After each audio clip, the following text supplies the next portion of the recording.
123.ie has benefits like 24/7 breakdown assist that won't affect your no claims bonus, so you can forget about us. And remember the more important things. 123.ie. Give better a try.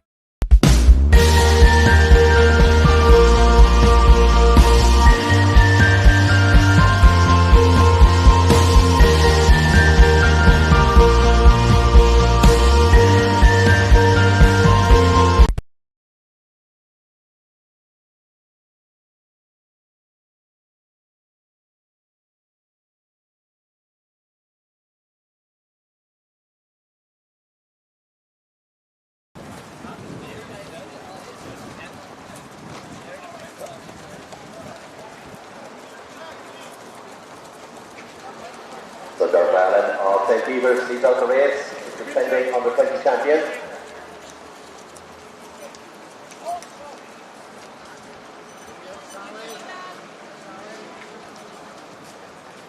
So the race back straight here, please.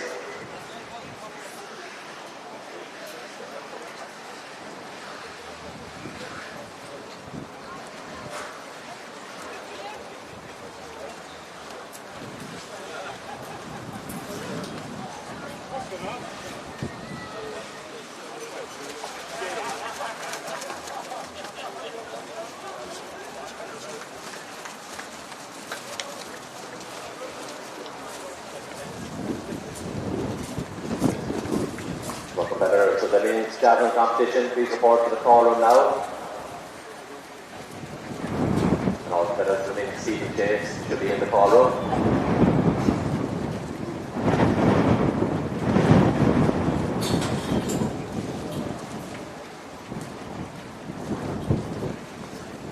Dermot Allen of St. Beavers and St. Gun leads out the race. There's the under 20 defending champion. 10:37 around that championship record holder. The Collins there of Bandit in second place. Backing it out there with Ellen Sheridan of Radon. Collins there leads the under 20 race, or under 23 race. The back element there of Pin Valley coming through. Second in the under 23 category.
So Dermot Allen of St. Beavers leading out the race now, just competing in the under 20 category, defending champion. Ellen Sheridan then on the road, second place overall, also under 20. Dennis Collins of Bandon Athletic Club. And through you see the under 23 race. Olivia Ryan then Radon coming through there, 5 laps in for her, she's third in the under 20 category. And McLennan then of Pin Valley, she's her second under 23.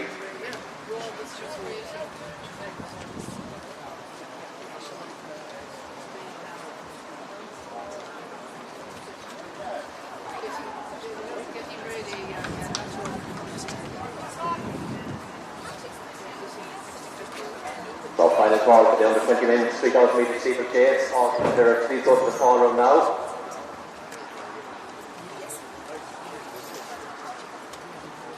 All competitors for the men's javelin competition, please go to the call room now as well.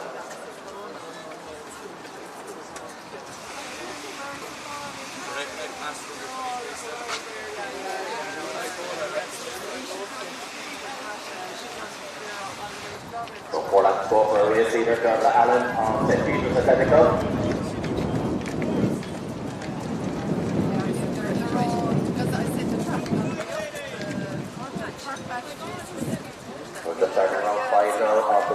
started the competition.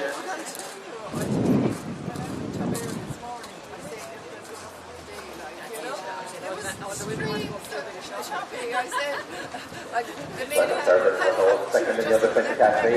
Colin Bandit leads the under 23 women's race.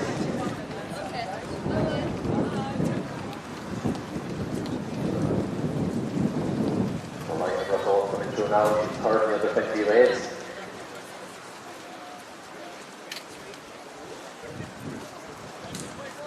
Paddy McMillan of Fifth Paddy. All after men for her. She's second in the under 23 category.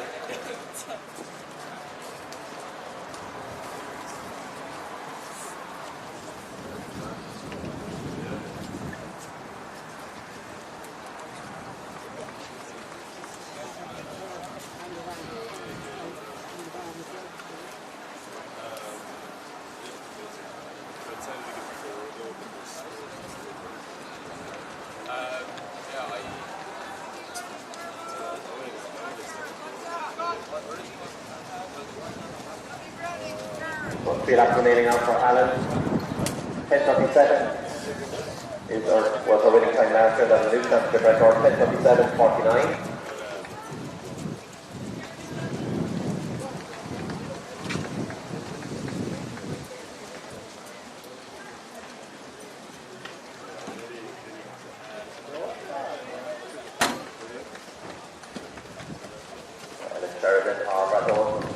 Second in the under 20 category.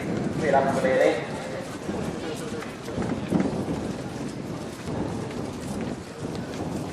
Colin Bandit there, she's leading the under 23 women's race. 3 laps remaining now for her.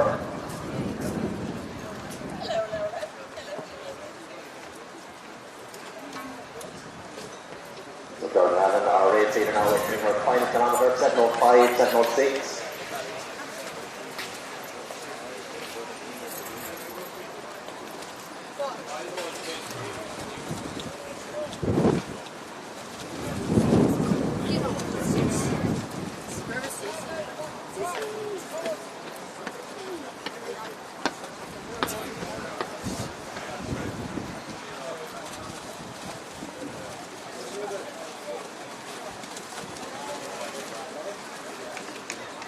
So 2 laps remaining now for a race leader, Jordan Allen and St. Peter's.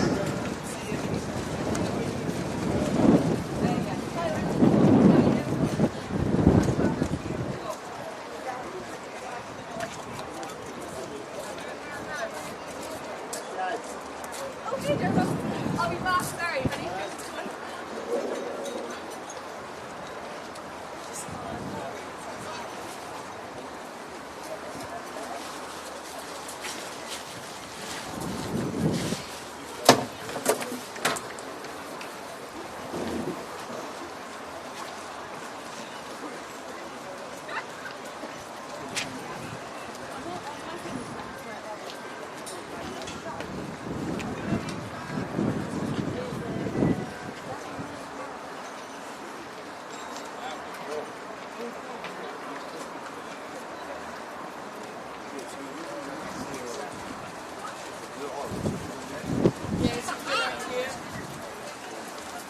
Jordan Allen there, stay the ball and jump for the second last time.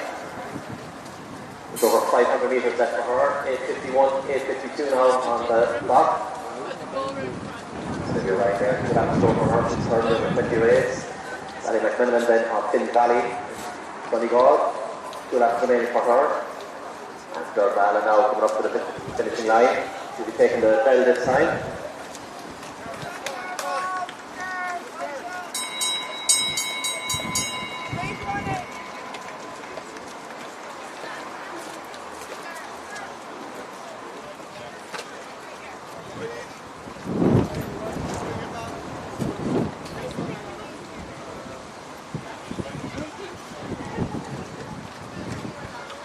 Second best athlete, Ellen Sheridan of Baton now, coming down the home straight. We'll have 1 lap to go.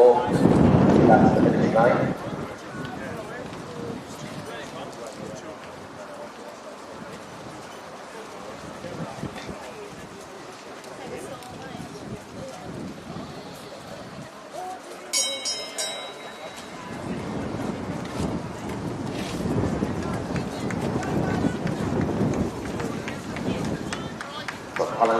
of Bandit Athletic now. Number 59, she leads on the 23 race, she takes the bell. And her race even now is going for Allen, coming up the water for the last time. 10-16, 10-17. Come on, Jericho.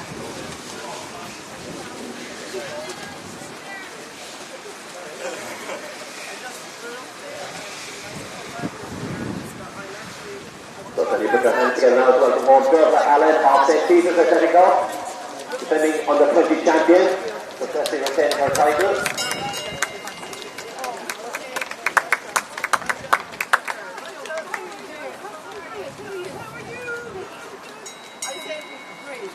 Olivia Ryan of Gladone heads out in her last lap. She's got third under 20, and Danica Spennon of Sin Valley.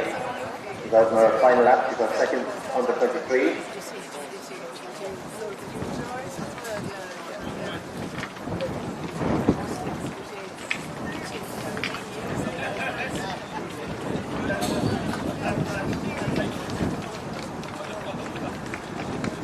Helen Sheridan of Drago, the technical now coming up to the finishing line. They have silver medalists in the under-20 competition.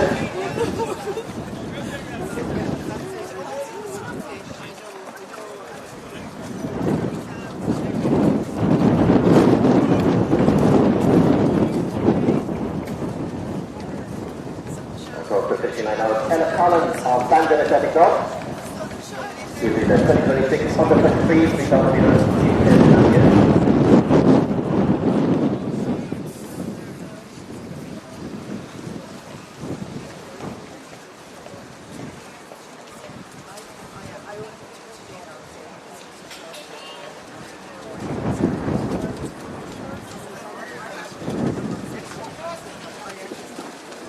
Olivia Ryan of Drago Athletic now coming up to the finishing line. She'll be our bronze medalist in the under-20 category.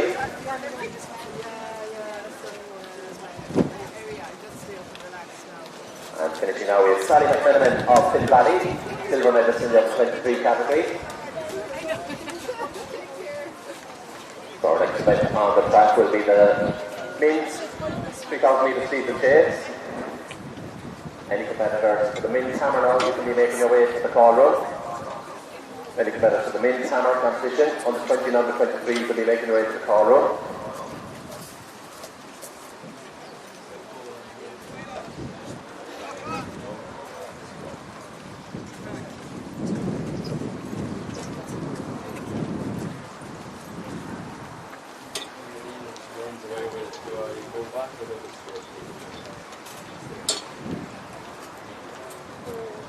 So competitors for the sprints, please get ready. We'll be calling to the call room very shortly. Under 20 women, we'll go to the call room there at 10 to 12.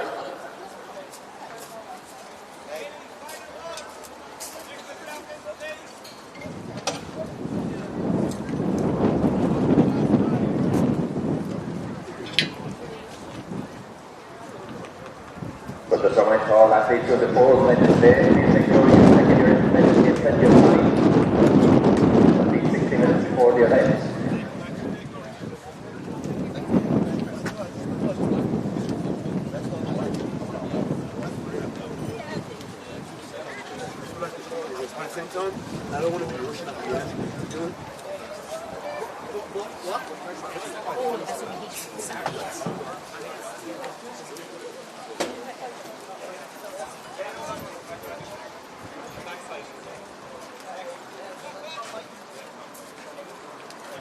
So competitors for the men's hammer competition, can you please go to the call room?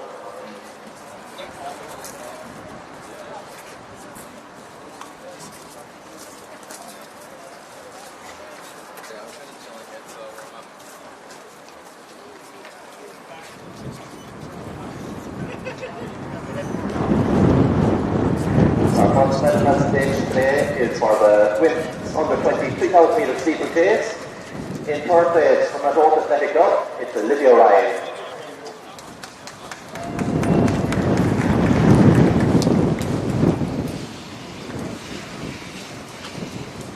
Our silver medalist also from our North, it's Ellen Sheridan.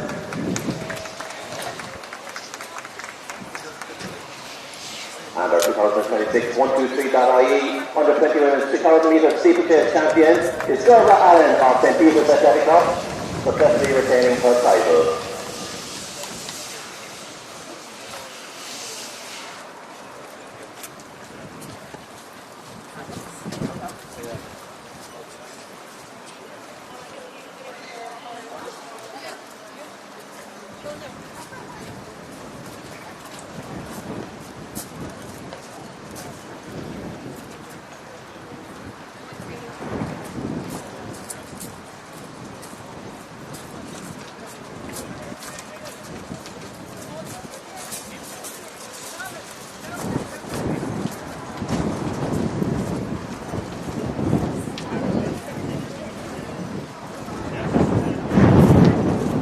Competitors of the women's under 20 100 metres, please go to the corner now. Competitors of the women's under 20 100 metres, please go to the corner now.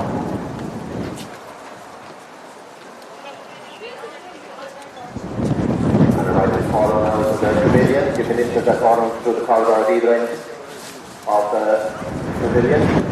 Also remind the field event athletes, once have your instrument inspected and drop it in at least an hour before your event. So instrument inspection there is just at the end of the pavilion there, near the ambulance.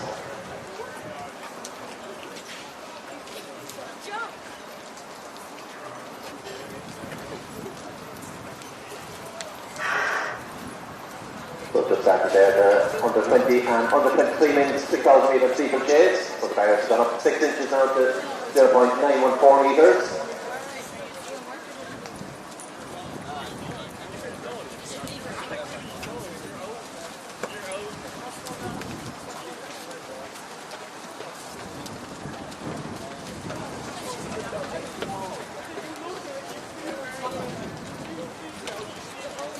Our next medal presentation is for the under 23 women's 3,000 metre steeplechase. In second place from Finn Valley Athletic Club in Donegal, it's Sally McMenamin.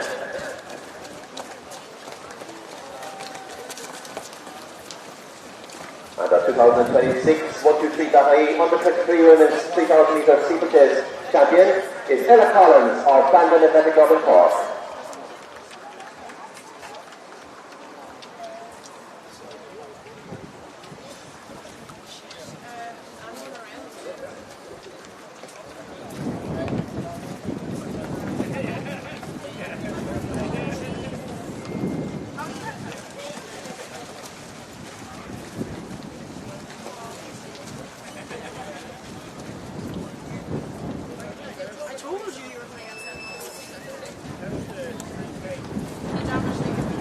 Our final call competitors, the men's javelin use for Corner now, will be bringing it up to the competition shortly. Also any competitors to the men's hammer, you need to go to the call now.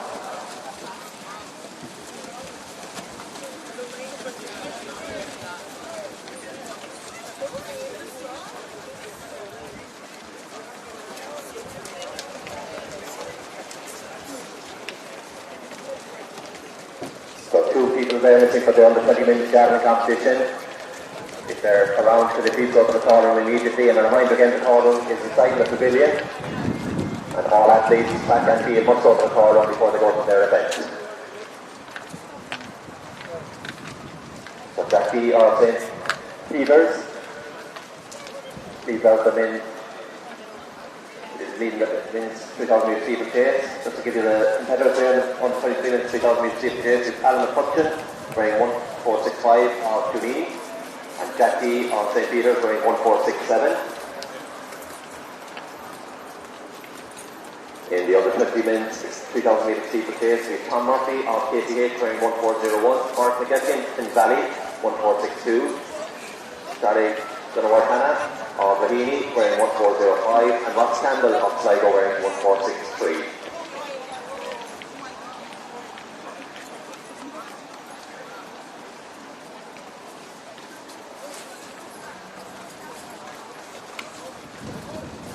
So D on St. Peter's Athletic Club, 3,000 race. 5 laps going out, so 3:07, 3:08 for the first kilometre. In second place then is our second under 23 athlete. The under 20 race there currently being led by Charlie Dunawar-Hanna of Raheny. And And on the shoulder then, Tom Murphy of KCH. I don't want resources because I don't want some great.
Last 4 laps now of this big ugly to see the Jack D of St. Peter's still leading the race. Alan Hudson then of Janine in second place, both under 23.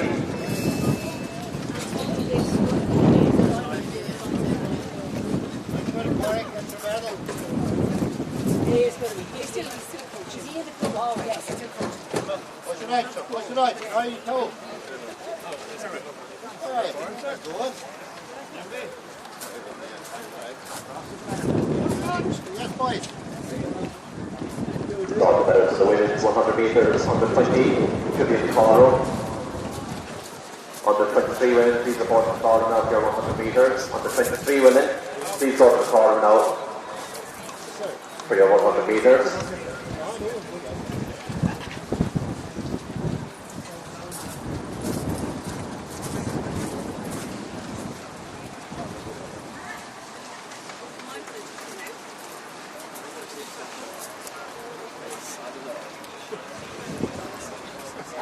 About 3 laps remaining now. St. Peter's still leads this race and the 23 race. The cut in there of Janine. Second place then of the 23 race. Dini then leading on the 20 minutes race. Once again a KCH then in second on the 20 race. We'll Sligo and Kilvalley in for the 4th race in the 20 category.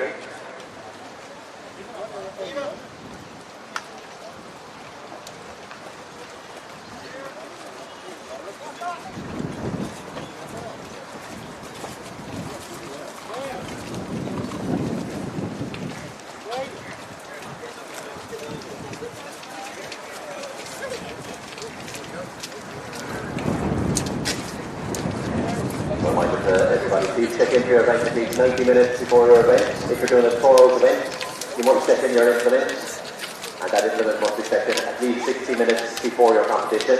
Once you check in your implement, it's no longer available for your use until the competition. And check in the implements there, that's sort of the room near the ambulances on the pavilion, and then check your implement there. So Jackie, now 2 laps remaining.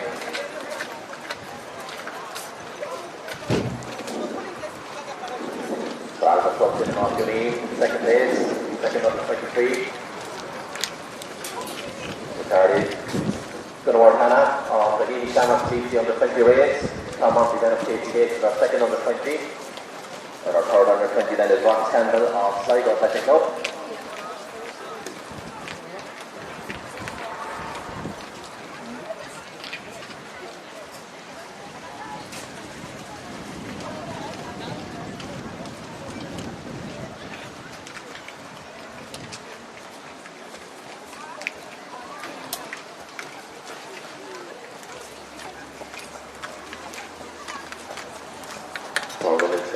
Our competitions there just finished. If you want to keep an eye on the results live, back@crown.ie.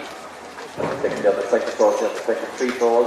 You have to see the results of that competition. That medical stage will be taking place shortly.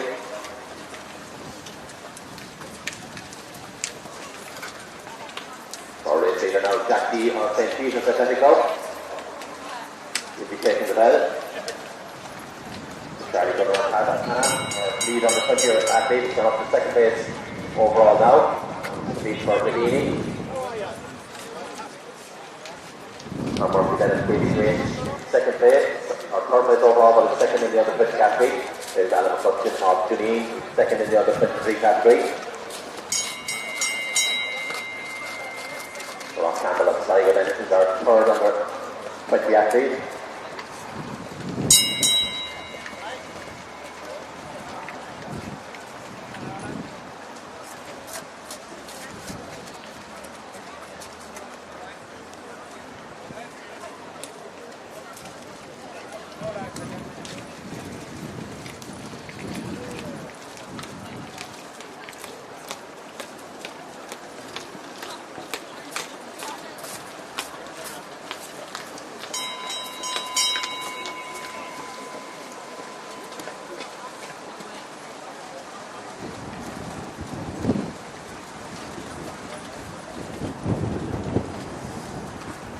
There's the final barrier there. Jack D of St. Peter's setting up.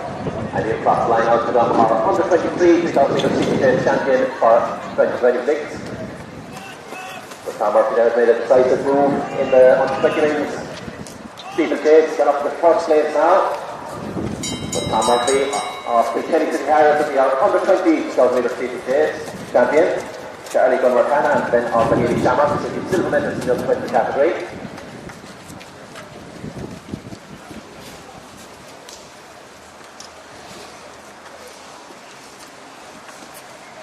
McCutcheon of Juneen Athletic Club now going up to the finishing line in their silver medalists in the under 23 category.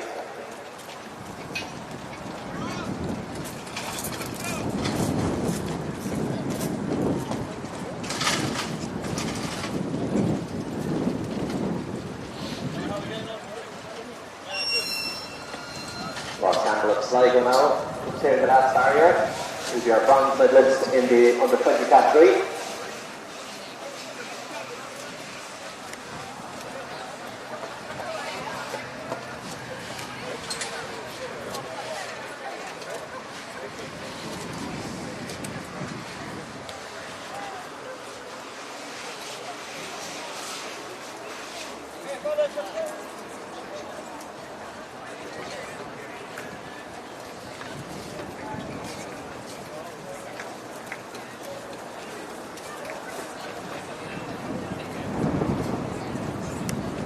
So just a reminder again, check in for event closes 90 minutes before the event. So please make sure you're checked into your event in plenty of time. If you're doing a throwing event, please make sure you get your implement inspected. And it's at least an hour before the event. You can go down to the center area of the ambulance and then check your implement in there. Once you hand in your implement, it won't be available for use until the competition. And just finishing there, prior to getting in from Finn Valley, our fourth athlete home in the under 20 minutes 3,000 metre steeplechase.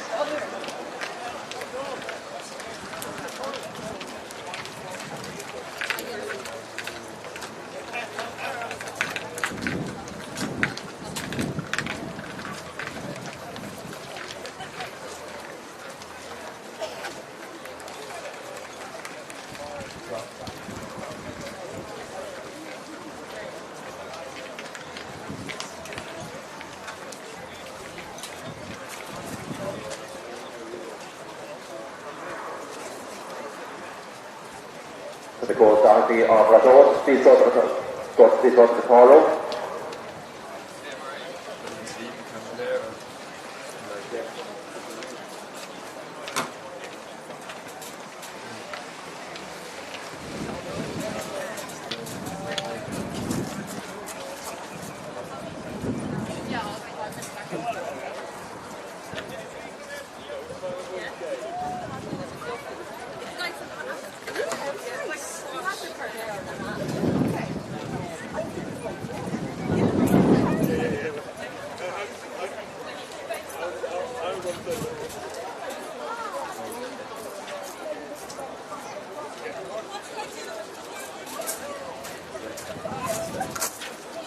Our next set of presentation is for the under 20 minutes 3,000 metre steeplechase.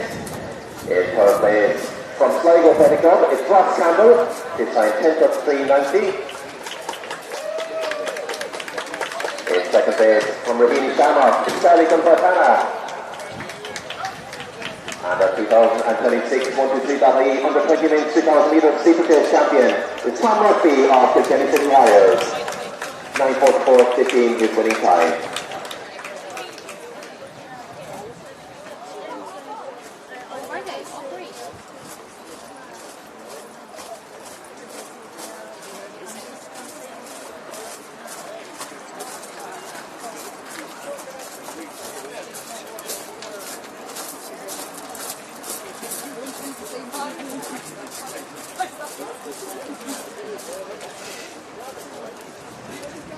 Our next medal presentation is for the under 23 men's 3,000 metre steeplechase.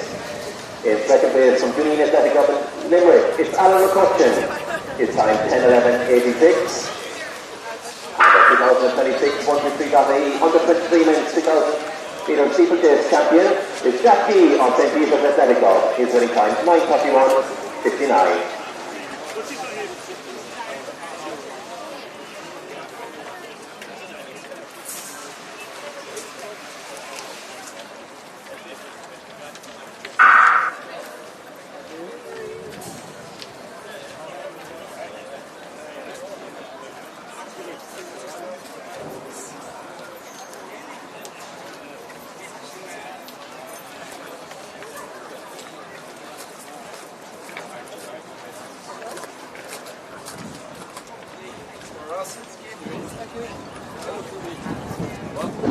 The next manifestation is for the under 20 women's javelin competition. In third place from Ballymena and Antrim, it's Carol Carlisle with a best score of 41.68 metres. In second place with a best score of 42 metres, 28 centimetres, it's Enya Silkenat of Badorf Athletic Club. And the 2026 123.ie under 20 women's javelin champion is Emma Edmondson of Westport Athletic Club with a best score of 44.54 metres.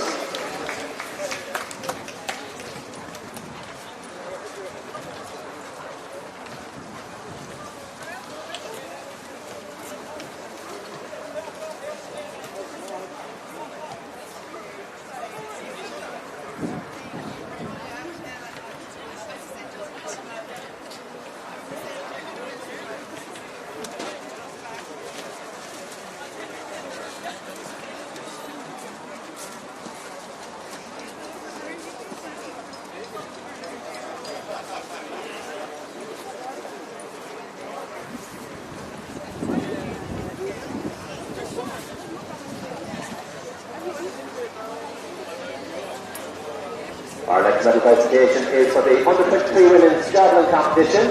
In third place from Mean Olympic, it's Laura Frawley with a best score of 32.32 metres. She's our indoor and outdoor combined event champion. In second place from Marion Athletic Club in Clare, it's Leanne Healy with a best score of 43 metres and 4 centimetres.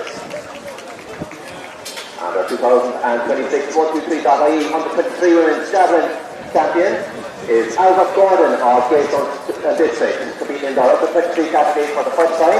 She was the under 20 champion last year. Her best score was 45 metres, 13 centimetres.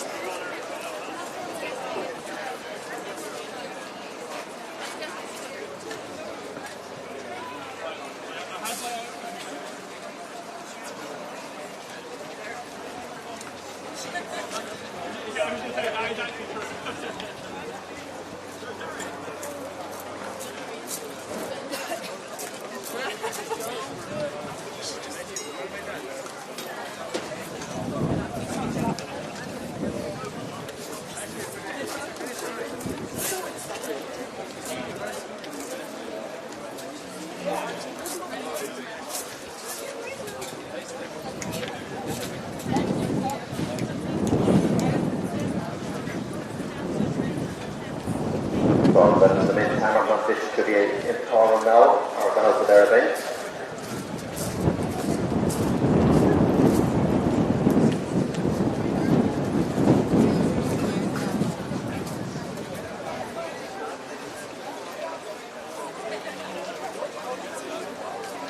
So a reminder to the athletes, please make sure you check in your events if you're doing throwing events at least 60 minutes before your event.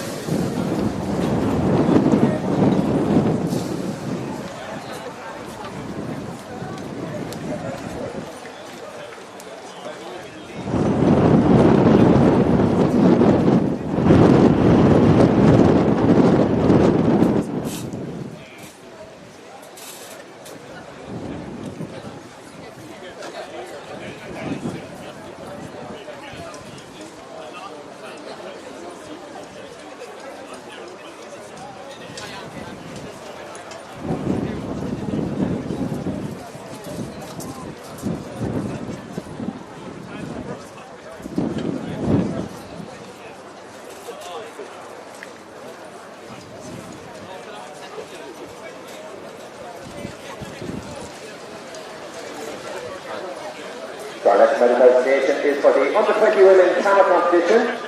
In third place, with a best score of 45.88 metres, it's Ida Zukatsaita of Lagan Valley Athletic Club. In second place, with a best score of 48.14 metres, it's Leila Cummins of Bandon Athletic Club. And our 2026 123.ie under-20 women's hammer champion is Frida Garland of Lippert Saban with a best score of 52.83 metres.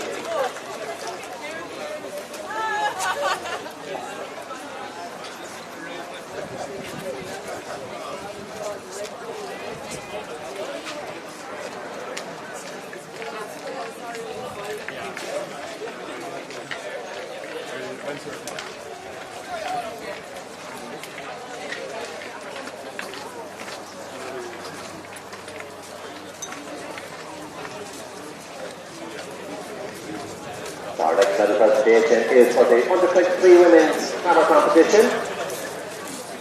In third place, with a best score of 42.86 metres, it's Claire Kennedy of Borough Athletic Club. In second place, with a best score of 53.49 metres, it's Adrian Gallen of Lippert Saban Athletic Club. And our 2026 123.ie under-23 women's hammer champion from Parliamentary Athletic Club of Cork, it's Gabriela Catherine-Saita, her winning score 56.85 metres.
crawling now for your 100 metres. Under 20 men, you see in the crawling now as well for your 100 metres.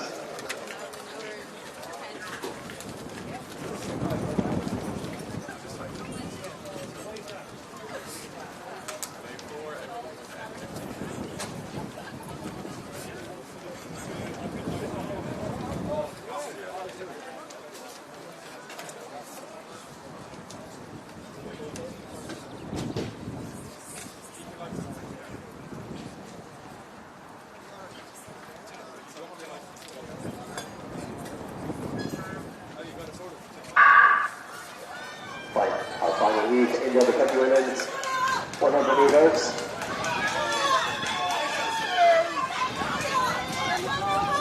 The Doherty there on Brett Hall.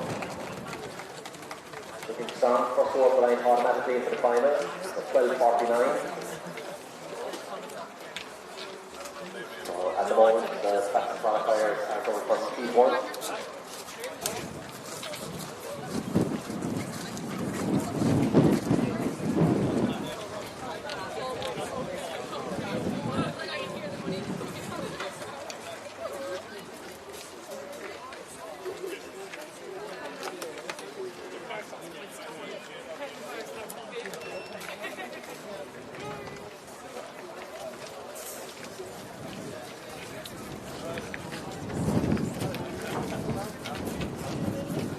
Just a reminder that please make sure you check into your event in plenty of time.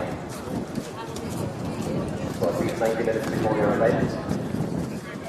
Once the lanes are made, you try to check it after that time, we won't be able to accommodate you.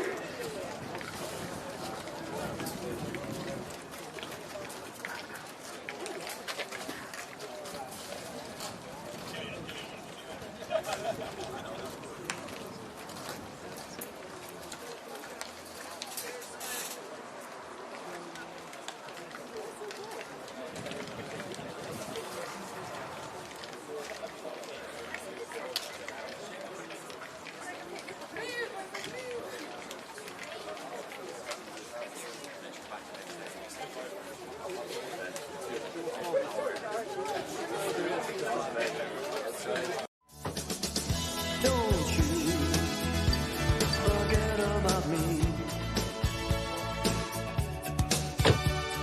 123.ie has benefits like 24/7 breakdown assist that won't affect your no claims bonus, so you can forget about us. And remember the more important things. 123.ie. Give better a try.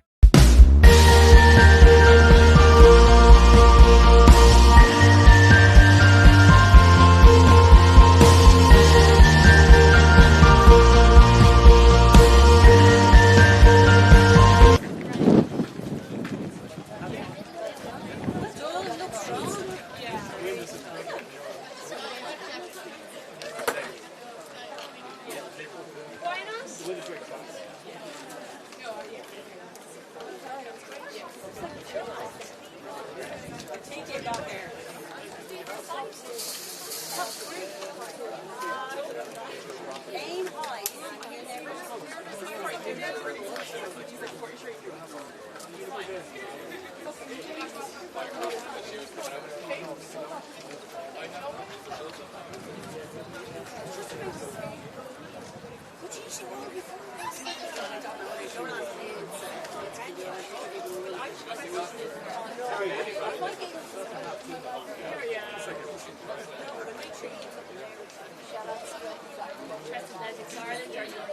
That's a first.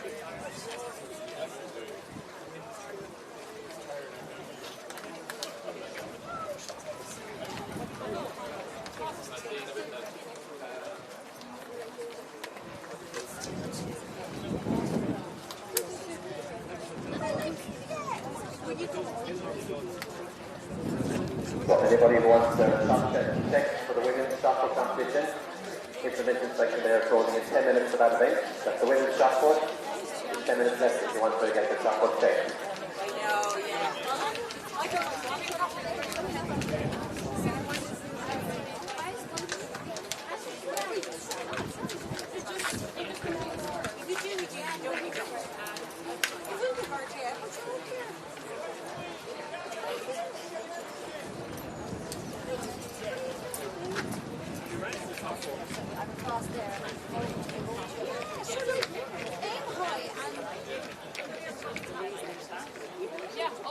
Did you have to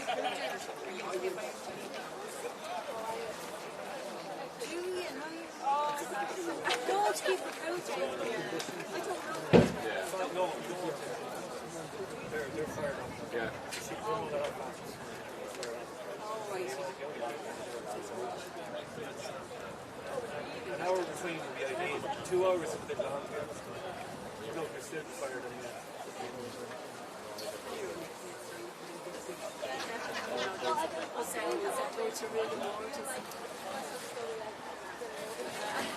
Oh, will you ever? I'm double and that.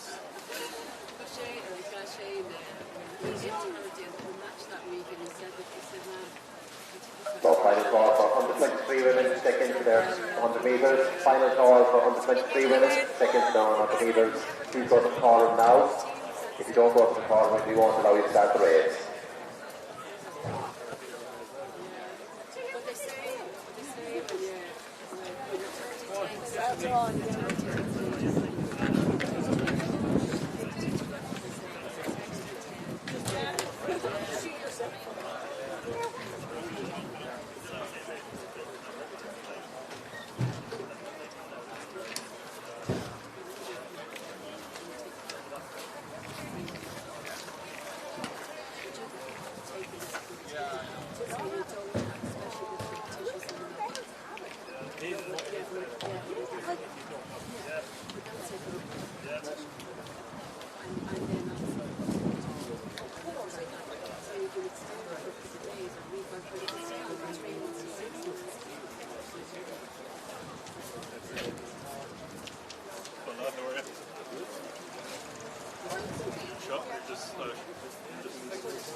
Good morning, good afternoon, or good evening from wherever you join us in the world. You are watching the 123.ie National Under 20 and Under 23 Track and Field Championships live here from County Offaly in the lovely surroundings of the Tullamore Harriers Athletics Stadium. It is a dull and overcast and very breezy day here in what is the heartland of grassroots athletics here in Ireland, where the stars of tomorrow are having their opportunity in the limelight. Over 2 days of brilliant competition. Now, we apologise up front, we're having issues on our end with the live results website, so we were unable to bring you commentary a little earlier today for the under 20 women's heats. But we do have a start list for the under 23 women's 100 metre. There'll be 3 heats coming to your screens in just a few minutes. We unfortunately aren't able to bring results just from the field events that have happened earlier today. It's a first under 20 and under 23 championships held over 2 days in living memory. I was chatting to meet director Georgina Drum slightly earlier today and said giving athletes an opportunity to double up and compete just like they would at the senior championships, and mirroring the schedule that they might experience when they go on to European and world level. Of course, many spots on the line for the World Under 20 Championships, which happen a little later this summer in Tracktown, USA in Oregon. And many of that team set to compete today, with some of them hoping to secure their places on the plane. My name is Jack Hickey, and I'll be joined throughout the day by a plethora, that's my word of the day, lads, plethora of commentary, assistants, co-coms and expertise, as we'll try to guide you through these 2 days of competition. We had steeplechase a little earlier on as well today. A handful of competitors in both the women's and men's, with results to follow. We'll bring you up to speed. Unfortunately, it's a day of throws only for the live stream, which means some of the events that are happening out in the backfield in Tullamore Harriers, which many of our viewers will be familiar with, we're unable to bring you coverage of that. But as and when the javelin and shot put make it to the infield, we'll be there to guide you through the action. As I said, I'll be joined by a plethora of experts, and some of them are a little bit more new to the surroundings of Tullamore Harriers. Derek Hendy joins me here in the commentary booth, the purpose-built commentary gantry that Tullamore Harriers have so jointly. You're more than welcome, Derek. Yeah, thanks for having me on, Jack. Yeah, it's nice to be up on the balcony here in Tullamore, not the back of a stand where we have to go sometimes, but it's it's a good view up here today. Plenty of conditions here. Blustery conditions. Bad day to have to be relying on printed out start sheets that may blow away at any point. But we'll play it as we see it. As I say, it was actually a mix of headwinds and tailwinds. I think in those last 2 heats of the women's under 20 100, we had 0.4 tailwind and 0.1. So it may seem like very still conditions, but I think that's more so due to the wind changing directions halfway down. I think if you look at the flags that are blowing, looks like a headwind, but looks like a headwind. It also is a side wind, and it's definitely not optimal conditions for the javelin throwers. No, which are competing on the infield currently. You might just leave it at a lot of wind. Yeah, a lot of wind, but hopefully we will be blown away by the performances across the day. I can see the first of 3 heats in the women's under 23 100 metres about to go to the blocks, so I'll give you the start list. In lane 2, Abena Afari of Raheny Shamrocks. Elizabeth Akinboboya of UCD goes in 3. Lorena Harrison of Ratoath goes in 4. Eva Cormack, and a second of 2 UCD athletes in this heat, goes in 5. Margaret Nyadi of West Coast Athletic Club in 6. And Sophie Parler from Olympian Youth Athletic Club goes in lane number 7. So it's 3 heats. The first 2 across the line to qualify by right to the final a little bit later on, with the 2 fastest non-automatic qualifiers. So get an idea. Expect to see Lorena Harrison to the fore here, national senior finalist in her own right. And we're going to be going back. Our first false start of the day. Our first false start of the day. Looks like it was Sophie Parlin. Olympian Youth appears to have just getting the nerves got to her maybe. So we'll let Jackie Mulhall and the starts team adjudicate there, but you don't get much more clear cut than that, really, Dara. No, I actually didn't see it myself, but I'll take your word for it, Jack. Not what we want to see, I suppose, in the heats. No. Today, especially since we're gone to a 2-day competition for the National Under 23 and Under 20 Track and Field Championships. one false start could mean you're done for the day, rather than having it maybe 200 later today. Yeah, I was saying a little bit before you joined, I was chatting to Georgina Drum, and they felt the day was getting very long for the athletes, especially these sprinters might rock on for heats at 11 o'clock of 100, and if you're doing the 100 and 200, by the time you make a 200 final, you're coming back at 6 o'clock. So I think it's a smart decision, probably putting athlete welfare first, splitting it over 2 days. Oh, I think we have a green card there, Dara, have we? Looks like it, yeah. So Sophie Parler has been excused. She is relieved. So we go to the blocks at the second time of asking. It's Afari, Akinboboya, Harrison, Cormac, Nadi and Parler. First two across the line to qualify by right. Here in Tullamore Harriers.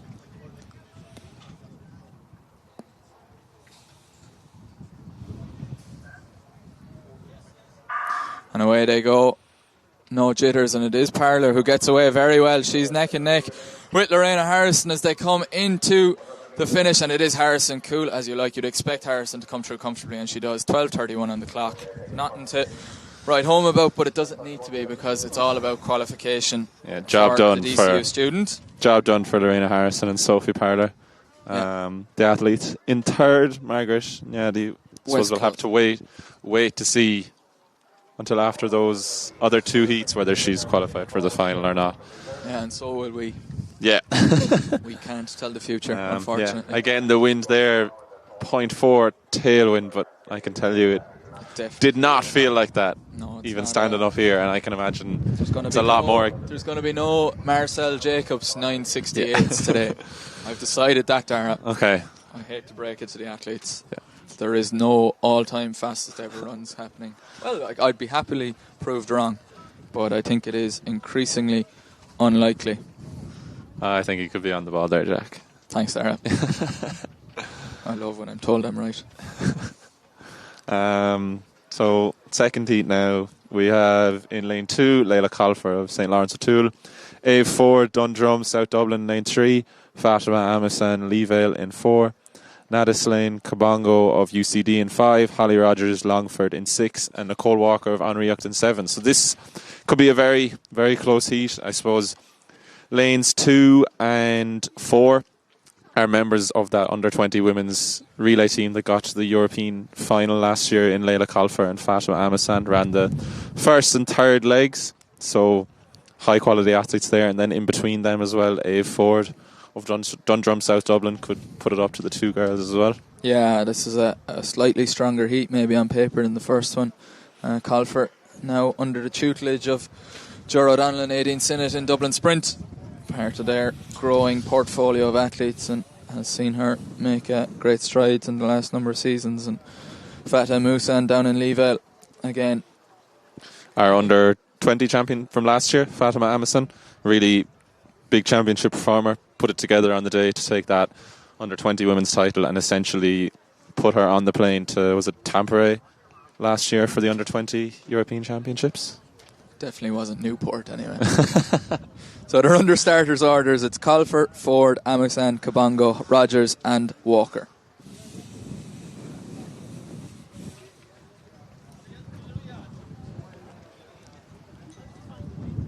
We struggle to hold our start list in this 0.4 wind, Maria.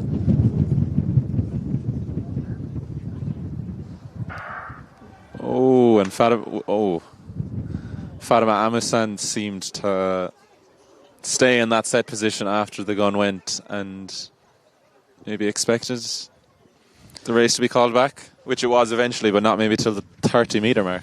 You'd be hoping now for these athletes, the little coaches on their shoulder will be telling them to walk back very, very slowly, because some of those athletes got about 50 metres down the track before they managed to slow down. It'll be interesting to see what the decision here is. If the precedent from the first heat is anything, certainly one you don't see every day of the week, but it'll be back to square one, and we'll await a race that gets away at the first time of asking.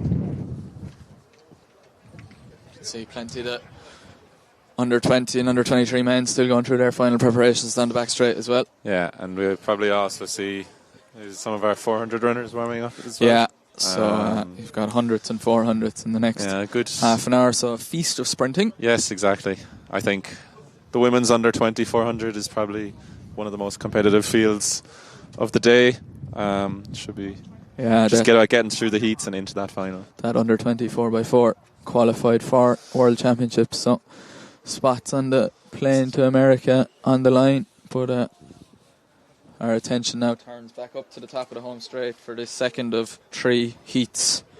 Colfer, Ford, Amasan, Kabongo, Rogers and Walker. Second time of asking for these first 2 across the line.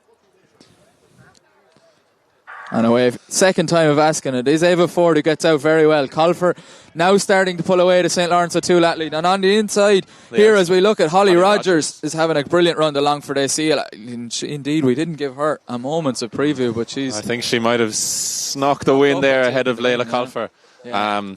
Minus 0.1 was the wind, which again is not an accurate representation of the conditions being felt down here in Tullamore.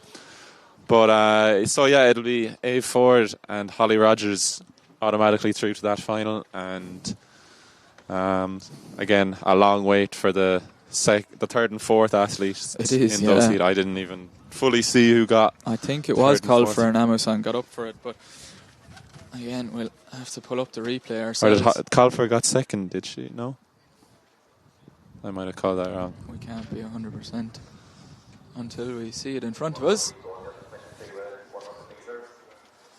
And I wouldn't like to speculate.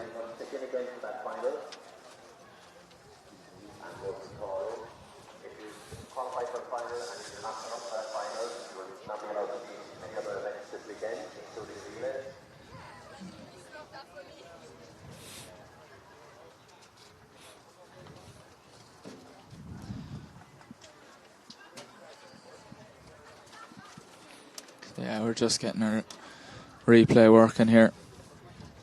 And it did. Yeah, I think it was Layla Colfer and Holly Rogers, that got up for those first 2 automatic spots. And who was? It looked to be Ford then and Amasan. Who will have to wait to see were their efforts enough. So Ford was first and Amasan fourth. So time will tell the first junior athletes make their way. Junior men, that is, they're making their way up the side underneath us. 2 heats, or do you think there's more? 3 heats for the junior men? For the under 20. No, the junior men, we've. Yeah, that's under 23. No. Okay.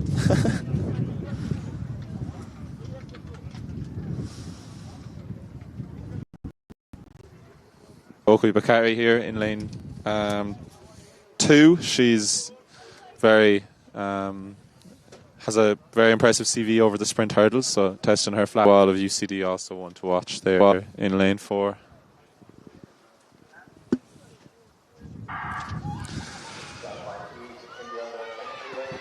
And it looks like Ari there in third. 12:15 on the clock with a minus 0.4 headwind.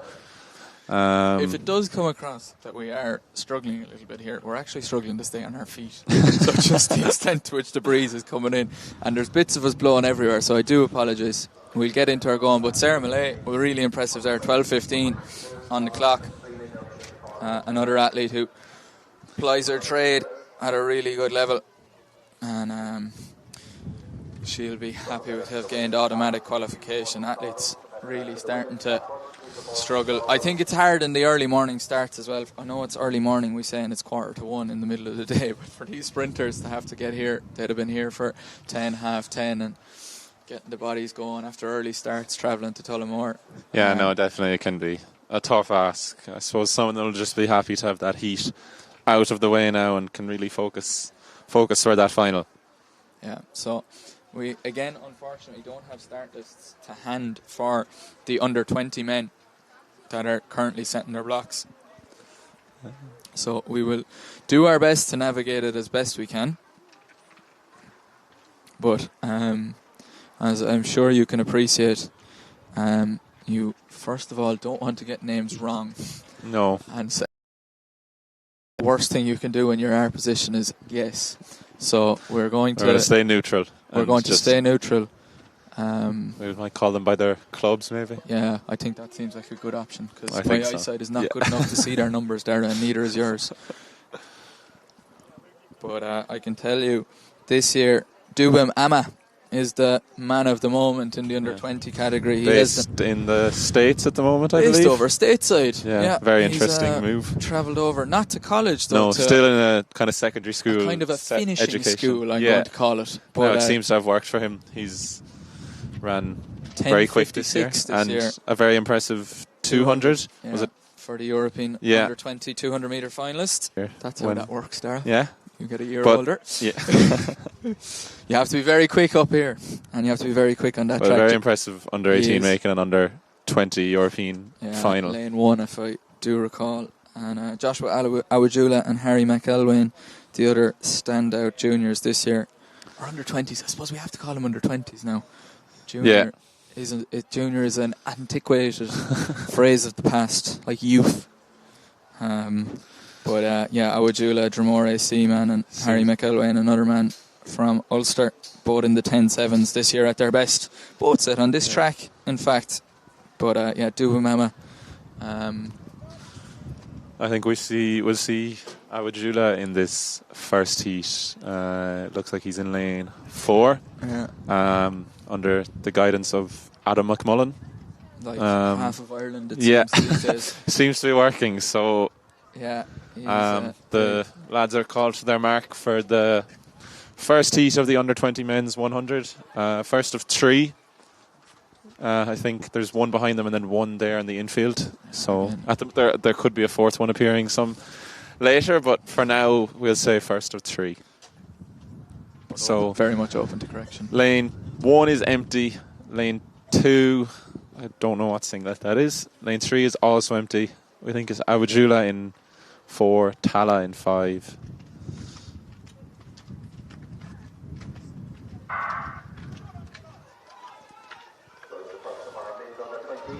So it is Dromore AC out well and comfortably across the line, winning that heat in a time of 11.03 from the Tala AC athlete.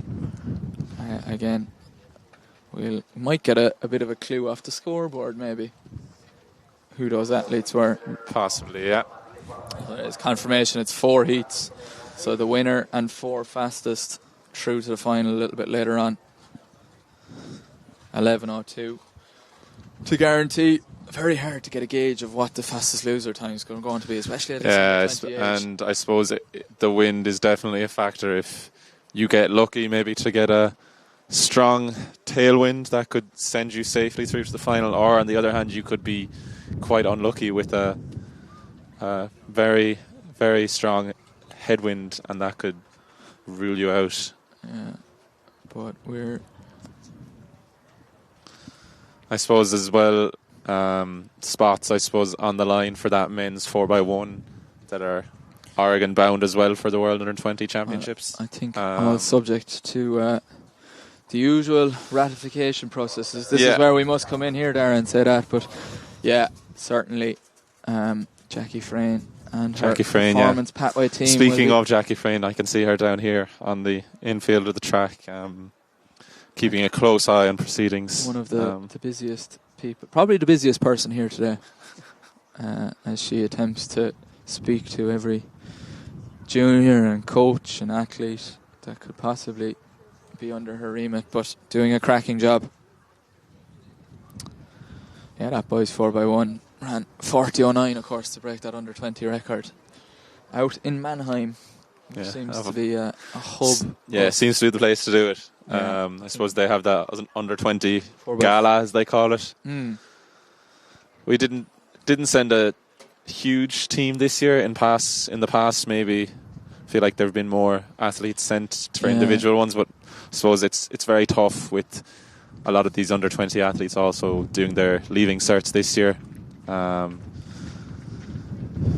Have to balance. That's a balancing act, I suppose, with their academics and their sprinting or a very sporting age. careers.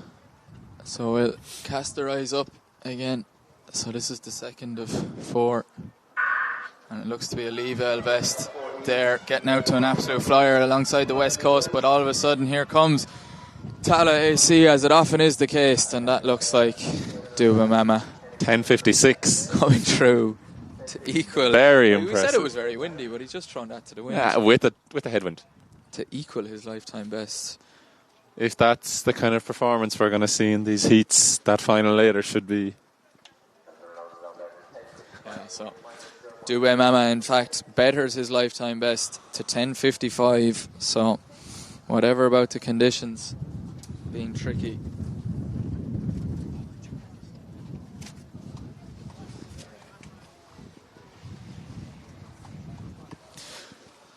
So that's the mark now, Dara. Yeah, it'd be tough to beat, I'd say. Yeah, that's really impressive running from the Tala Seaman, who yeah, so we can see our now fourth heat walking up the infield on the grass at the moment. So reminder, I presume it'll be first in each heat and then the next 4 fastest qualifiers to that final. Yeah, I think that was announced there. We're relying on Mark McCarthy a little bit too. So, Yeah. Dubé Mama 21.03 earlier this year as well, which was standard for the 200, but he's still waiting to secure A second standard. So, as part of the selection policy, you need to run under that standard twice to be nominated for entry. But we will at times point that out, but it is worth noting that as much as we would like to do it, we're not the ones that pick the team. No. So the HP committee will be meeting at some point in the next couple of days to... Yeah, I think the final day for securing qualification performances is tomorrow, the 12th of July. So I suppose we could see big performances tomorrow in that men's 200 if that's the event he's looking to secure qualification in. Yeah, and it seems to be every website in the world now is starting to crash on us here, which is really testing our commentary skills. I suppose it's typical when you need it the most, it's not Yeah. there. Thank you. But So we have just gotten the heats of the women's under 20 which we 400. did. It looks like there's about 6 heats. Does I'm that sound right? It is. Or maybe that's the under 20 and then under 23 women's on the next page. Yeah, so we'll focus on the men's under 20 100 metres for now. So again, this is the third heat. I think, do we have Aina Dunnican in this Aina heat? Dunnican. In lane 5, sorry. Our under 19 champion from last week, did he run 10.6 last week? I'll take your word for it. I think it was quick, and he is a very good starter, this man from Carlow. He's made a national senior semi-final himself last summer, and it looks like is this Kieran O'Farrell as well, the Dunor Harriers man. So these are having a cracking battle. They're neck and neck. It's only one spot automatically. It is Dunnican who holds on, 11.03, and O'Farrell, the Dunor Harrier man. Also interesting, he had a visually impaired athlete with his guide runner in that heat there from City of Lisburn, that looks to be. Yeah. But looks like the Dunor Harrier man, he's got a little bit of a sore elbow. Georgina Drum checking in on his status, 11.02. So not as quick as our previous quite heat, 10.5 from but the previous. still enough to get the job done for Aina Dunnican to get through to that final. Nice to see, I suppose, the visually impaired and their guide competing in that race. A couple of para athletes. Yeah, an integration. In amongst them all, I know Damien Miles, I've seen. You might see him over 400 a little bit later on. The My Valley man, he's been making great progress after stepping up to the 4. But that Para Athletics Academy doing great things. Yeah, I suppose it's being led by the likes of Orla Comerford, who's doing, absolutely. who's come on in the last 2 or 3 years. I suppose I remember when she competed in the Paralympics 2016 as a teenager, maybe a little bit out of her depth, but since then has gone on to win bronze at the 2024 Paralympics in Paris and has her sights firmly set on LA 2028. Yeah, she's a brilliant ambassador for para-sport in Ireland and para-sprinting globally. I see there kind of have a mini global circuit. Is she? I think she's Para 100. She's due to compete. Games, I think there in the coming week. And is there one today in the pre-classic? There could well be. She won it last year, I remember, but I'm not entirely sure if that's happening again this year. But we have Ben Sykes now, the Orange Grove AC man, part of that 4x1 quartet. And of course, EYOF 100 metre bronze medalist last year. In that final, he had to go through about, I'd say, 8 false starts. I remember there was big issues there with 2 athletes getting disqualified. They had to be recalled a number of times. And the year before that, then in 2024, he made the European under-18 100 metre final as an under-17 athlete. So quite an impressive CV. Was also part of that men's 4x1 that broke the national record earlier this year to qualify for the World Under-20s. So again, he'll be looking to stamp his authority on this event. Yeah, he's a brilliant prospect. He's a big man, and when he does fill into his build, he's going to be a cracking sprinter. But yeah, the 4th of 4 races. Just the winner to qualify by right. And we're called back again. I didn't see anything very obvious there. Yeah, Sykes 10.89 at his best this year, a little earlier on in Tullamore, but a man who, it has to be said, probably hasn't fully gotten into his running. 10.5 his best PB from those EYOFs last year in Skopje. Yeah. No. That's there the we far go. side of Manorhammer. Yeah. So yeah, very impressive PB, and he'll be looking to maybe round into form as the year goes on. Plenty of potential in that young man. Older brother Adam as well, a brilliant sprinter in his own right. For a club that, as a Nina Olympian, I have a particular fondness because they also wear orange. You can see a fellow Nina Olympian. Oh, you can see his hair anyway. You can see his hair, Ben Deegan, who takes his place in this heat alongside Ace Rodriguez as well. I think the Finn Valley man. And we've got a Raheny athlete and Belgooley there in Cork. Is that possibly Sean O'Donnell of Tala? Who was part of the under-20 men's squad for the 4x1? I don't think he ran that day, but he was part of that squad. I think you could be right. I think we said at the outset that we weren't going to guess. Yeah, but I think that's an educated guess there. I think. Sean O'Donnell, Tala AC man. And then Kilkenny City Harriers on the outside. So the lads are called to their marks again. And a reminder, only the first athlete in each heat going through to the final. Or automatically through to the final.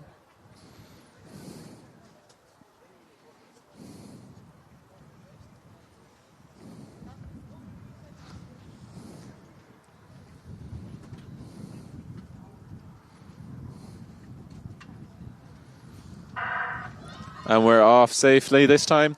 Ben Sykes firmly into his running, and followed by Raheny and Tala, but it's Ben Sykes who's going to take the win in this heat ahead of the Raheny athlete. So 10.99, again, impressive enough run.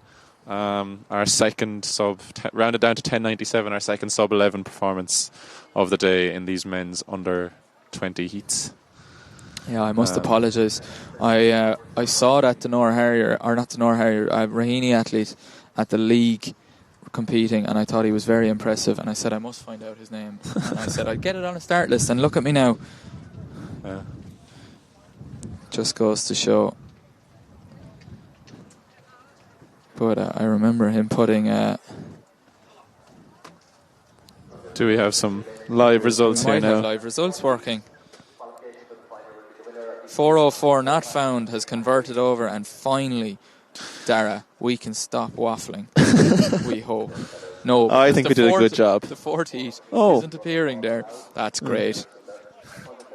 But that's okay. Are we sure that he didn't run? That's not. Are you sure this is the right year? Yeah. It's working, but it mightn't be right. Yeah, I think we're But still we'll having get a there. few technical difficulties. Technical difficulties. I think these could be past results, Jack. They might be past results, but it actually might. If I look down the track, it actually might be.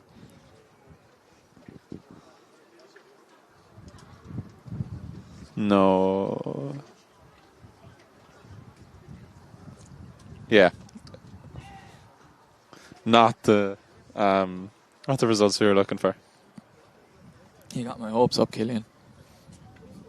Killian Sheeran joins us in the commentary. But you'll be on commentary a little bit later, Killian. You looking forward? Can't wait for it. I'm really looking forward to it. Always a great event. These under 20 and under 23 nationals, so I'm going to leave the sprinting to the sprinter experts for the time being. So Last year, if I remember rightly, it was Killian's first time outside the pale. He made it as far as Tullamore, so it's only his second time now. But he's been up all night watching Lionel Messi break the hearts of Pico Lopez, who, in case you didn't know, is from Dublin and was playing for Cape Verde, and he got recruited through LinkedIn. Has there ever been anyone from Tullamore in the World Cup? I don't know, but if you know, if We there's might been ask anyone a from Tullamore local. we'll ask a Tullamore Harrier. Yeah. And then we're not really experts on the. It's more rugby country. Anyway, we can look down and see that there is definitely Jesse Osas in this under 23 men's 100 metre heat, the national under 18 record holder a couple of years ago, and another one under the guidance of Adam McMullen there in UCD. Jesse did a year over in Loughborough in Great Britain, and then is now back and studying in UCD this year. Took the title last year over the under 20 age grade, making the step up now, and is rounding into a fine senior athlete.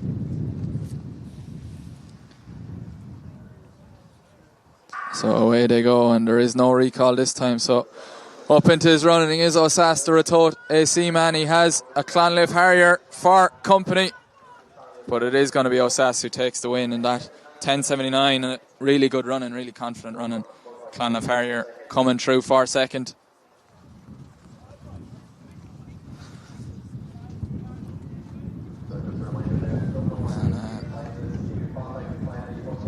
Looks like we're slowly but steadily getting there through these heats.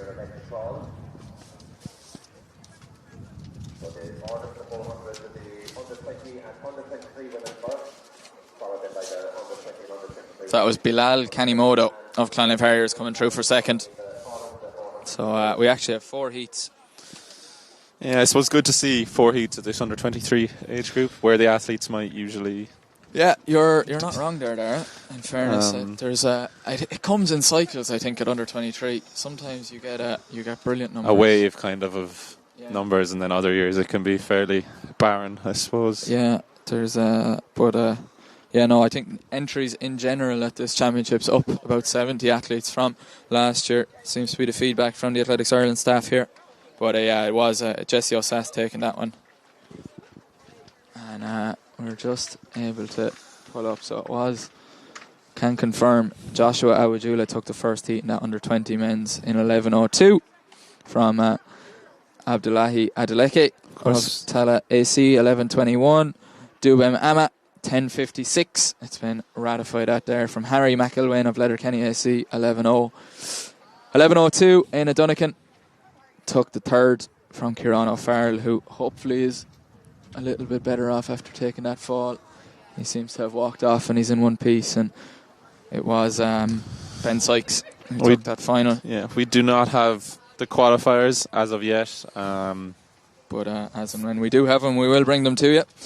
Heat 2 sees Evan Tully from Borough Athletic Club going lane 2. Then it's Richard Mojalim of Waterford in 3. Lucas Fadden back from stateside representing Galway City Harriers goes in 4. Sean Owens, keep an eye on the tall hurdlers after finding a little bit Don't of know form. if we have Or is he Sean not there? Owens. Okay, that's unfortunate. Yeah, and no. then Killian Curran of UCD goes in 7, and Brandon Muccini of Clonliffe So that lane Harriers. 5 is empty, where Sean Owens was supposed to be. For Owens, who's So- after finding a little bit of flat speed, although that looks like it is Owens. In the other side, and it's Lucas Fadden. There might be a little bit of chopping and changing from our start list, and that is Lucas Fadden seems to be there in lane 4. It is actually, there's no one down for lane 5. So lane 5 was always originally empty. And yeah, the start list. They're really testing us today. The start list has gone 2, 3, 4, 6, 7, 8. So they're testing us today. Yeah. I hope you can see the funny side of this at home. We can here too. So yeah, there was a bit of movement there in the blocks from our Waterford athlete in lane 3. So we'll see what the official's decision I think it's here a red is card now. there. He's been shown a red and black card, and now he's going to Walk off the track, unfortunately.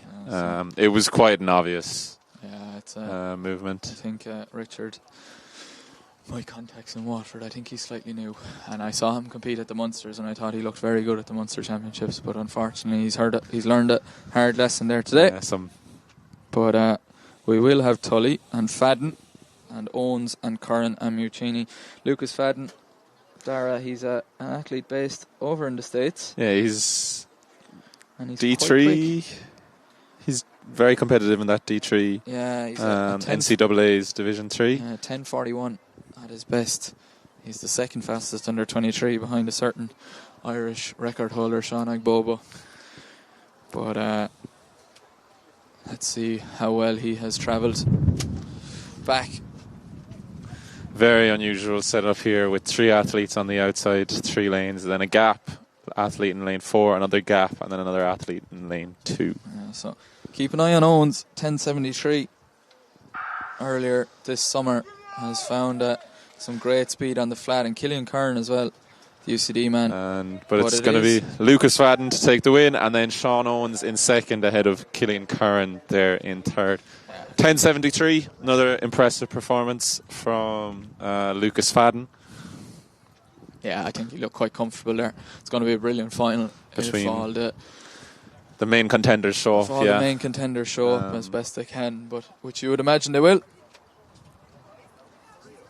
But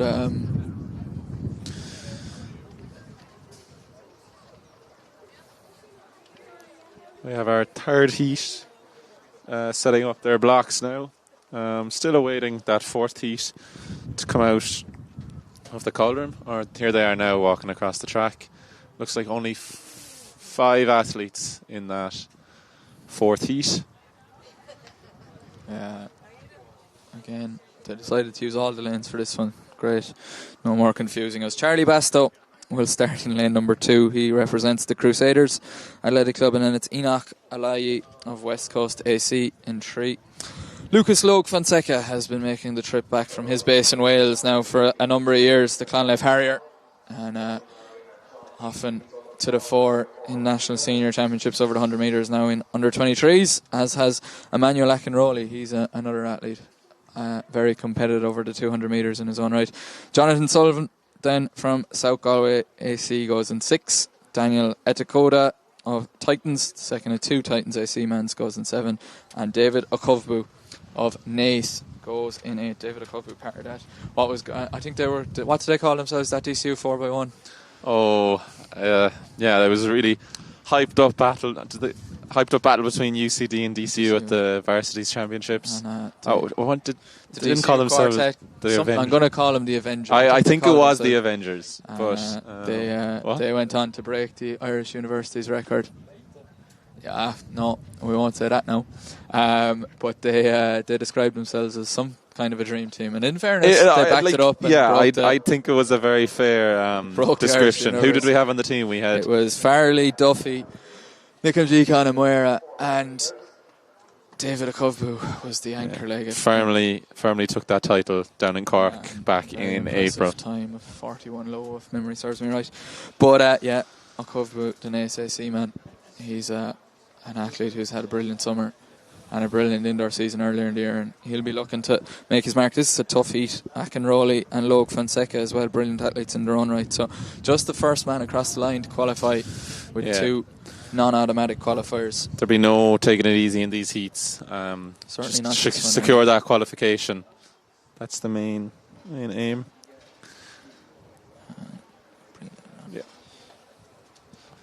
So they've done their prep for the blocks, and they're now getting ready to go on their starters' orders. Yeah, so 10.79 and 10.71, the winners of the first 2. Looking like a run under 10.9 will probably get you through as a non-automatic qualifier. But again, we'll do our best to bring you through that. So they're under starters' orders now.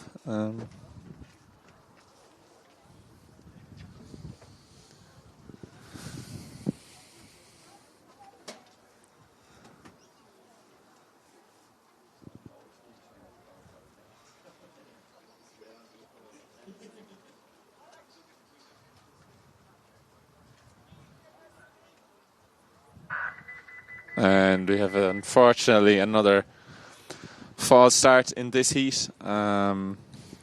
Just had a rather amusing text from a certain Irish 110-metre hurdle champion who said, if the start lists don't start working soon, we're going to have to start talking about the lost pets that we've had. Have you had any cats named Bob that have lost? No, I have not. Anyone? Have you? Intern on camera, have you ever had a cat gone missing named Bob? No. No bobcat's gone missing. But if you've had a pet that has gone missing, no, in all seriousness, the Live Athletics Ireland appears to be working. The volunteer team in next door to us in the results room have had a very stressful last 40 minutes, as have we. But we have had a recall, and it appears to be a slap on the wrist for the guilty party, and back to their marks, Dara. So, yeah, hopefully we get away cleanly this time. Again, this is the third heat of 4 in the men's under 23 100 metres.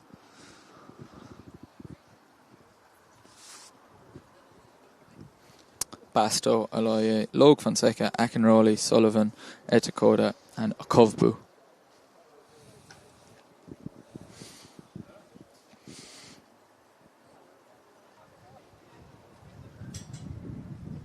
And away they are gone, and it is a brilliant start by Basto on the inside, who's put a little bit of pressure, but it is now Logue Fonseca and Akinrolli. Akinrolli's going to have to work hard and rely on that 200 strength. They're going to have to dip together for the line. I'll tell you what, if I was Akinrolli's coach, I'd be having a stern word. I think if he'd have dipped there, he might have caught Logue Fonseca. But here am I to judge minus 1.3 on the readings, 11.01 on the clock. Yeah. It is Logue Fonseca who will take that spot, and I'm not sure. Akinrolli could be in a tight spot for that. I think Akinrolli's going to get through at 11.01. So again, maybe slight victim of a strong headwind there with minus 1.3. Yeah. But again, that's why you do have to.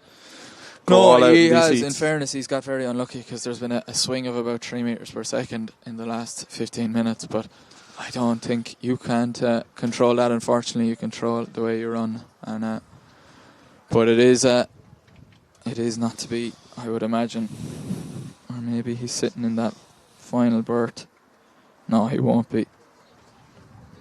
He might just sneak through in that 4th spot. We'll have to await confirmation a little bit. We won't make any on. Decisions yet. Luckily, we're not in the photo finish room. No. So then we have our last heat coming up now. So in lane 2, we have Jack Kinnan of Galway, Joshua Cadman of Sligo in 3. Do you want to give this? Nikamjika Anamwera. Jack was saying this week he's perfected the pronunciation of this name. So I can tell you it's going to make life much easier because Kem is currently sat at the finish line, so he appears to be a non-starter. With a certain Michael Farley as well. So unfortunately, hopefully nothing too serious. Luke Timlin, who has been plying his trade a little earlier in the year, if the top list is to be believed, down in Australia, is back. So Luke Timlin, another man who has been very competitive at the senior end. And Adam Festus goes alongside him in Clonliffe. Olawatobi Javita of Titans goes in 7, and Charlie Byrne rounds out the field in lane number 8. So at the minute, Akinroley is perched very copiously with an 11.02. A man who's medalled at this age group numerous times before. So he will be hoping, he's probably glad to see. If he gets a second chance, he will hope to improve. Relish it and make sure he performs a little bit better. The wind certainly picking up. So it's Canaan, Cadman, no Anamwera for Timlin, Festus, Jabita and Byrne.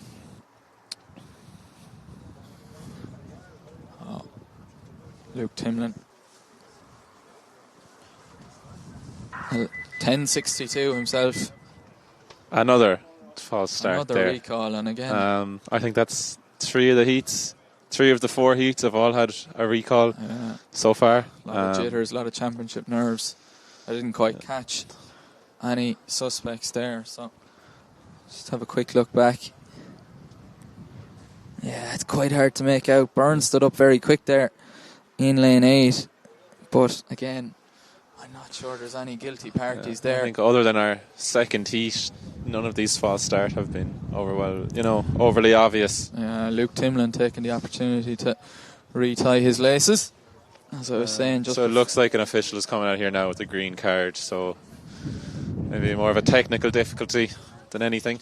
Yeah, so Luke Timlin, Crusaders man, 10.62 this season, down in Party. Seems to have spent some time in the Southern Hemisphere earlier in the year after quite a good indoor season. It'll be interesting to see how that form translates now, I suppose, due to the Australian track season taking place across February, March and April.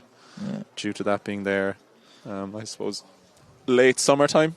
Yeah, in the middle of winter now in Australia. A road slightly less travelled, but I suppose if I had the opportunity to go down to Perth and Brisbane and all these places and race in the lovely heat, I would. Yeah.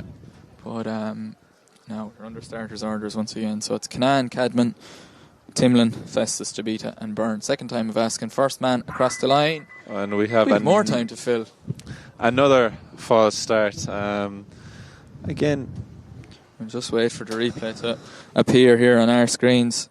We have the luxury of being able to just watch the stream back ourselves.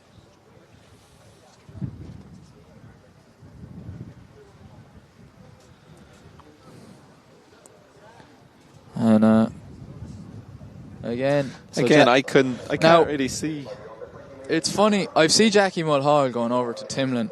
And if memory serves me right, Timlin was in the bad books with the starts team at the senior championships a little earlier this year. Or maybe not the senior, but the under-23s. And was citing, I think he puts his foot in a very interesting position in the blocks there. I've watched it up close. Okay. I think it triggers the system. So he's getting a bit of a slap on the wrist here again from Jackie Mulhall. It's a green card again. But it's not the first time I've seen a race with Luke Timlin in it that has had multiple recalls.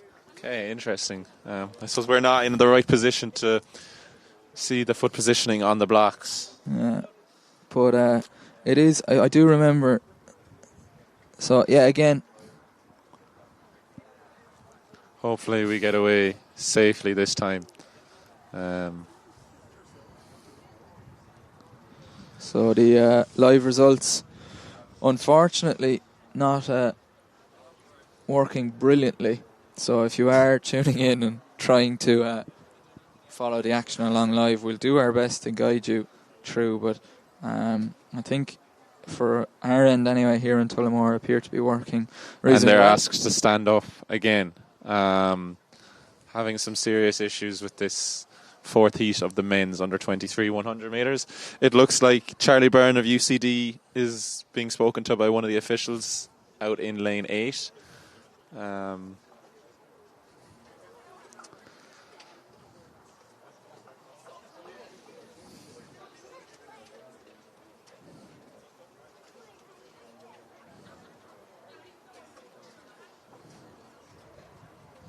So, fourth time of asking, or fifth time? Fourth time. Fourth time. So hopefully now we can get away safely. Again, so it's Canaan, Cadman, Timlin, Festus, Jabita and Byrne.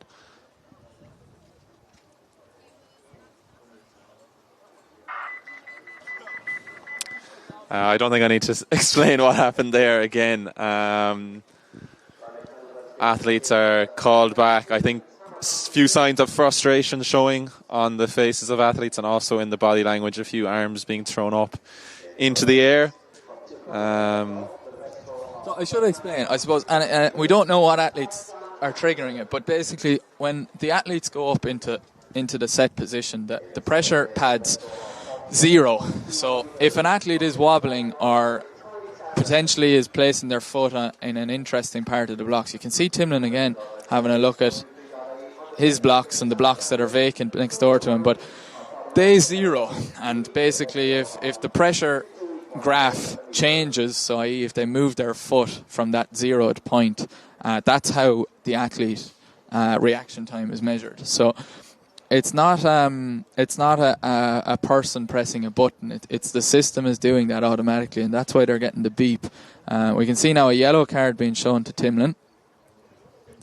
So he's adjudged to have probably moved in that set position. So you're expected to get still, you're expected to zero in, and obviously the graph, you can see there's a little blue kind of a tower on the right, or on the right hand side as we're looking down at the start line, and that has a little screen and an output. So that's what our officials. So Jackie Mulhall is having words again, and as I may have mentioned to Dara slightly earlier, this isn't the first time I've seen this happen with Timlin. No, you and said. Look, it's not a slight on his behalf. It just seems to be whatever way he sets up in the blocks, it seems to fall ill. But you would imagine if it happens once, it could be put down as a once-off. But if it's happening multiple times, he might have to start addressing that. It probably should be something. Hopefully, his coach and himself might work on in the future, because this does nobody any good. I think this is the fifth time of asking that we're going to the start. So again, I'll go through this. Kinnan, Cadman, Timlin, Festus, Trabita and Byrne. So the athletes are called to their marks again, settled in the blocks.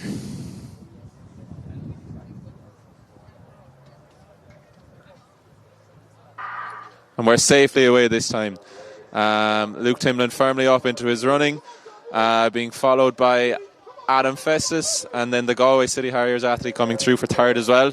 So it's going to be Timlin coming through in 11.19. So I think it could just be Timlin going through from that heat, unfortunately. The times for second and third will not be fast enough to qualify. Yeah, I think your judgment is right there, Dara. I think not enough, so Akinroley will have done just enough. Now that we have access to this morning's results, we're just going to run you through a quick summary while we're waiting for the events to change over. So this morning you would have watched the steeplechase. So the under-23 women's 3,000 metre steeplechase was taken in a time of 11:46 by Ella Collins from Bandon AC. The under-20 women's steeplechase also ran over that same 3,000 metre distance, was won in a very impressive fashion. Dervala Allen taking that in 10:43, just missing her championship record yeah, by 6 seconds. Yeah. But a very impressive run from an athlete who competed at the European Under-20 Championships last summer in Tampere. Yeah, she's rounding into a very, very tidy steeplechase. I was chatting to a few of the Athletics Ireland staff about her. Ran the standard pretty much solo in Belfast, 10:25, coached by Simon Allen in St. Peter's AC, who are developing a bit of a reputation for themselves, it has to be said, in the steeplechase. And the men's steeplechases, the under-23 men's title was taken by Jack D of St. Peter's in 9:31. Alan McCutcheon, the junior NFC man, also competing there. And in the junior category, the under-20s, that was taken by Tom Murphy of Kilkenny City Harriers in 9:44. A good race with Charlie Gunawardard Hannah of Raheny Shamrocks. There was also some throws a little earlier on today as well. We had the Yeah, the women's under 20 and under 23 hammer outside, and the men's hammer is just concluded as well. I just saw them going in for their medal presentations. Passer and Skyda, Fanahan McSweeney AC taking that title in 56.85, the under 23 women's Hara. You had a chance to get out and watch some of it this morning. Yeah, I went out and just watched one round of the hammer. So good few athletes competing there. We had 4 in the under 23 women's, and I'd say we had 5 or 6 then in the under 20 women's, so a total of maybe 11 athletes. Or no, we had more in the under 20s, sorry. About 9 athletes in the under 20 women's. So Gallen of Lifford Strabane taking the under 20 title in 52.83, so a really good throwing by the Lifford Strabane athlete, another club when you talk about a tradition and a culture of throwing. Lifford Strabane. Yeah. There was also some javelin a little earlier on today. The under 20 women's javelin throw taken by Emma Edvinson of Westport AC with 44.54. Enya Silkina, interestingly, in second. The heptathlete, who is, well, pending selection, Oregon bound to the World Under 20s, the heptathlete. yeah, and I also managed to catch a glimpse of the under 23 women. So it was Alpha Gordon of Greystones and District AC that took gold there, ahead of Leanne Healy of Marion AC and Laura Frawley of Nina Olympic. So the winning throw there was 45-13. So yeah, brilliant throwing. That's you up to date. We'll turn our attention now to the under 20 women's 400 metres. And in this heat we're going to see, I suppose, one of the main contenders in this first heat in the form of Erin Friel. They're in lane 5. So yeah, a best of 54.2 to her name, and has one standard for those World Under 20 Championships in Oregon this year, and might be chasing that second one here today with the closing date tomorrow. So again, this is going to be a very competitive event. The women's under 20 4x4 squad have secured a spot for those World Under 20 Championships. So again, just putting out your best performance this weekend could be crucial in securing a spot on that team. In lane 4, just inside Erin Friel, we have Emer Brennan of Clonmel AC, an established athlete over the 400 and the 800. Our under 20 800 metre indoor champion last year with a phenomenal last lap. Yeah, Alicia Hegarty from Middleton AC is going to go in lane 3 here. Emer Brennan, as Tara just mentioned, 400 800 athlete, has probably concentrated a little bit more on the 400, and I think a little bit of her training base moved to join some of the Kilkenny City Harriers. Yeah, so she is entered in the 800 also today, but I think that participation in that might depend on how this heat of the 400 Erin goes. Friel then 54.59, so actually just hasn't got the standard over. I think the before. standard came indoors when she raced. She raced Molly Daly at another and stage. Mia Brett, Metro St. Bridget in 6, and Elisa Jaime Stapleton of Galway City Harriers. So this is, again, it's 5 heats. First and to qualify. 6 fastest is what we are seeing here. 6 fastest is quite unusual. Quite unusual. Maybe potentially 8 fastest times into the final. We won't cast judgment. Might be a bit of a typo. I think the best strategy here now is just to run hard. Fast. Yeah, run fast and see what happens. And don't look back. Apologies. Thankfully for these 400 athletes there, it is starting to slightly die down, isn't it? The wind. Yeah. Yeah, no, definitely that. Especially if there's a headwind on this home straight, it can really come back to bite you at the tail end of a 400. Yeah, apologies there at 54. Actually hit the standard right on the nose. Yeah. A little earlier on. Herself and Daly. Yeah, Molly Daly, unfortunately, we won't see her over the championships. Picked up a slight injury a few weeks ago. So and actually, just as we're flicking here, I think you were correct in saying that the window did close originally this weekend, but I think it has been actually extended, the High Performance Committee, so they still have another week after this weekend. Oh yeah, sorry, that's my fault. Yeah, that is your fault, and you should be very, very sorry to all the people at home. No, I think it was originally that weekend, but I think it has been extended, as is the right of the selection committee. So, look, I think if you're Friel here, I've seen her race a little bit. She's had the leaving cert to contend with. She's had the trip to Botswana with part of the senior 4x4 squads and making her senior debut. She's been very busy this year, to say the least. You would be hoping to see her best expressed, as we said. The 4x4 also qualified. Important to mention that she is a bronze medalist from those EYOF championships last year. So a very impressive CV to boast. Yeah, and certainly one for the future. FSU bound to Florida State. Yeah, joining the likes of Lucy May Sleeman and Nicole Dinan, 2 other Irish athletes based over in Florida State University. So these athletes just been standing here a little bit while the start system is tested. But yeah, it's been it's an embarrassment to riches by at the under 20 level. Molly Daly 53.7 went top 10 all time under 20 a little earlier in the indoor season at the National Junior Championships, just ahead of Friel. But athletes that we're going to see a little bit later on, Granjo, and probably the best name in Irish sprinting as of right now, Evelyn Quick. Yeah. Actually mightn't be a name made for sprinting. A name's made for sprinting. The DSD athlete, part of the DSD quartet that set the National Senior Club 4x4 record a little bit earlier this summer at the European Club Championships. Yeah, she's still an under 18 athlete, a brilliant talent. So almost under starters orders. So it's probably making sure that the track is clear the whole way around. Again, we're using lanes 3 to 7. So Hegarty, Brennan, Friel, Brett, and Jaime Stapleton, Galway City Harriers. So we'll let them settle into their marks.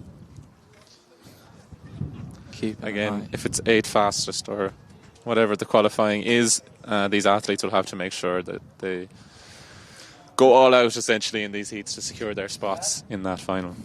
Yeah, so away they go, and it is Friel starting to take the stagger out of Brett on her outside, the Metro St. Bridget's athlete, and into the teeth of that breeze now, although the wind kind of changing all over the place, and anyone who's raced in Tullamore knows that the ditches and the hedges down the back straight can play tricks with the wind, but it is Friel who is stamping her class over the rest of the field. Some good running on the inside by Brennan and Hegarty from Middleton, but very difficult to tell at this moment in time who is the best. But there's no doubt about our leader passing through the 250 mark, and a little outside 32 seconds is Erin Friel. So she's going to round into the home straight now and have to make a plan in her head and negotiate this wind and keep the knees driving high. She's relatively assured of her place. All she has to do is keep it going to the final. Brennan now starting to close the gap up, and she's going to maybe hear the footsteps of Brennan and Brett, but it is Friel will need to be careful now because the girls are coming up behind her, but a very solid run. 56.74. Maybe shut it down with maybe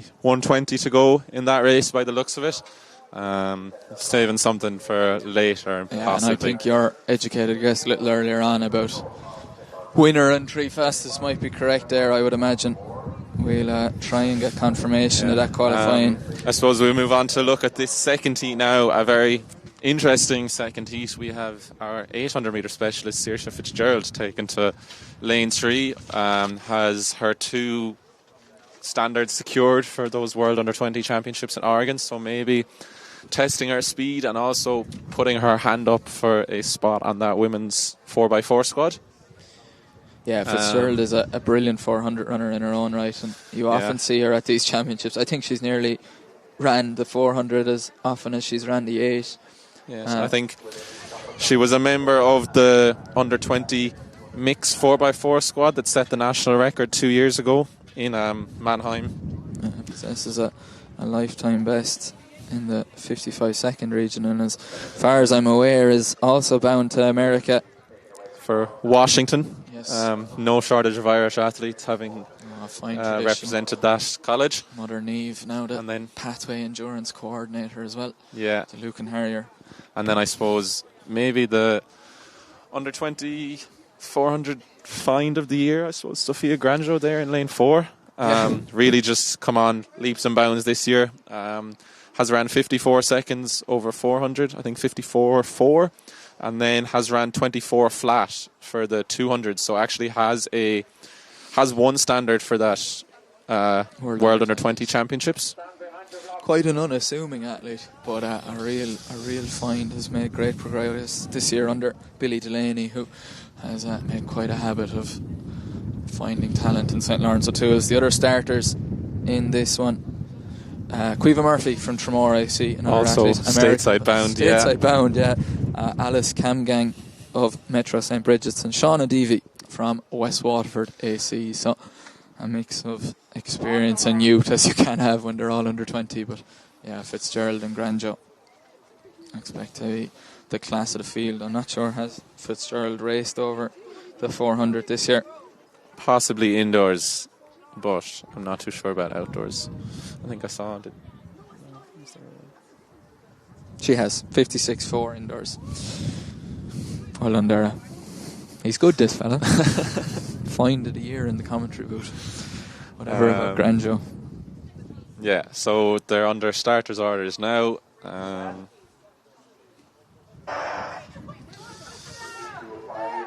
And it looks to be Quiva Murphy's made a very quick start, making up the stagger on the athlete outsider, as well as Sophia Granjo, I suppose, using that speed over this first 200. We might expect to see Saoirse Fitzgerald come back at her a little bit in those closing stages. But at the moment, it looks to be Sophia Granjo, followed by Saoirse Fitzgerald in this heat of the women's 400 metres.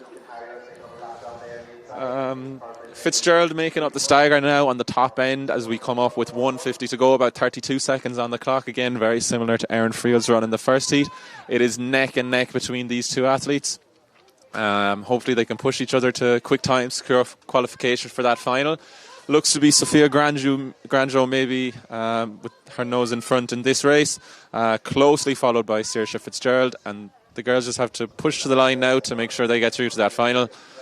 56.2, very similar time to the first heat. Impressive enough performance. Nice to have the two of them there to push each other. Something Erin Friel was maybe lacking in that first heat. She'll be glad of the company. The two of them will be glad of the company. They worked well off each other, and I think they should be brought comfortably through to the final a little bit later on. In this third heat, we have Alaya Whelan-Tully of Ratoath in lane 3. Ellis McHugh, our national under-20 400 metre hurdles record holder, also Oregon bound for the World Under-20 Championships and stateside bound next year for college. She is going to the University of Wisconsin, joining the likes of Killian Gleeson, who is also over there. In lane 5, we have a Kilkenny athlete, Kate Maher, was announced as a reserve for the women's 400 metres on the under-18 team that will be heading to the European under-18s in Rieti in Italy in 2 weeks' time. Cassie O'Byrne of St. Lawrence O'Toole, I see Erin Han of Lockview, and Saiv Ni Vukala of Lucan Harriers. One of two Ni Vukala athletes, who I assume are sisters from Lucan Harriers on this start I would list. say there's too many Ni Vukalas in Lucan. Yeah, Muireann Ni Vukala also goes in Heat 5 a little bit later on. But Ellis McHugh, I was here in Tullamore watching her set that national under-20 record. Phenomenal run. And again, similar to many of the two other athletes that have competed so far today, she was a bronze medalist at the EYOF Championships last year over the 400 hurdles, and I was also on that medley relay team with Erin Friel that finished 4th in that final.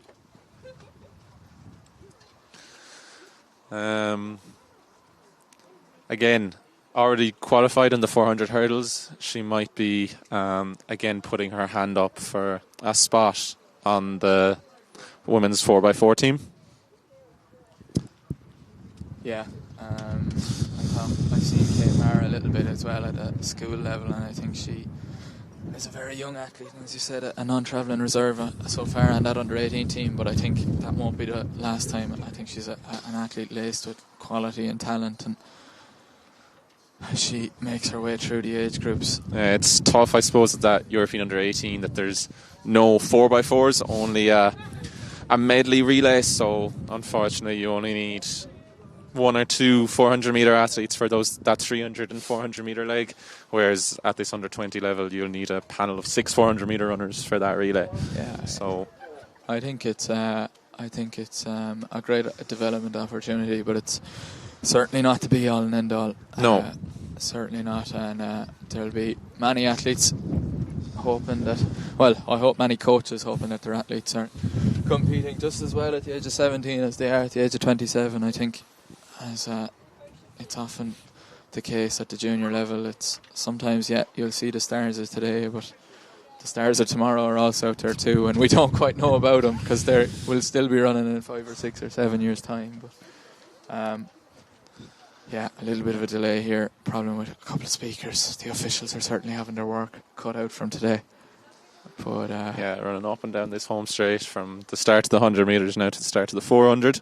Jackie Mulhall down there, one of the best officials. Recently was out at the World Championships in Tokyo as part of the race walking judging team, and I think she made a cameo during one of the relays handing out batons as well. But very good. So we do, alongside some high quality athletes, we also have some high quality officials here as well. Do you know what? And I've spoken, we have a bit of time to fill there. So I've been chatting to a few of the Irish athletes who've been competing on the continent of late, and making comments that potentially in Ireland we don't realise how lucky we are at the standard of officiating we have, and the quality and smiles on the faces that we always get when we make it to the blocks, and we are very lucky, and we do say it every year that the competition is nothing without the volunteers who give up their time, but we're incredibly lucky to have a very vibrant and thriving athletics community in Ireland, and the volunteers who officiate and fix the speakers as we have a look at right now, and the coaches. I can see some of them pottering around down in those, and mothers and fathers.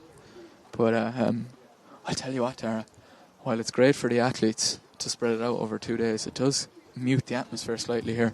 Yeah, does look kind of bare, I suppose, the outside of the track. If you look around, compared to other days you might be here, maybe the National League, when the place is filled with tents or chairs or anything, there is a slight delay in an atmosphere here. As B. Clavin Photography, who is Barry Clavin, who will join us in the commentary booth in a little while. He's I don't know, is he doing like a TikTok or something there behind us? He's doing a bit of video, and anyway, as the intern is beside him too. The intern, who is now apparently 18 and is a fully fledged member of staff with Entry, I think. But very good. Now he puts on his headphones. So again, we're just having a small delay here before the third heat of the women's 400 metres. The women's under 20 400 metres. Not what the athletes would have been wanting. No, not ideal. Not ideal. And especially not for these fourth and fifth heats that are also standing here on the infield. It'll be very important that they stay warm before their runs.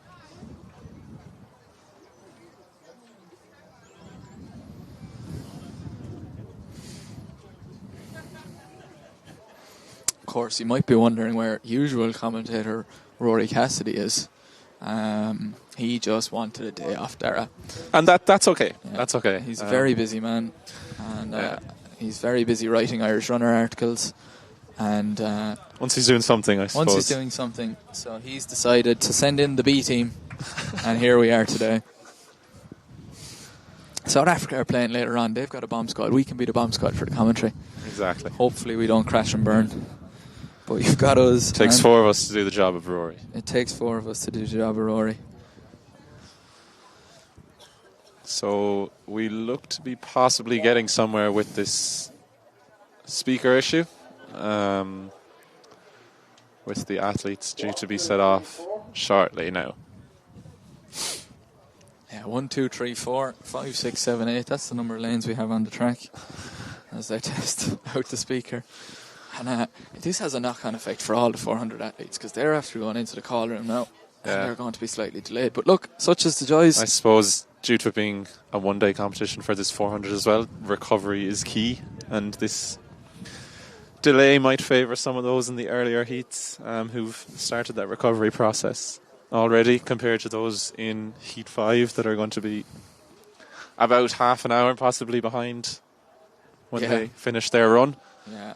I think they're due back on the track at about 4 o'clock this evening. Roughly, yeah. So it's always been a tight turnaround at these championships.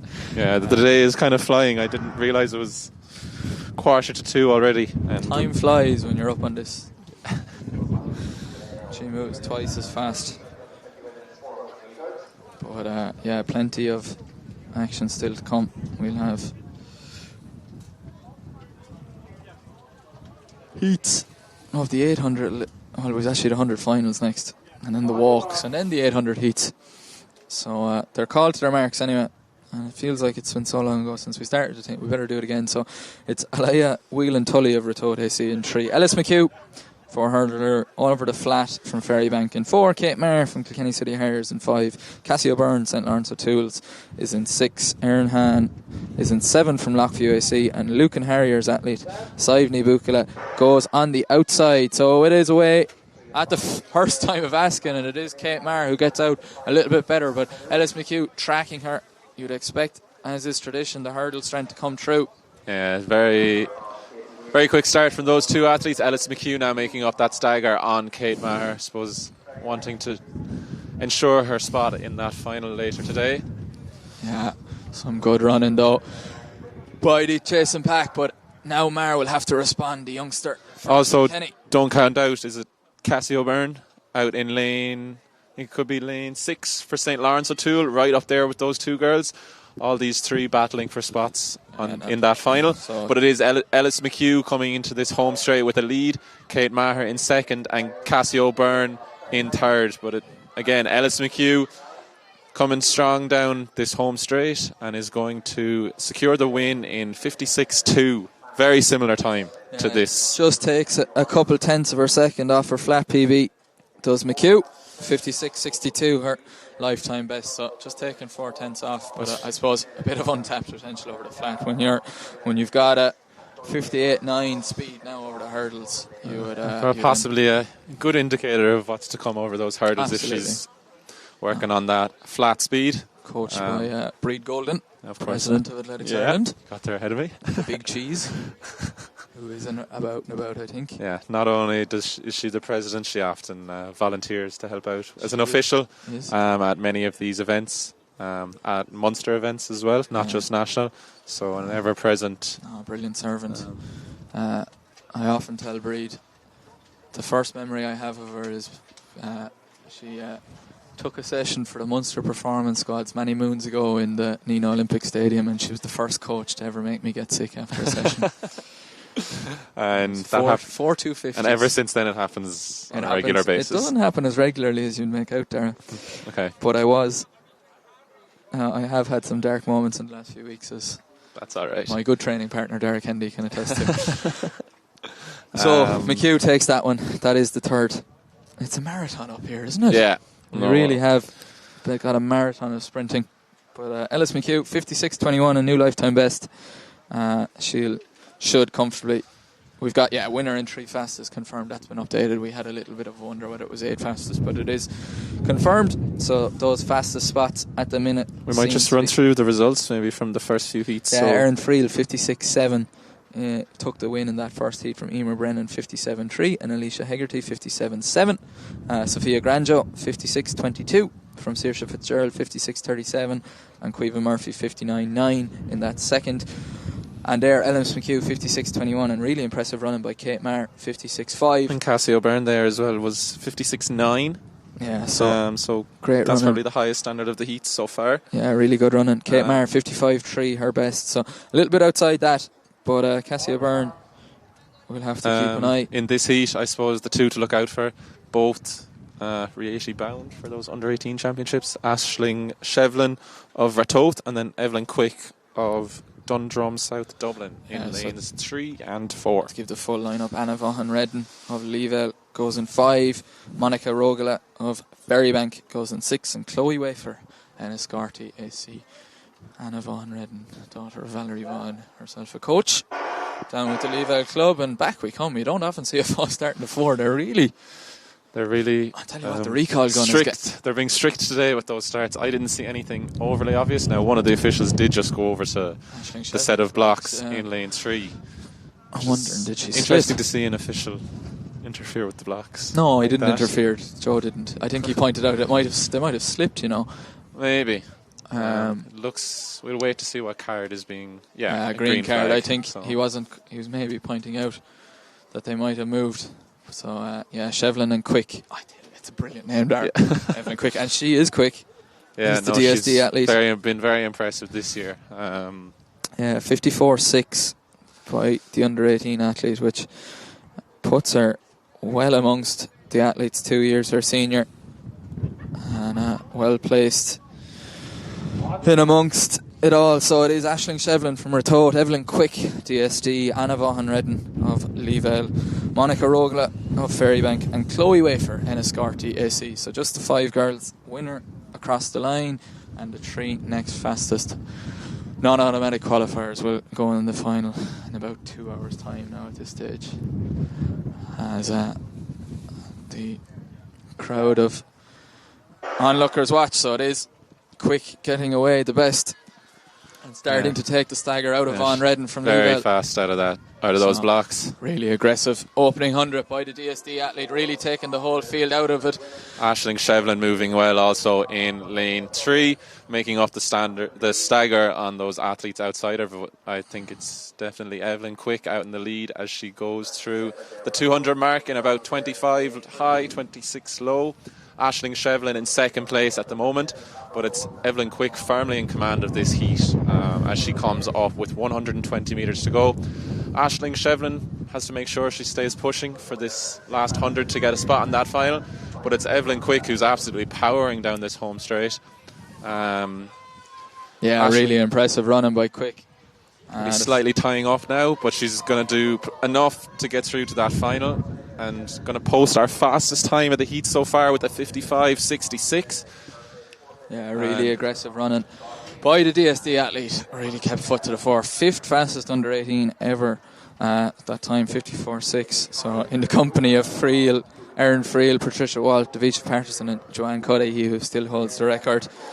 Joanne Cudahy went on to a few things. I think she might have run at a few Olympics. Yeah, and held the record for a while. If that's any indication of what's to come for Evelyn Quick. Yeah, she's in good company. But that's the first time, I must admit, I've seen her run in person, and really impressive running. Yeah, no, the way she attacked and set up that race was very impressive over that first 300. And I suppose she could be one that'll put those under 20 women under pressure. She is. She's got a good attitude by the looks of it. Seems to have the mentality willing to put herself out there. Yeah. After a bit of a delay as well, to be able to just hit the blocks aggressively.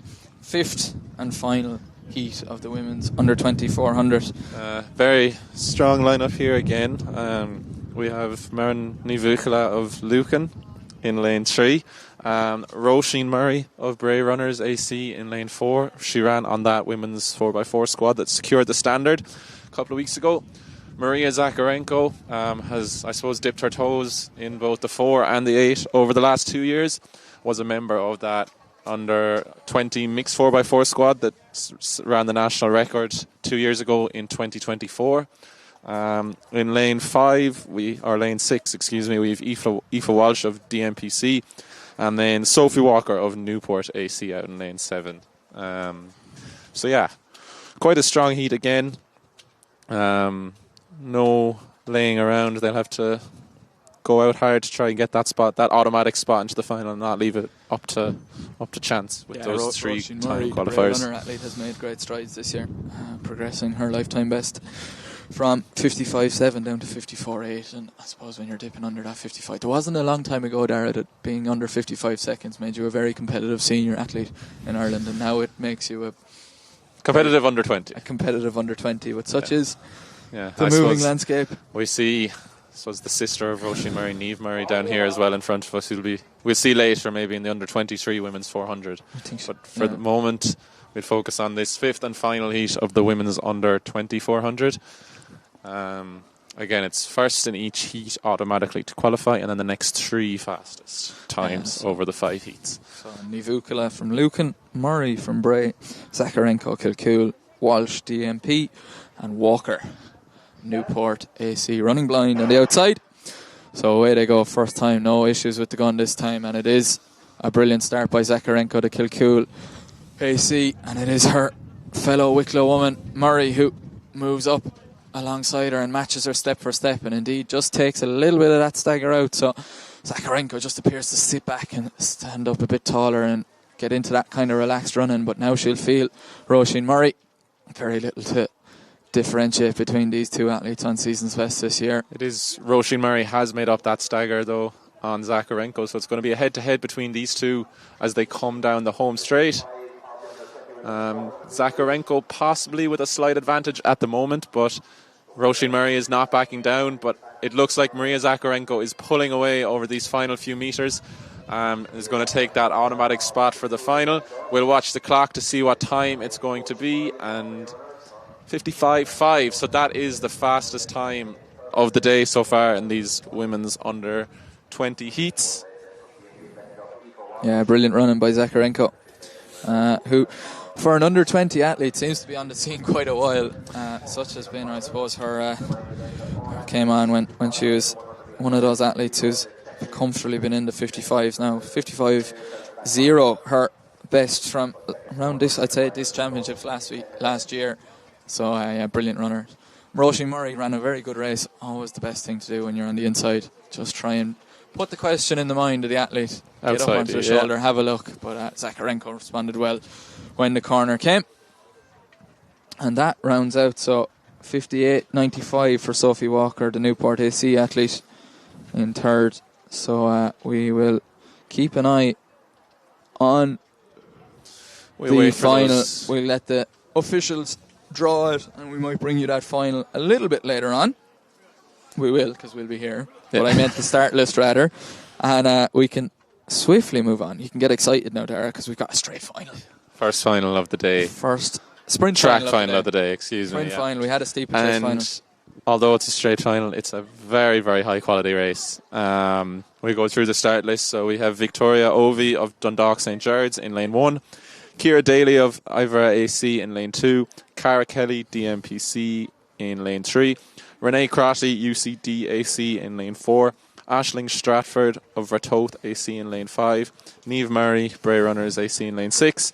Jennifer Sawyer of St. Lawrence O'Toole AC in lane 7. And Lucy McGlynn of Tiracunnell AC in lane 8. What do you get when you mix a load of 4 hurdlers, 800 runners and 400 runners in a final? You get that start list. Yeah. It's going to be a brilliant test. It's a very difficult one to call. I suppose the fastest PB is Aisling Stratford of Ratoath AC, who has ran 54.0 this year. Very impressive. Has really come on leaps and bounds this year. Renee Crotty not too far behind her with a 55.2, and Jennifer Sawyer then 55.4. I suppose Jennifer Sawyer and Lucy McGlynn and Cara Kelly, also 400 metre hurdles athletes. Jennifer Sawyer also set a PB has also set a PB over the hurdles this year, sub 60 for the first time, as has Lucy McGlynn set a PB as well, going sub 60 seconds, based over in Loughborough University. Lucy McGlynn is so great to see her back on Irish soil. It's a cracking race. Crotty in the yellow of UCD. Another one of those under the guidance of Adam McMullen. Yeah. It seems to be a constant sentence that we're saying today. But under starters orders, it's the first sprint final of the day at the under 20 and 123.ie, under 20 and under 23 national championships. It's the under 23 women's 400 metres from the inside out. It's Ovey, Daly, Kelly, Crotty, Stratford, Murray, Sawyer and McGlynn. And away first time, and it is. Expect to see Murray. Haven't seen much of her over 400 metres. Been plying her trade under Joe Ryan over 800. So usually characterised by quite a quick opening 200, but maybe just having to bide her time now and rely on this newfound strength. Jennifer Sawyer takes the stagger out of Lucy McGlynn on her outside, and As McGlynn does won't have felt that too often. Aisling Stratford going quite well as Rennie Crotty. So Sawyer maybe has the early lead after a very aggressive opening 200. Renee Crotty now starting to come into her running, and she takes Niamh Murray out of it. And it is going to round into the corner, and it's Sawyer, Stratford, Crotty and Lucy McGlynn, if she can find something, is still in the shout of a medal. It is Sawyer who has the lead. 50 metres to go in this, and now she can start to feel the pressure at Stratford. Sawyer, she's won a national senior title over 400 metre hurdles before. She's got to rely on that strength now. It's Stratford from a toad. Keeping it is, but it is Jennifer Sawyer, 53.83. Unbelievable run from Jenny Sawyer there. Coach Drew oh Harrison, my just God. us. That is an unbelievable run from Jenny Sawyer to take the National Under-23 women's title in 53.83. For an athlete, I don't think who had broken 56 seconds coming into this year, ran a PB a couple of weeks ago of 55.40, has now dropped her PB down to 53.81. I'll do you even better. Her PB coming into this year was 59.09. And now she's a 53 second runner, is Jennifer Sawyer from St. Lawrence O'Toole. I think the lane set up there maybe is what set Jenny up so well for that race. I suppose having seen her in training, I don't think there's a more aggressive runner out there. We're going to declare an interest here. We may both train with her. Yeah, but when she's won, we can give her the attention. We can give her the attention. I'll tell you what, that was a brilliant race. Sawyer took it out aggressively, but I tell you what, Crotty expected to come back into it. Stratford did really well to close. Stratford's ran something in the 54s there as well. But Jenny Sawyer, national senior champion over 400 hurdles, adds an under-23 400 metre title. And there was she mentioned earlier to me that her two friends have travelled here to see her today, so she's put on a show for them, to say the least. She's put on a show. She's just missed the championship record of Ciara Sheehy, 53.63, but still 53.81. No slouch at all. Yeah, brilliant running by Sawyer. It'll be under 20 men, 4x4, or 4x4 says 400 to go next. No, it doesn't appear that we'll have a 4x4 team travel to the World Under 20s this year. So, unfortunately, not after the, I suppose, brilliant exploits of the men's Under 20 4x4 team at the last World Under 20 Championships, making the final. It is slightly disappointing, I suppose, that there won't be a team there this year, but as we've said before, the women's Under 20 team have qualified.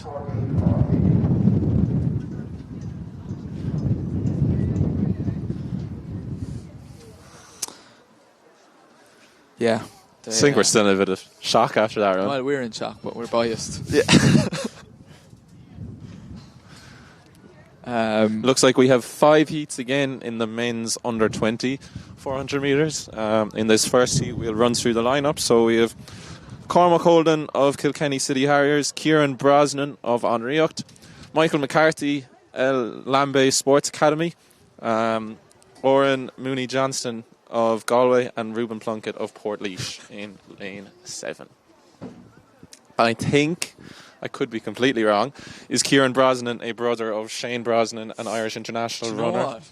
I think you're right. I think I'm right, yeah. Because I'll tell you what, I don't know, is he born and raised in Anriocht? I think there's a bit of American about him, because I saw him cutting around earlier in an American tracksuit. Yeah, I think we're going to, that's a big sweeping statement, but I think we're going to stick to that one. That he is indeed the brother of Harvard. I don't know if he's in Harvard anymore. I think he was in Harvard. He was in Harvard. I think he transferred. Yeah, he might have transferred. They're all transferring. I think he transferred to Virginia. They're all transferring these. I think every American student is going to transfer at some point. But of course, the brother has made his name in the long distance runs. Was a member of the Irish under 20 men's gold medal winning team at the 2023 European Cross Country Championships in Brussels. Yes. Reuben Wayne, the national leader at this age group, we'll see him a little bit later on. But Kieran Brosnan, 47.7, set in Plainfield, New Jersey, which isn't Anriocht. No, that is far from Anriocht. In fact, such is the diverse nature of our under 20 men that you have to go down until Ethan Carr, a brilliant under-18 athlete, I think, 2010. God, I feel old. 2010. I think I was making my communion around then, which doesn't make me that old either. But anyway, we're under starters orders. Cormac Holden, Kilkenny City Harriers. Kieran Brosnan, 47 man from Anriocht. Then from Lambay Sports Academy, it's Michael McCarthy. Oran Mooney Johnston from Galway City Harriers. And Ruben Plunkett on the outside, the Portlaoise Seaman. Yeah, so this is the first heat of the men's under 20 400 metres. Same qualification standards as the women's, first in each heat and then the next 3 fastest. So the athletes are away safely, and it looks like Kieran Brosnan has made a very, very quick start in this race. Already taken the stagger out of the athlete outside him and is making his way up onto the shoulder of the athletes 2 lanes outside him. So it is Kieran Brosnan and the athlete Ruben Plunkett in lane 7, also gone out very hard. Between those 2 athletes at the moment, of course the stagger unfolding in Kieran Brosnan's favour. So it's going to be neck and neck between these 2 athletes coming into the home straight, but I do think it's going to be Kieran Brosnan with a slight edge. So Brosnan just ahead of Plunkett, and it looks to be Galway City Harriers athlete in third, but it's Kieran Brosnan with the lead in this race, and he's going to easily take victory in the end, with Ruben Plunkett taking second. 50.42, the winning time, I suppose. A modest run by his standards. Very modest. He's a lovely runner to watch. He's got a lovely metronomic way about him. A little bit like Lionel Spitz. Yeah, that's fair. Minus the glasses and plus the arm sleeves. I suppose if he could do the same exploits in relays as Lionel Spitz does, he'll be doing very, very well. But really good running by Ruben Plunkett on the outside. And actually, probably something, because of the nature of Tullamore, sometimes you find that those on the outside have to bear the brunt of the wind a little bit more than others, as just the way it falls. But really good running by both those athletes. Plunkett, a Portlaoise Seaman, and 5th year going into 6th year student, as far as I remember.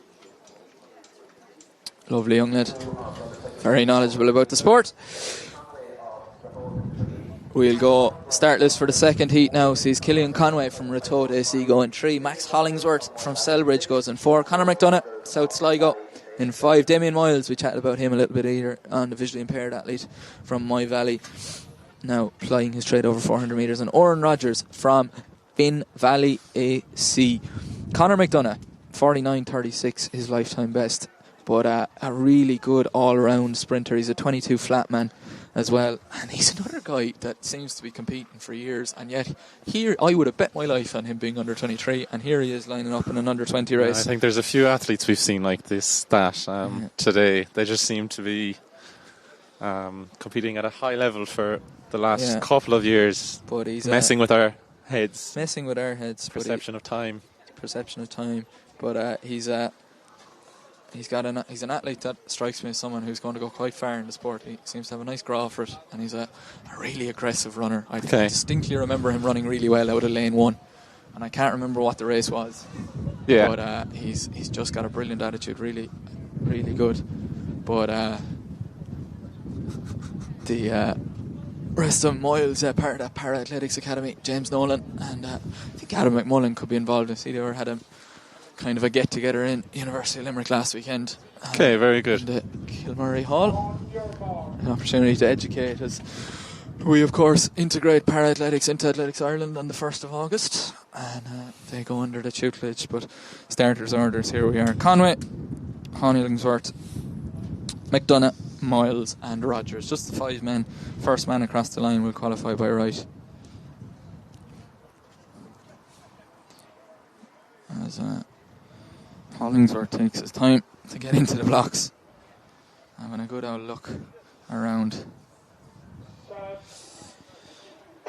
And away they go. So Hollingsworth starting very quickly, as is Miles. As you said, McDonough is out very, very hard. Already made the stagger already made up the stagger on the athlete outside him. Not too much between any of the athletes though at this stage, despite that aggressive start from McDonough. The Ratoath athlete in the inside lane is now making up the stagger on those outside of him, but it's still McDonough out in front as they come in with 120 metres to go. It is McDonough leading from our Ratoath athlete in lane 3. Killian Conway, yeah. Often see him over the barriers as well for Ratoath at the National Senior Champions League, but it is McDonough who's going to hold on. He's going to qualify by right. He has a quick look over his shoulder, 49.9. Yeah, cool as you like. Another, well, it's probably a little bit closer to his best than it was for Brosnan, but yeah, good running by McDonough. Did the job. And we'll see him again this evening for the 400 metre final. We look at our third heat now of the men's 400. So, again, 5 athletes in this heat. Carl Priest Cummins of Dundrum South Dublin in lane 3. Harrison Jameson of North Down in lane 4. Shane McGovern of Galway City Harriers in 5. Luke Mullins of Leevale in 6. And Dara Roach of Ratoath in 7. Yeah, Harrison Jameson, a part of a very strong North Down junior relay team that had a right goal at the championship record at the indoor championships.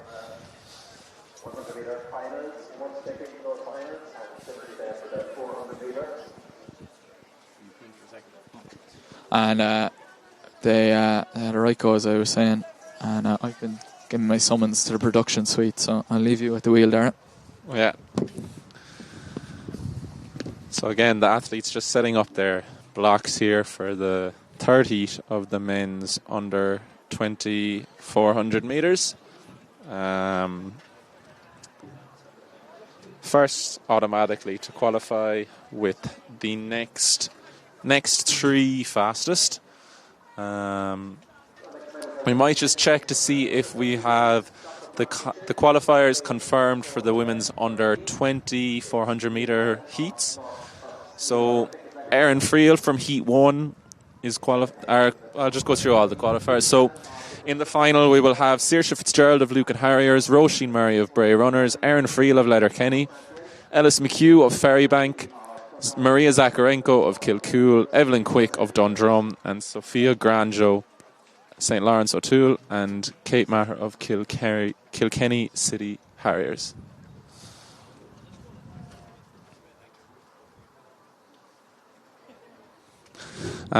So those are your qualifiers for the women's under 20 400 metre final. We're going to switch our attention back to the men's under 20 heat 3.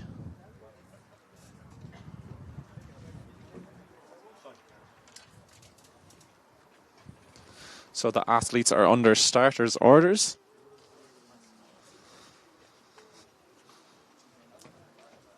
So again, Cummins, Jameson, McGovern, Mullins and Roach. Heat 3 of the men's under 20 400. Very even start, possibly the Leevale athlete Luke Mullins out to a very quick start out in lane 6. North Down AC athlete Harrison Jameson also making progress down the back straight, eating up the stagger on the Galway athlete Shane McGovern. Luke Mullins has made up the stagger on the Ratoath athlete outside him. Very even race between, I suppose, these 4 athletes. It's going to be very even coming into this last 100. Harrison Jameson of North Down with a slight lead, but Shane McGovern of Galway City Harriers coming back very strongly. He's coming up on the shoulder of Harrison Jameson, and in fact is going to take the lead with about 30 metres left in this men's under 20 400 metres heat 3. He's going to take the win with 50.19, securing his place in the final of the men's under 20 400 metres. Harrison Jameson is going to have to wait to see if that time is good enough for him to progress. And I think we're going to cut to an interview now with our women's under 23 400 metre champion Jenny Sawyer, who is down speaking with Jack Hickey. I think we're live. You're getting mics put on everywhere. Jenny Sawyer, we're having a look through results. In 2021, you ran 59.09. And that's the last flat 4 we could find until this year. And now you're a sub 54 athlete. What does that sound like to you? It's kind of hard to believe, I suppose. I know I was like putting the work in the last few years, but with the hurdles, I kind of don't really compete in the 4 flat all that much. So I was like, this year when I was going well, I wanted to try and do as many races as I can. So I was like, just going to enter 2s and 4s and hurdles, and yeah, the PBs keep coming. So yeah, I'm delighted. Yeah. You have a diverse sporting background, a Carlow woman, played a bit of football for Carlow as well, but I suppose you've come to UL and now you were lucky to get a scholarship this year as well. And I suppose you've progressed along over hurdles now, sub 60 as well. What's next?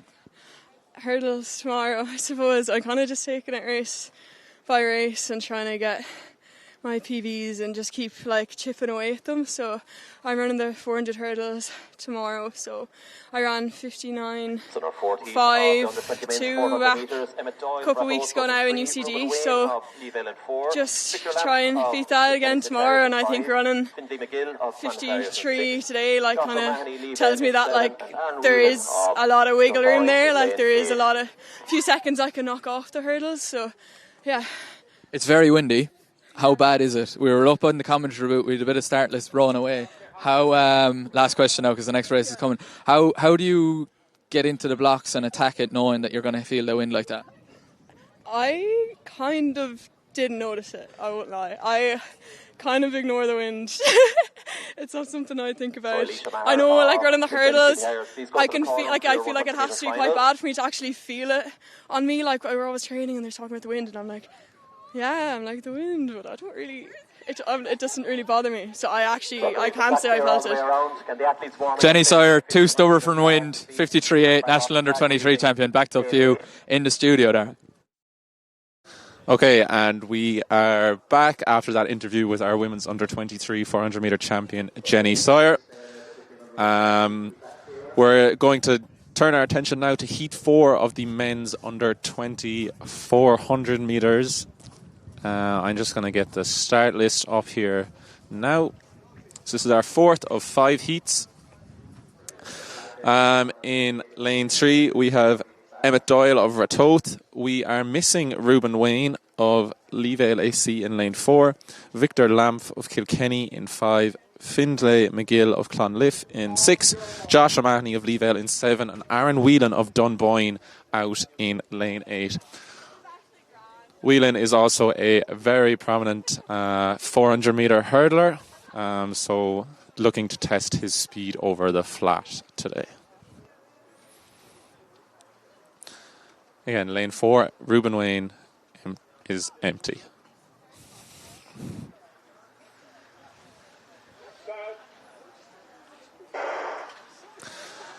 And we're off, and it looks to be Aaron Whelan on the outside, slightly taking a march on that Leevale athlete, with the Clonliffe Harriers athlete Findlay McGill making up the stagger on our Leevale AC athlete.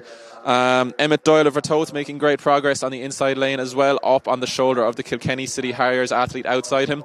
I think at this stage Emmett Doyle of Ratoath might have a slight lead, but it's very even between the 4 athletes in shot.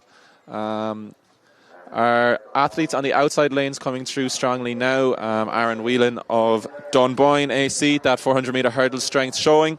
Our Clonliffe Harriers AC athlete as well, Findlay McGill, has a slight lead at the moment, but it looks like it could be Aaron Whelan of Dunboyne coming through to take the win in this heat with a time of 50.17, very similar to the time in the 3rd heat, and that will put him through to the final later today. I'm back. Jack is back. And I had to get rid of the wind muff, but I'm still back. Refreshing to hear from Sawyer, and good to see a good bit of 400 men out on the track as well. So it's a busy hive of activity underneath. But really impressive by Aaron Whelan. I'm sure you gave him his flowers in the preview, but he's a great talent. Another 4 hurdler. Yeah. From that under-18 cohort. Final heat. Jack Gilmartin from Selbridge goes in 3. Alex Leonard from Donore goes in 4. Oran O'Sullivan, Middleton, goes in 5. Rory Walsh, the Nina Olympian, goes in lane 6. Hugo Watson of Ratoath in 7. And Dara Malloy from Corran AC in County Sligo goes in lane number 8. 3 fastest non-automatic qualifiers. We'll have a quick skim through there to have a look. It appears to be 50.45 seems to be what you need to run to get into those 3 non-automatic spots. At the minute, it is Harrison Jemison of North Down AC with a time of 50.55, occupying the 3rd of 3 non-automatic spots. So, Harrison Jemison. That's a really satisfying name to say. Yeah, it runs very well together. And I can say it again. I hope they all make the final. But I hope Harrison Jemison, much like Evelyn Quick. Yeah, we ran through the qualifiers of the women's under 20 400 metres there just while you were gone. So it's set up to be a very exciting race later on. All the, I suppose, big hitters qualified. And you're selling it to me, Dara. Looking for spots on that women's 4x4 squad for the World Under 20 Championships. I will be there no matter what. As looks like we're almost set and ready. Gilmartin of Selbridge going through his final preparations. Alex Leonard, National Under 19 champion last year. Tall, powering men. Oran O'Sullivan of Middleton, also a very respectable 800 metre athlete, so look for him to come through in the closing stages of this race as well. Tell you what, it's not the first time I've seen a very tall man in a Donore Harriers vest getting inside the blocks to run a 400. I wonder who you're referring to there. He's built like him too, isn't he? He's a big, strong Maybe fella. He's watching. He's probably not. Alex Leonard, he's a big, strong fella. I saw him race in Belfast at the Belfast Classic. He's in that funny actually time when you're under 19, gone from under 19 and under 20, so you've not as much juvenile competition, and you're trying to do leave insert and all that, but he's powering down the back straight, taking the stagger out of Oran O'Sullivan and out of Rory Walsh, and now has his sights set on Hugo Watson of Ratoath. But on the inside there, Jack Gilmartin of Selbridge has just all of a sudden taken off like the clappers, and he's up onto the sole. So Leonard has a bit of company as they round the water jump, and it's 120-30 metres to go now, and Leonard will have to go to work here a little bit because he's under a bit of pressure from Gilmartin. But look at this now, the taller frame athlete just strides away, and Gilmartin has ran well here and may well be rewarded with a non-automatic spot as Leonard nearly does a 180 turning around. He's going to trot in, and it is going to be a slower time, 51.3, so not enough for Gilmartin. Leonard at a canter takes the 5th on an automatic spot. Yeah, so that is our final heat of the men's under 20 400. We have one more 400 metre race coming up before we move on to the 100 metre finals. So the next race in the track will be, we have 2 races, apologies, for the men's under 23 400. It looks like, do we have 9 athletes taking to the track over 2 heats? No. I reckon one of them will just take one for the team. Yeah, I think maybe. I remember my last year of under 23, which isn't that long ago. Way back when. And it was 30 degrees, and it was the same day as Kilkenny and Limerick in an All-Ireland final. And I was very sad because Kilkenny lost, and there was, I'm going to say, 10 of us, and we had to run 2 400s in 2 hours, and we all died of heat stroke. Yeah. And that's my story for today. But these guys, it's... this year neither of us have anything to follow, I suppose, in the hurling. No. A Tip man and a Kilkenny man, both but if, knocked out very early. Both knocked out very early. I'll tell you what,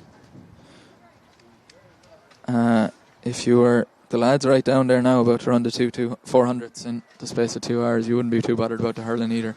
I think once you don't finish 4th in the first heat or 5th in the second heat, you should be safely through to that final. We're about to watch here. It's going to be a game of 400-metre chess of how economically can they get around. Now, they could decide they're just going to have a cut off at 2. Joe Doody, the fastest entrant into the field, he's run 46.77 a PB out in IFAM Brussels earlier this year in May. Doody, who we didn't see him at all indoors. We saw him at varsity indoors. Varsity indoors, actually. We won't think about that now because then I'd be wrong. But he's had trouble with his back in the last 18 months. Now starting to get on top of it under Dominic Munnelly.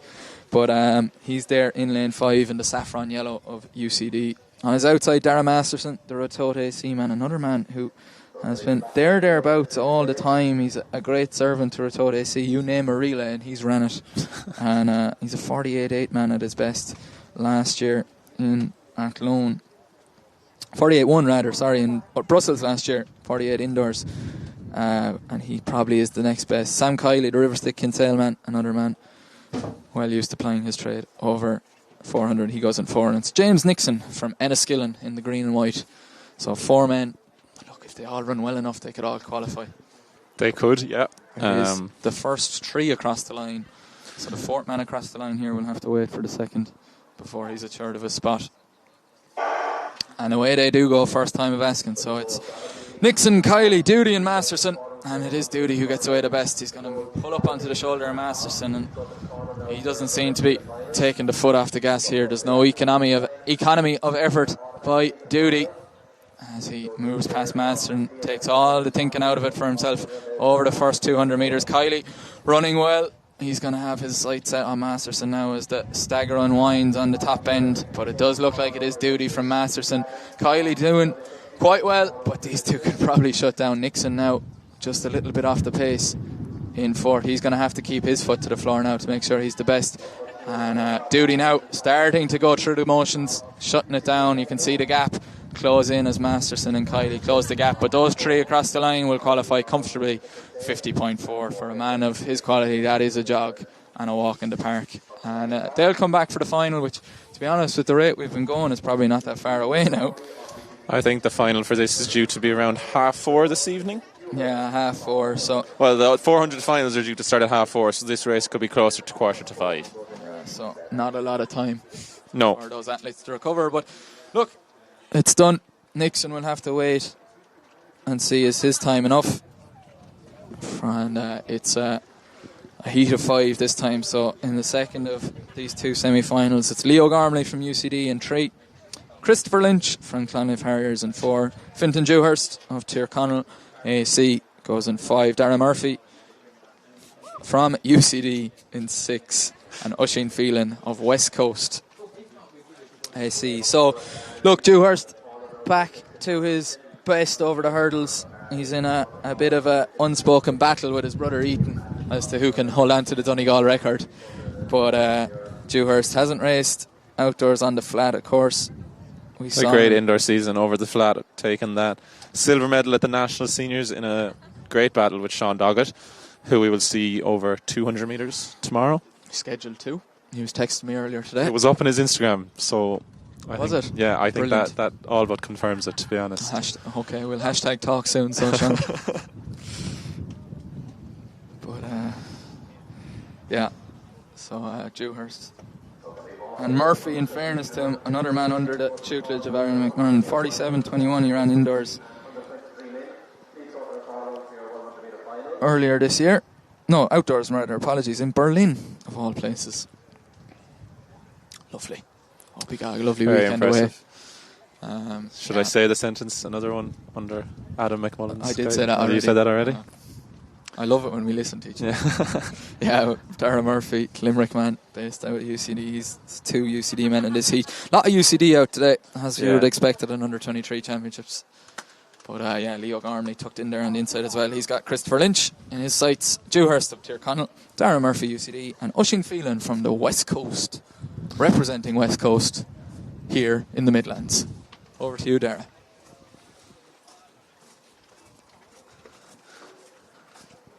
A club, I suppose, that are becoming very prominent on the scene, especially with their teenage athletes and sprinters even more in particular, West Coast AC. all guided under the tutelage of Tracy Moran, who's a brilliant coach in her own right. So away they go. And it is Murphy. He's very aggressive over the first 200. He takes the stagger out of Phelan, the man who's moved up this season from the 200 metres and really puts that. Look at that. Economical. He's just metronomic. Lovely stride round. Dewhurst, probably a little bit guilty of going out a little bit too slow, such as the nature of the hurdles. But let's see what he has over the last 200 metres. He probably doesn't have to do enough, all that much, if he doesn't so fit. Christopher Lynch has a little bit of work to do, the Clonif Harrier man. He's going to come through like a train. He's got Phelan, though, to take out as they round into the home straight. So it's Dewhurst and Murphy, hand in hand, arm in arm, stride for stride. They're going to qualify. Lynch is going to come through, and he might well pull Oisín Phelan through, but I think they're going to do just enough. Dewhurst out for a Sunday stroll, crosses the line in 50.4 from Murphy. They did it right. I think they tackled that one right, Dara. Do all the work in the 200, take all the guesswork out of it, and then be as not laborious, but as nonchalant. Ooh, look at you. Yeah. Was that a nonchalant performance? I think so. I think so. Yeah. Does that mean we get to be on a TikTok now because we said nonchalant? Can't wait to be clipped a million times. So now. yeah, that's the end of the 400 metres on the schedule for now, and we are switching our attention back to the 100 metres, where I can see the women's under 20 100 metre final walking down to the start line now. We had 3 semi-finals in 3 heats a little earlier today, in that where it was the winner of the first heat, Gloria Ogabokjoy of Tala, was the fastest qualifier in 12 seconds dead. So she's the national lead at this age group as well. So is comfortably, you'd expect to be the favourite. But he's looked good, I have to admit, while we were just preparing and amongst all the chaos of the live dot. In fairness, she's not, my apologies. I think she's the fastest, the entries rather. But it is Tiffany Medozi who has the fastest time in the country this year, from Destiny Lowell and Orla Mannion. What a hurdle season she's having, but she's also found a bit of shape and pace on the flat. Originally was entered in this women's 100, but might just be playing it safe, I suppose, having secured those two standards for the World Under 20 Championships over the hurdles. 13.5 last weekend in Nivelles in Belgium, where Fintan Dewhurst also corrected his 400 hurdles PB, but doesn't look to be too much ill effects there of any of those 400 metre men. Just cast our mind back to see if we can get a confirmation of that final.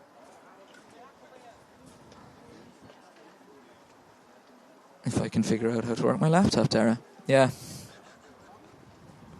You've been doing this long enough, Jack. I've been doing this.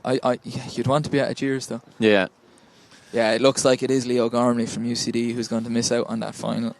He's the unlucky 9th man, so expect to see that final seriously ramp up. Could we potentially see a crack at that championship record of Chris O'Donnell of North Sligo? 47-1. Joe Doody has a faster PB, and Dara Murphy and Fintan Dewhurst both have PBs of 47-2. So that championship record could be under threat in that final. It could. Conditions would have to. I think it's incredibly hard. You often don't see very fast times at this under 23 championships because the schedule dictates more than anything else. Yeah, I suppose. I was there that day when Chris ran that. I was a junior running at 200, and if memory serves me right, it was so wet that, and we were all. It was 2020, so you had to sanitize the blocks, and it was so wet, and there was so much rain that there was suds on the tracks, pooling from all the hand sanitizer floating around the place, and it was in Morton Stadium. There's my anecdote now about the 2020 Junior Championships. In fairness, considering the year we'd had, I think we did quite well to have a championship. I think so too. You were probably only thinking about doing your Drumcondras or something like that. That was the year I was due to do my junior cert that never happened. Yeah. So. And look at you now. Look at me now. Look at you now. As a Donegal record holder, Ethan Dewhurst waves up at us. We'll hopefully see him tomorrow over the 400 hurdles. Another man who's had a brilliant season. we're in a very vulnerable position here, Dara. We are, yeah. There's no hiding. There's no hiding. Final, anyway, of the under-20 women's 100 metres. Emily Yakna from Clonliffe Harriers goes in lane 1. Then it's Daniela Adebola of Ace AC in 2. Alicia Maher, the home woman from Tullamore Harriers, goes in 3. Nicole Doherty from Ratote goes in 4. Chidaima Adekabi of Metro St. Bridget's goes in 5. Gloria Ogbohui of Tala is in 6. Anna Hogg, Fast Twitch AC, goes in 7. And Rosha Gavin from Limerick Athletic Club in lane number 8. Blustery, windy, we're putting it all out there. It's a championship race. It's all about winning. The times, I think, are inconsequential. A bit irrelevant, but still hope for a good race. Championship record, Ciara Neville, 2017, 11:59. Now for almost 9 years ago now. Exactly 9 years ago now. Actually. Yeah. And next year it'll be 10. And the year after that, 11. Yeah. But good to see Ciara back under that time comfortably now after a long period of absence. Yeah. Hopefully, I think the last time I looked at the impressive trackathletes.ie set up the website, she was in the 36th of 36 positions for the women's 100 metre spots at the Europeans. So possibly an opportunity to run there, but maybe with a few more performances like she's been doing, she could improve that ranking and secure that spot. Hello to Elizabeth and Louise if you're watching. I hope you're very busy updating the website. Or scanning the results. I can't tell you how annoying it was earlier in the week when your website went down, because I never knew how much I relied on it. But it is an absolutely fantabulous service. Absolutely brilliant. So we're just waiting for the final athlete to walk back to their blocks. For this women's... From Clonliffe Harriers. 100 metres, women under 20. Would you say she's walking back nonchalantly? I would, yeah. That's our challenge for the day, chalant or nonchalant. Is chalant a word? Yeah. Bring back Rory Cassidy. Bring back Rory Cassidy. Can you tell we've been up here now for almost 2 hours? Cyril Smythe is strutting down the home straight as well here. He's a mainstay of these championships. Just a small, quick gun test. Yeah. Could be needed.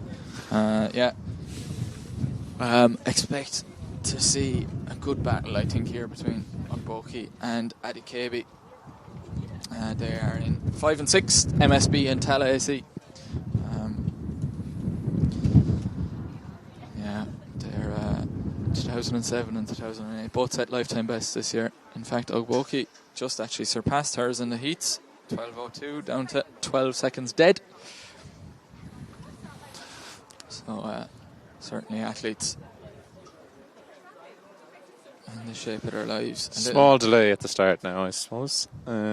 Just having to get the wiring set up. I can see the shot putters going through their preparations as well on the far corner. It's always difficult in Tullamore to get coverage of the shot put because they seem to always put a pole vault pit in the middle of the way.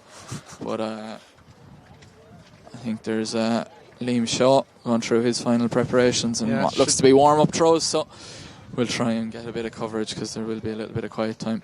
Possibly a good battle there between Liam Shaw and Callum Keating. Absolutely, yeah. Callum Keating, a national senior bronze medalist in the past, so high quality shot put field over there. And general cult hero of all in University of Limerick.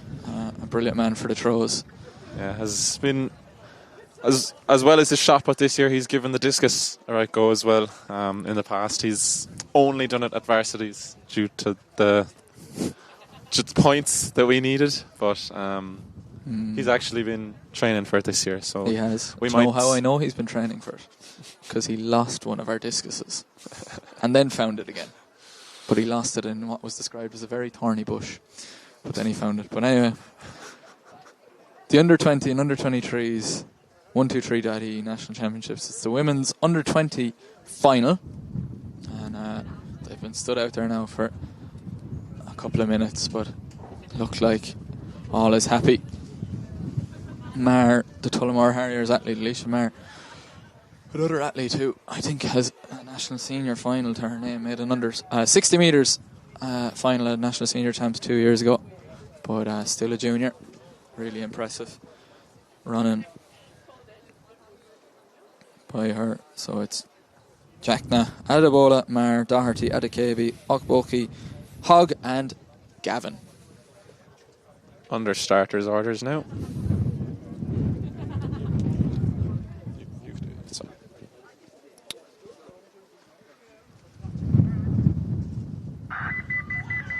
I think we've seen this one before, Dara, haven't we?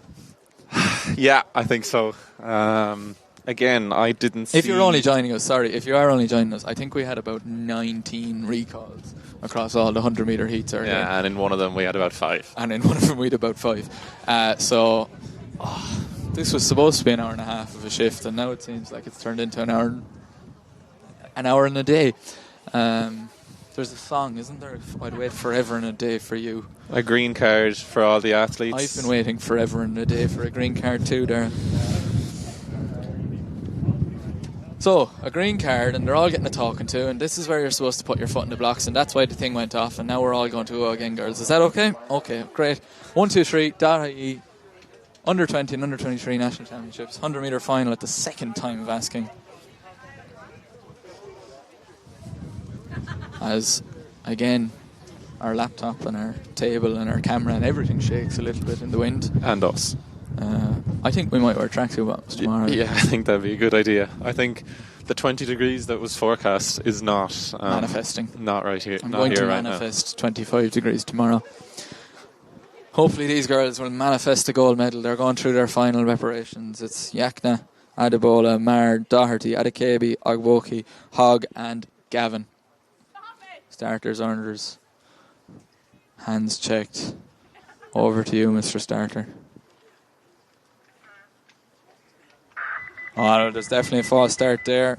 It's the Tala AC athlete, Gloria Ogboki, I think, who may well be the guilty party. And it's difficult for these under 20 athletes because they're not used to this level of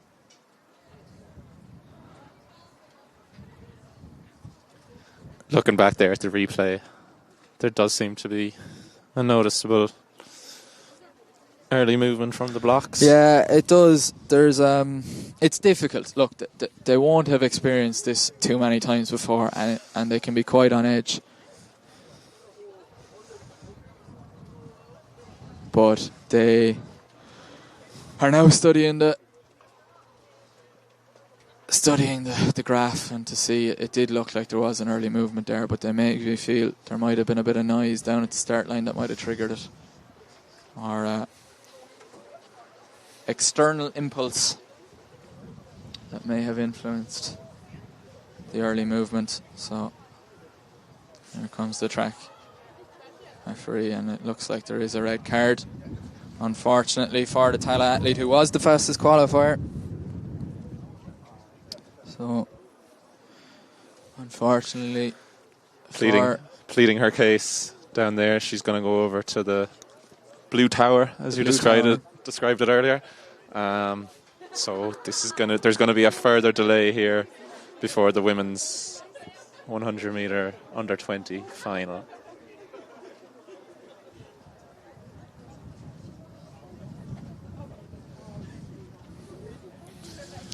Yeah.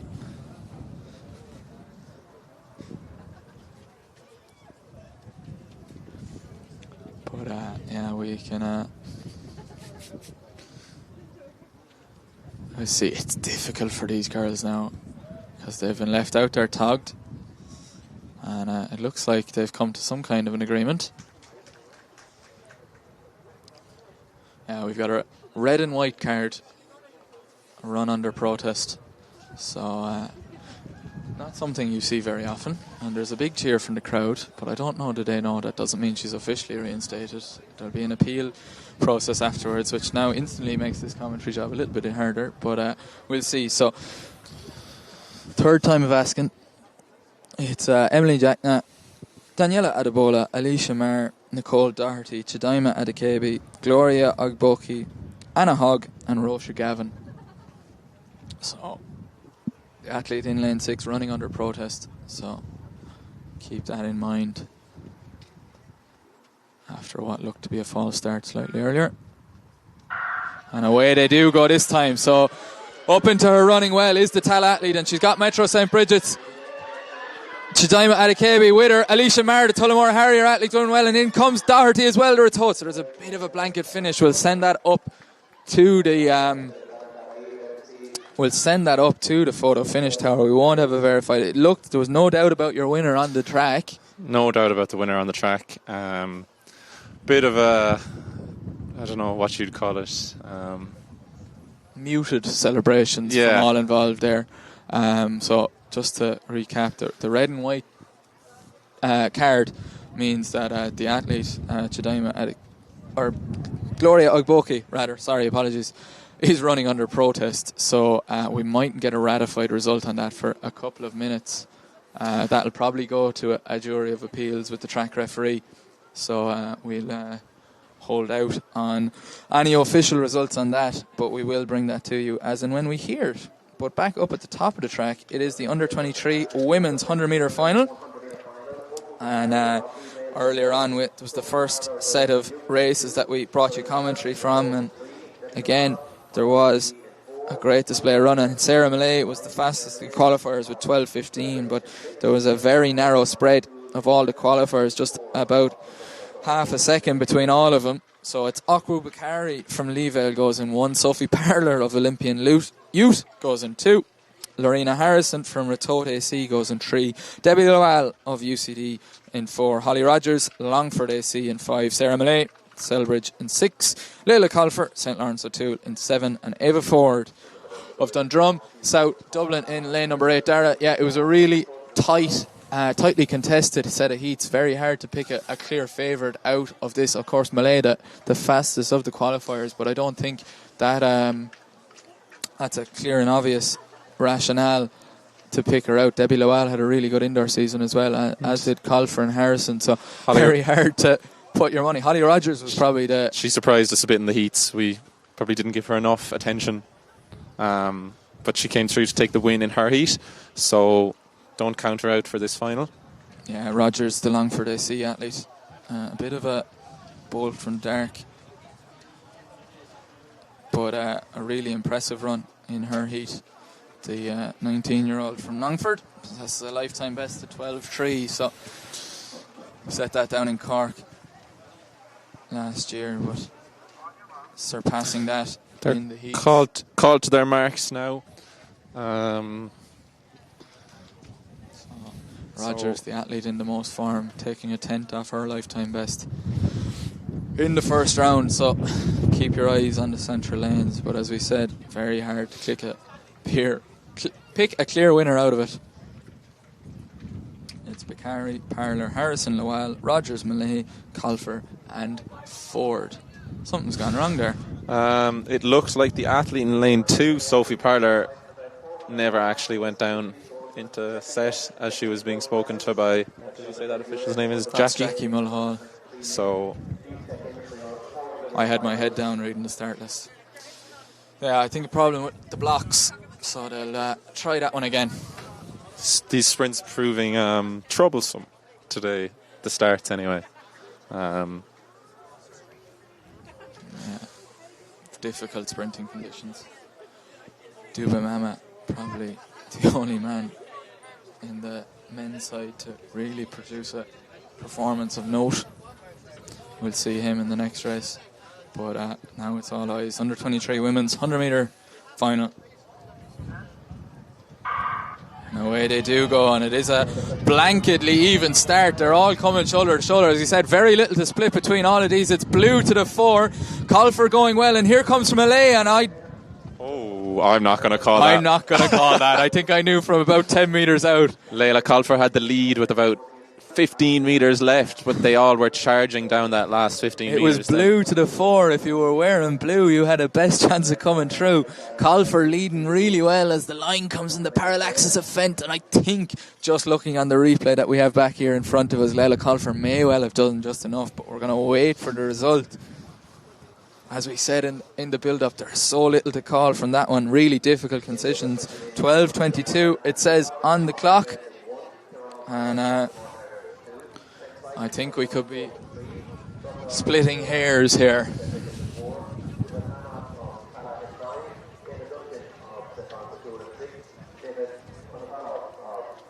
As they wait, there's hugs and chats and debriefs, but no result as of yet. Rounded down to 12:21. Again, that wind is swirling, a minus 0.9 headwind for that run. Not the most favourable conditions, but again, at these championships, times are irrelevant. It's all about getting that win.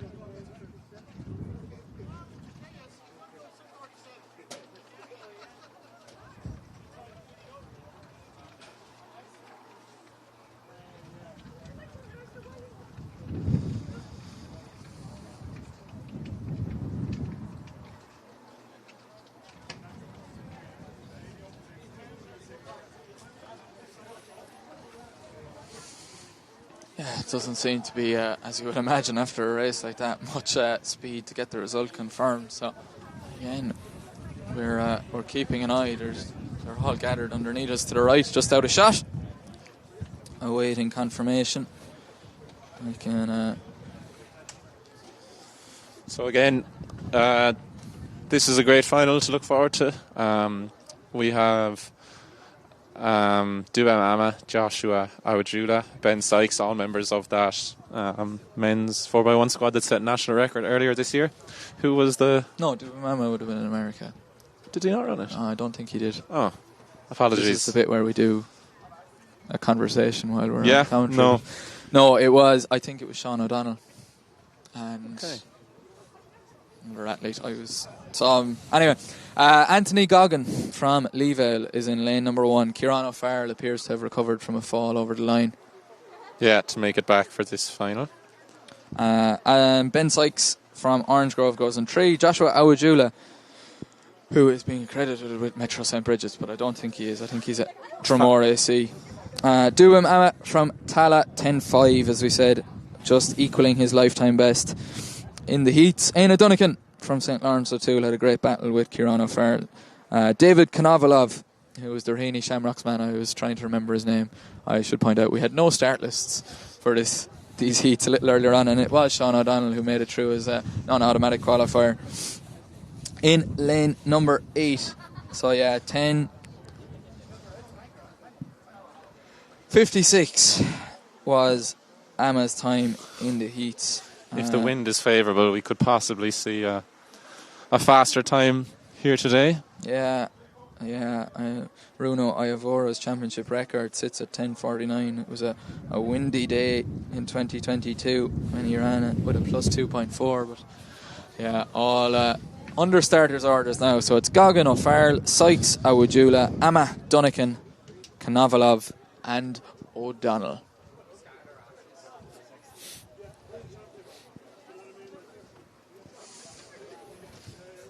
Ama should be a class apart here, but Sykes and Awajula were a little bit at their leisure in their heat, so expect them to put up a stiffer test.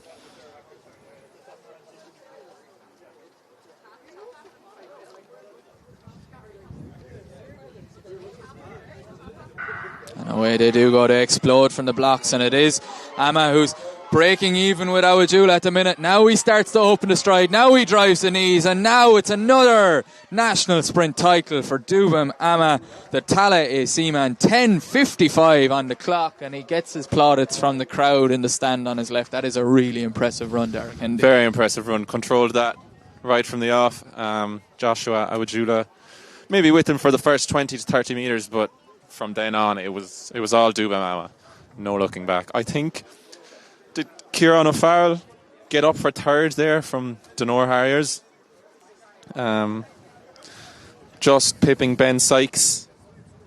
He did, yeah. Sykes kind of ran out of road.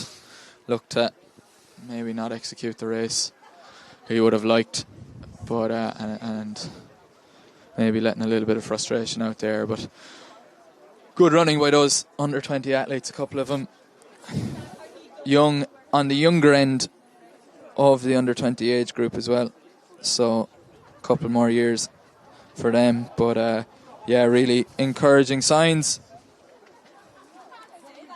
by those under-20s. Amma, yeah, just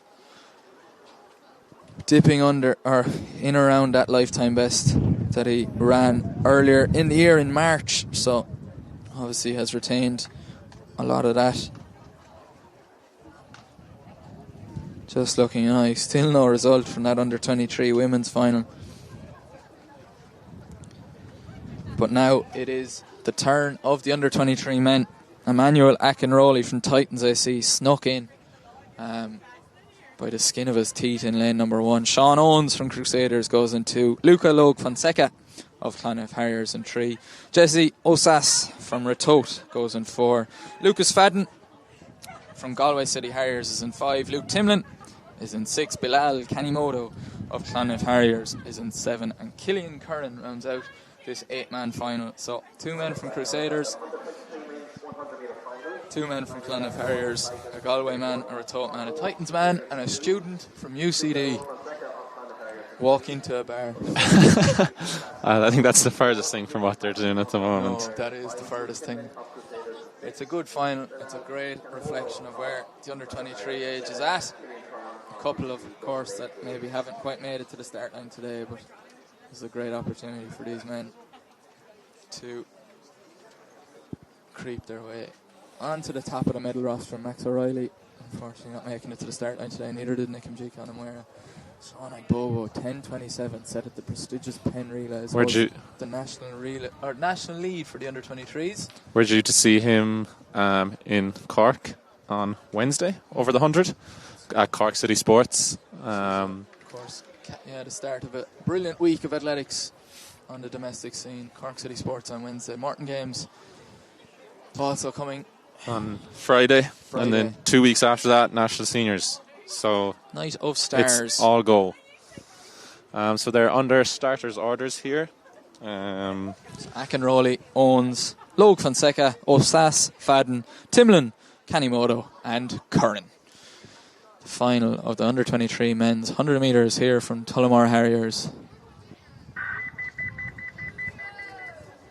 And we're going to be going back for a recall. We'll have to have a look here at the replay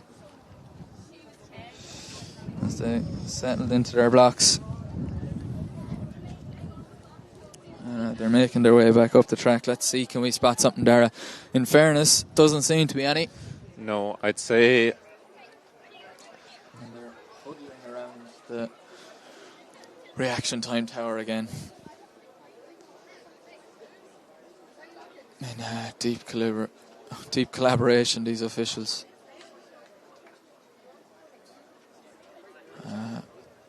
So just a moment to take a breather and see what the officials adjudge to be the situation. Perry Williams there decides this is a great opportunity to take a photo of him on. So that'll make for a great photo. Here comes Cyril Smythe with a green card. And we'll try and do it all again.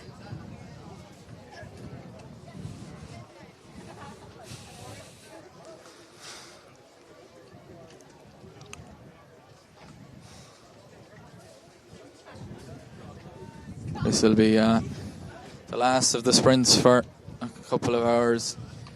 Barry Clavin and Killian Sheeran. They're down here on the trackside in front of us with a camera each. They'll be joining us later for the commentary. But we're going to switch our attention back to the start of this men's under-23 100 metre final. They're under starters orders again in the blocks.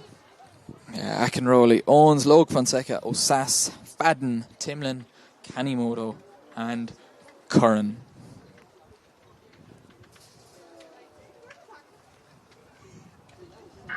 And away they do go. Second time of asking. So Fadden gets out well. He's put Jesse Osas under pressure, and in he's 2-4. The Galway City Harriers man, Lucas Fadden, takes the title.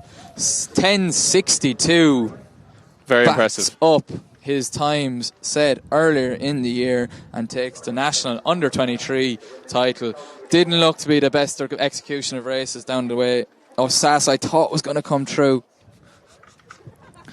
And I tell you what, on the outside, in lane number 8, Killian Curran may well have come from nowhere to get through for bronze. That was a brilliant last 40 metres by him. Really comes into view, I suppose. Sean Owens looks like he did enough to get second, and it's between Jesse Osas and looks like Killian Curran for that third with a and bronze medal. Kashot-esque dip. Throws his arm out over the line. Yeah, Loic Fonseca got out really well, but just seems to have been ran out of it. And we will keep an eye on the live results for the ratification of all those results. But no doubt about your winner, Lucas Fadden. 10:61 on the clock, the Galway City Harrier man. We might hear from him a little later on. The lads are going to try catch an interview with our 100-metre champions. Perfect, says Dara. Yeah. And we've got at the minute the result showing up from that under 20. You might remember Gloria Ogboki.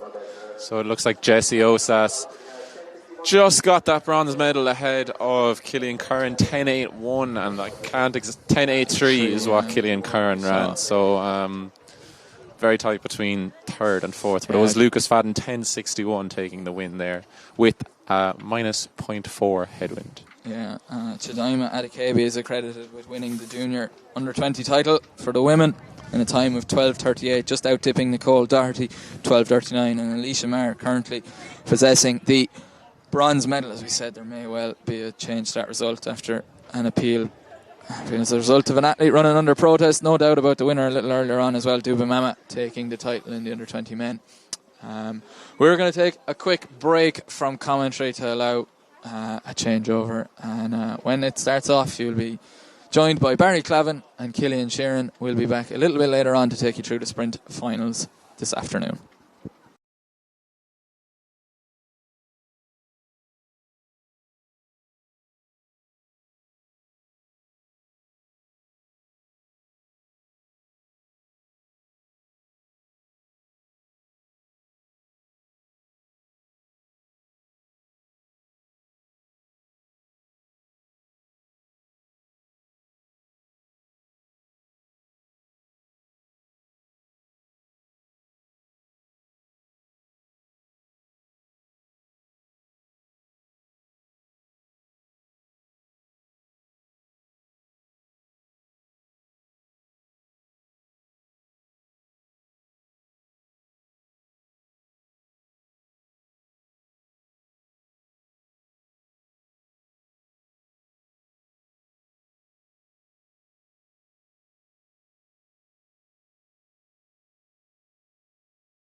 Lucas Fadden, men's under 23 national 100 metre champion. How are you feeling? Oh, I feel great.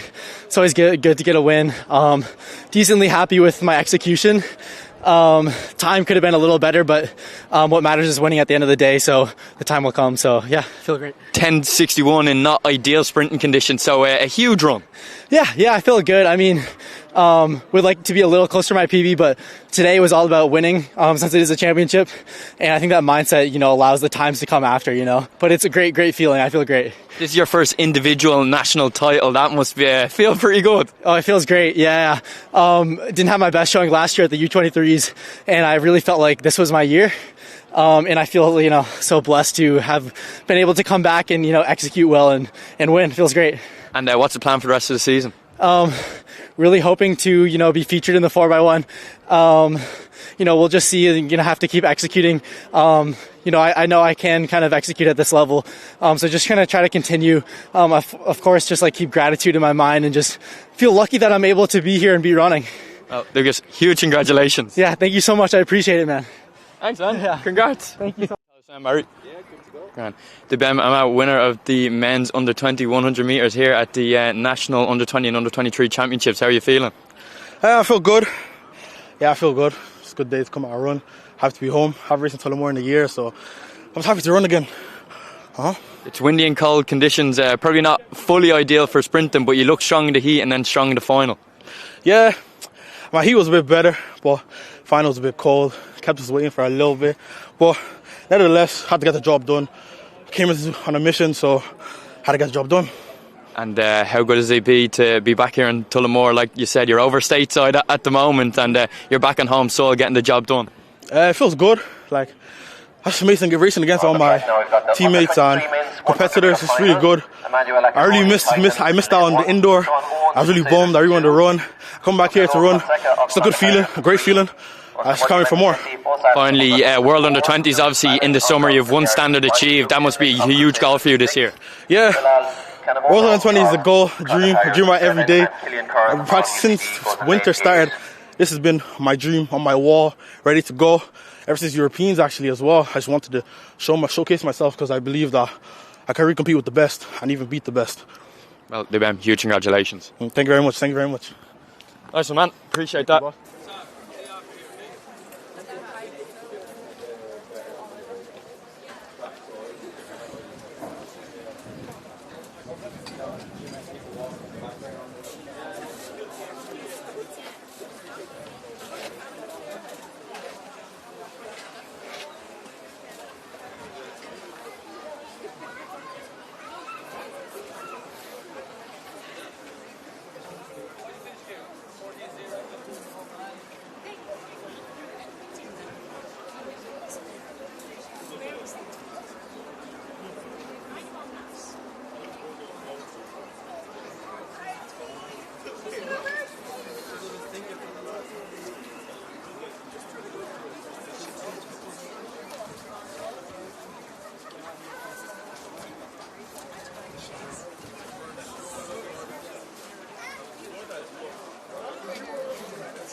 What's the tone, Mando?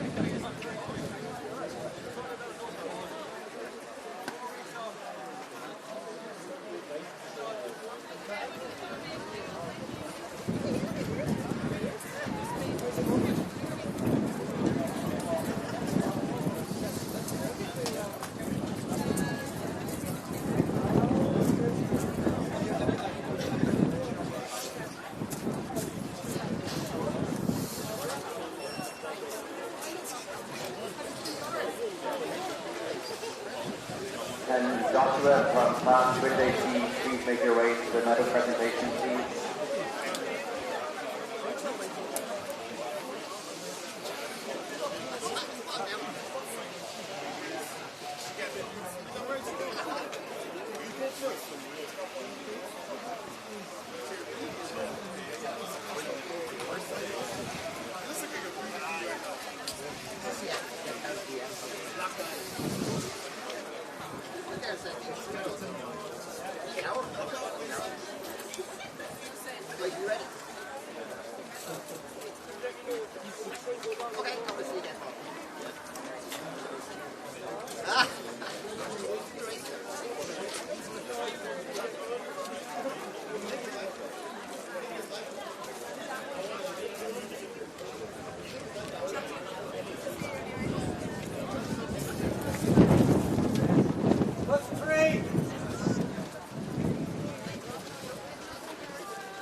Can I get the junior women's 100-meter medalists to the medal presentation, please?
What's 5?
Proceed!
So the medal presentation for the junior women 100 metre sprint. In third place from Tullamore Harriers, we have Alicia Marr.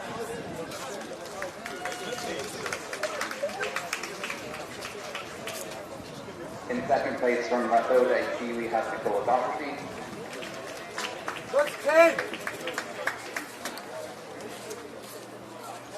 And your winner from Metro Swing British AC with a time of 12:38 is Sidinma Adequate.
Super, Matthew, super!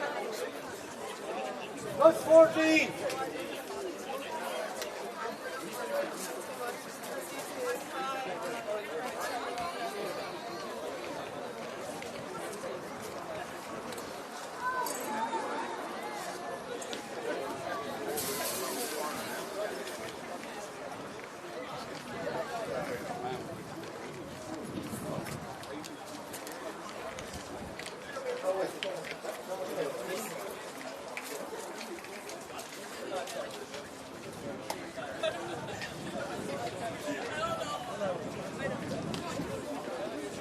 Could we have all 800 metre athletes to the call room, please? That's all 800 metre athletes to the call room. Could we also have both men and women's weight for distance? That's men and women's weight for distance to the call room as well, please. That's 800 and weight for distance. Thank you.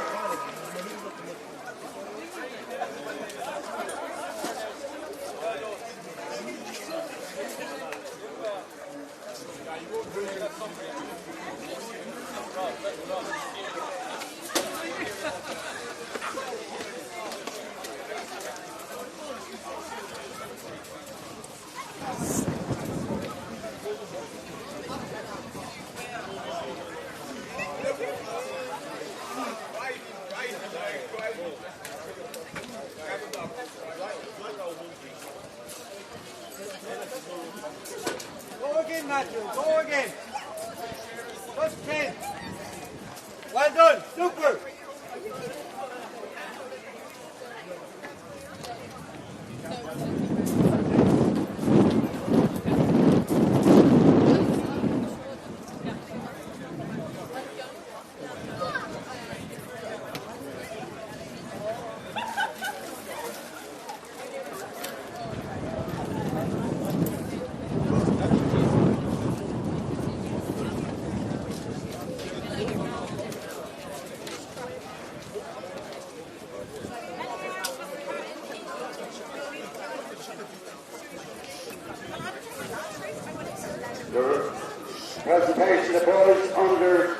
100 metres.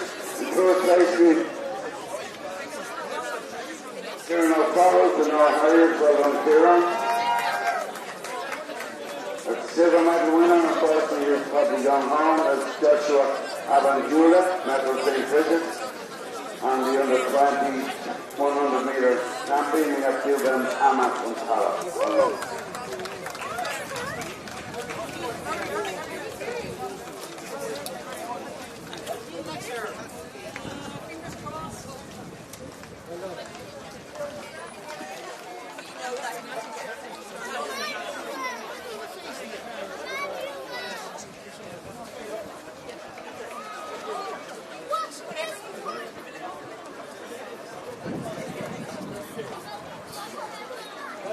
You're up 10. Well done.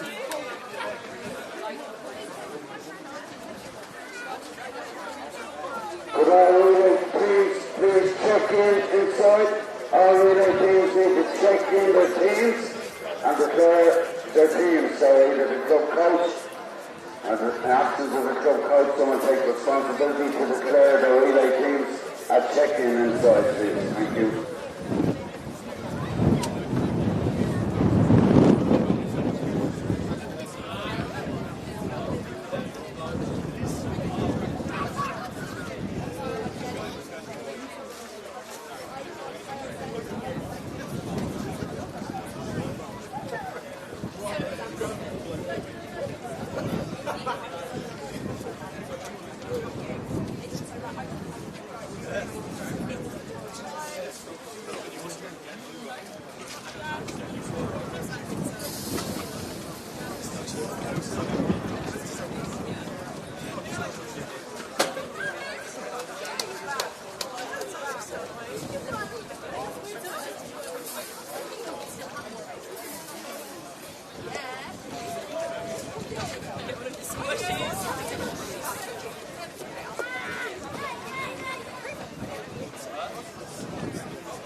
That's it, keep it going.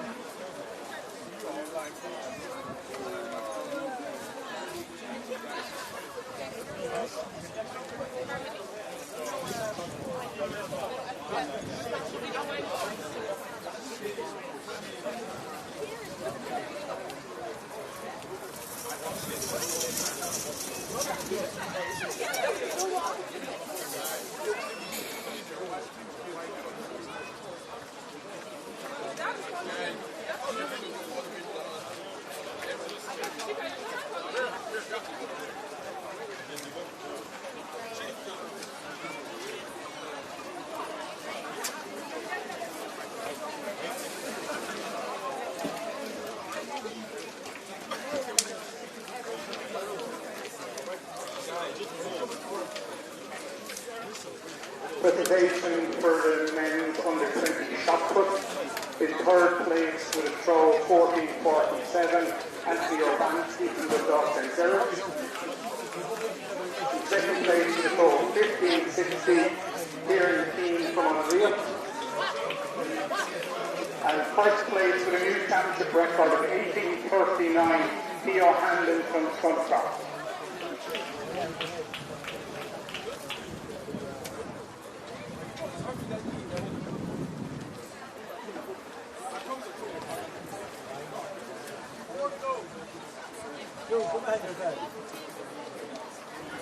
Up 4, Matthew, that's it.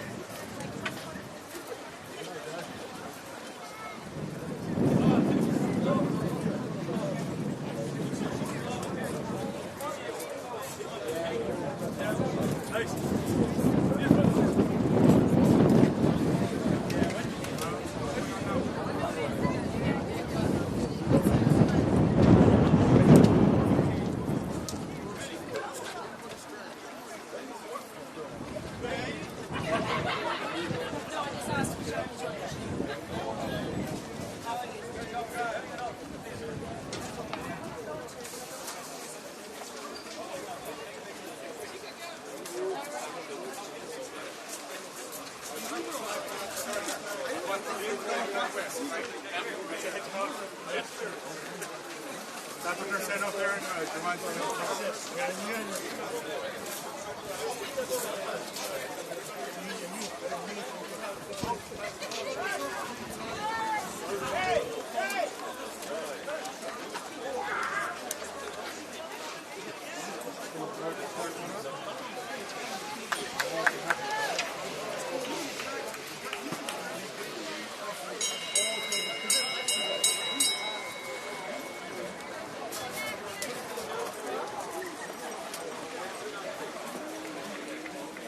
The presentation for the men's under 23 shot put.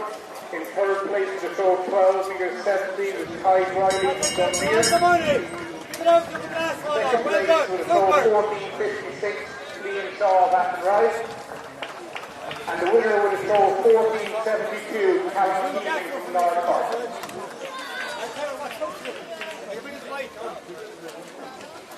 Our own is stronger than mine.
So the presentation for the junior women's discus. In third place with a throw of 36.44 is Tara Wright. In second place with a throw of 40.27 is Maeve O'Connell.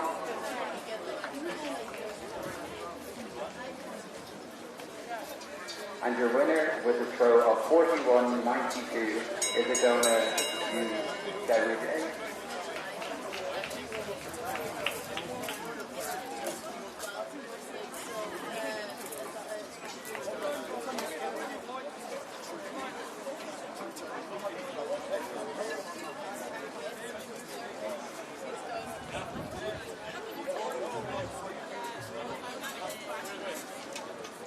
Can we have Aisling Lane's medal presentation for the walk?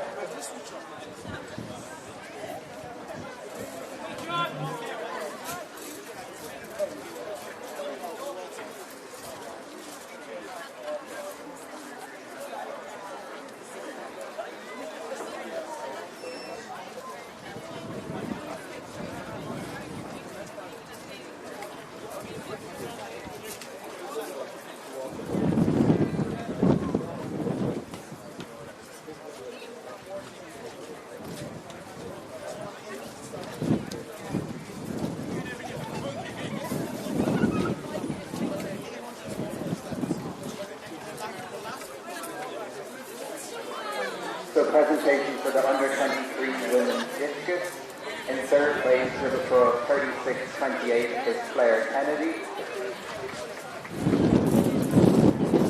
Second place with a throw of 42.66 is Holly Wright. And your champion for 2026 with a throw of 53.92 is Anna Gaskin.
Medical station is for the under 23 women's PK war. In third place, in the time of 15:43.97, aristocracy of Human Athletic Club. In second place, from Dublin, South Dublin, it's here with the Board in the time of 14:04.05. And our 2026 under 23 women's 3000 metre walk champion is Ashton Lane of Mullingar Harriers for time 13:56.61.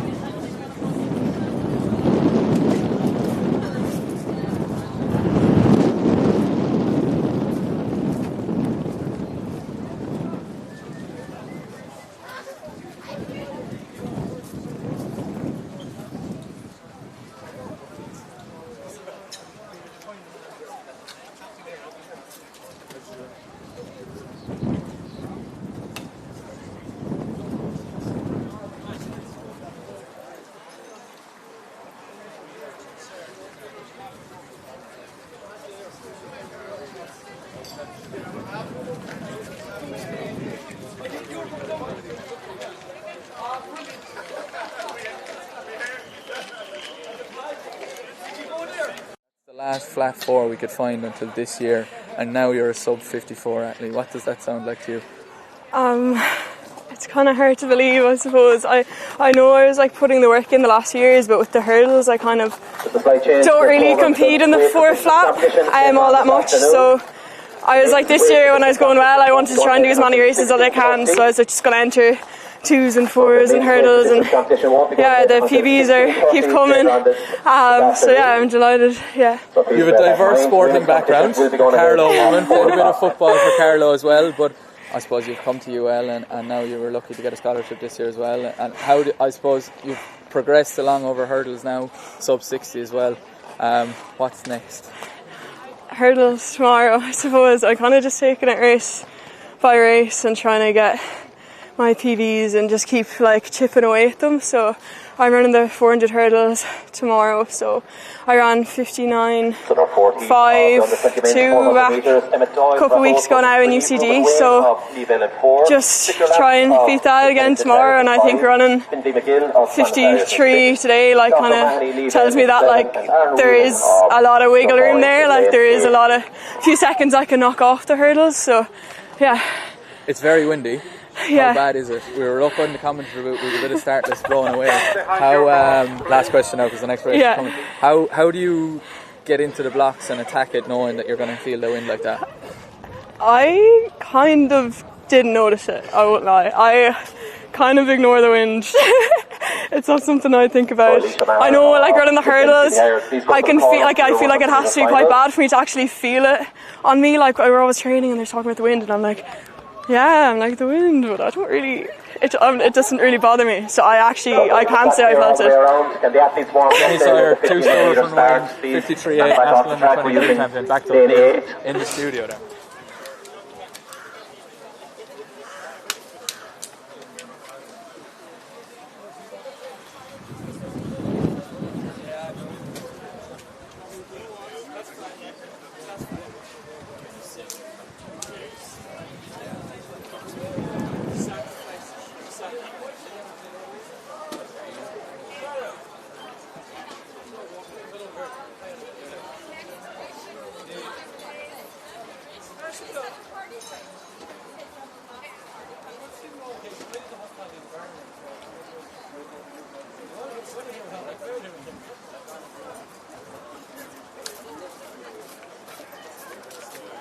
On your mark.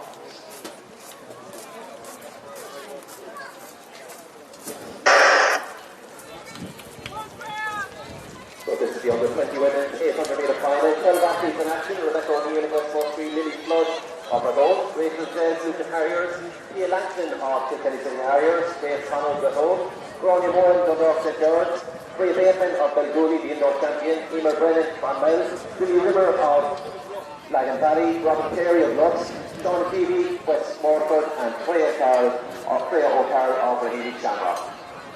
The Pia Langton there, Kilkenny City Harriers, gone off into an early lead.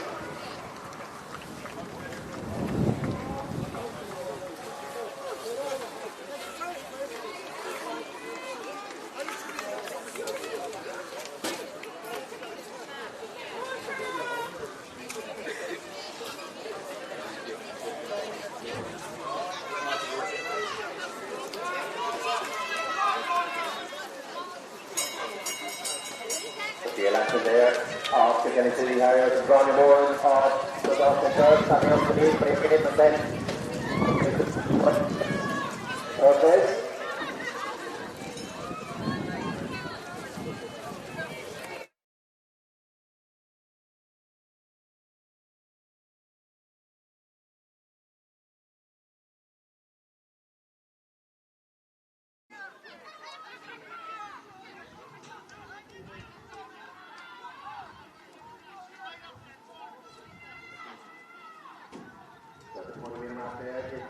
In the lead, and then down to second place.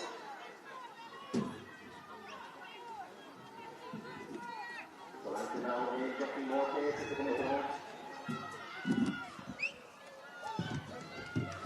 And we are back up here in the commentary gantry, just catching the last 50 metres of the under-20 women's 800 metres. It's a battle all the way to the line, but Pia Langton of Kilkenny City Harriers just nudges out and comes away with the win with a time of 2:08.16. We'll get the official results now as the athletes continue to flood in. I believe that race was a straight final, so we'll get confirmation on that, but I believe Pia Langton is your 2026 under-20 women's 800 metre national champion. So that was a straight final. Obviously, confirmation to be confirmed in a couple of weeks' time ahead of the World Under-20 Athletic Championships will be taking place in Eugene, Oregon. But Pia Langton, one of those middle distance athletes who will be looking to claim her spot on that plane over. So she has already got a standard under her belt, so she'll be looking to get over to Eugene, Oregon, which will be a huge experience for all of the under-20 athletes that get the opportunity to go over to a place like Eugene, Oregon with such history on the athletic scene. Of course, the Prefontaine Classic taking place over the course of yesterday and today with much Irish representation. Of course, Rashida Adeleke with her return last night. So the Prefontaine Classic, I suppose, warming up the track in Eugene, Oregon with ahead of those World Under-20 Championships. You can see just to the right of your photo there, Pia Langton getting her photo taken by Perry Williams. So huge congratulations to Pia. So she has ran one of the 2 standards required over the 800 metre distance. Still a while. They have kind of till the end of July. I believe it could be the 14th of July these athletes have until selection is confirmed for those World Championships. So 2:08.16 won't do it for the standard, but it will do it in terms of a national under-20 title for Pia. So huge congratulations to her. She's run 2:05.87 so far this season to claim that standard. So she's such a talented athlete, an athlete who's already used to the international and European stage, from the European Under-18 Championships in Banska Bystrica in 2024, and of course last year's Under-20 Championships in Tampere, Finland. Got the opportunity to cover both of those events, so it's been great to see Pia's progression on both an international, European and of course national level. Such a huge talent coming through the ranks, as you can see now. It looks to be the under-23 women who are making their way out onto the track now.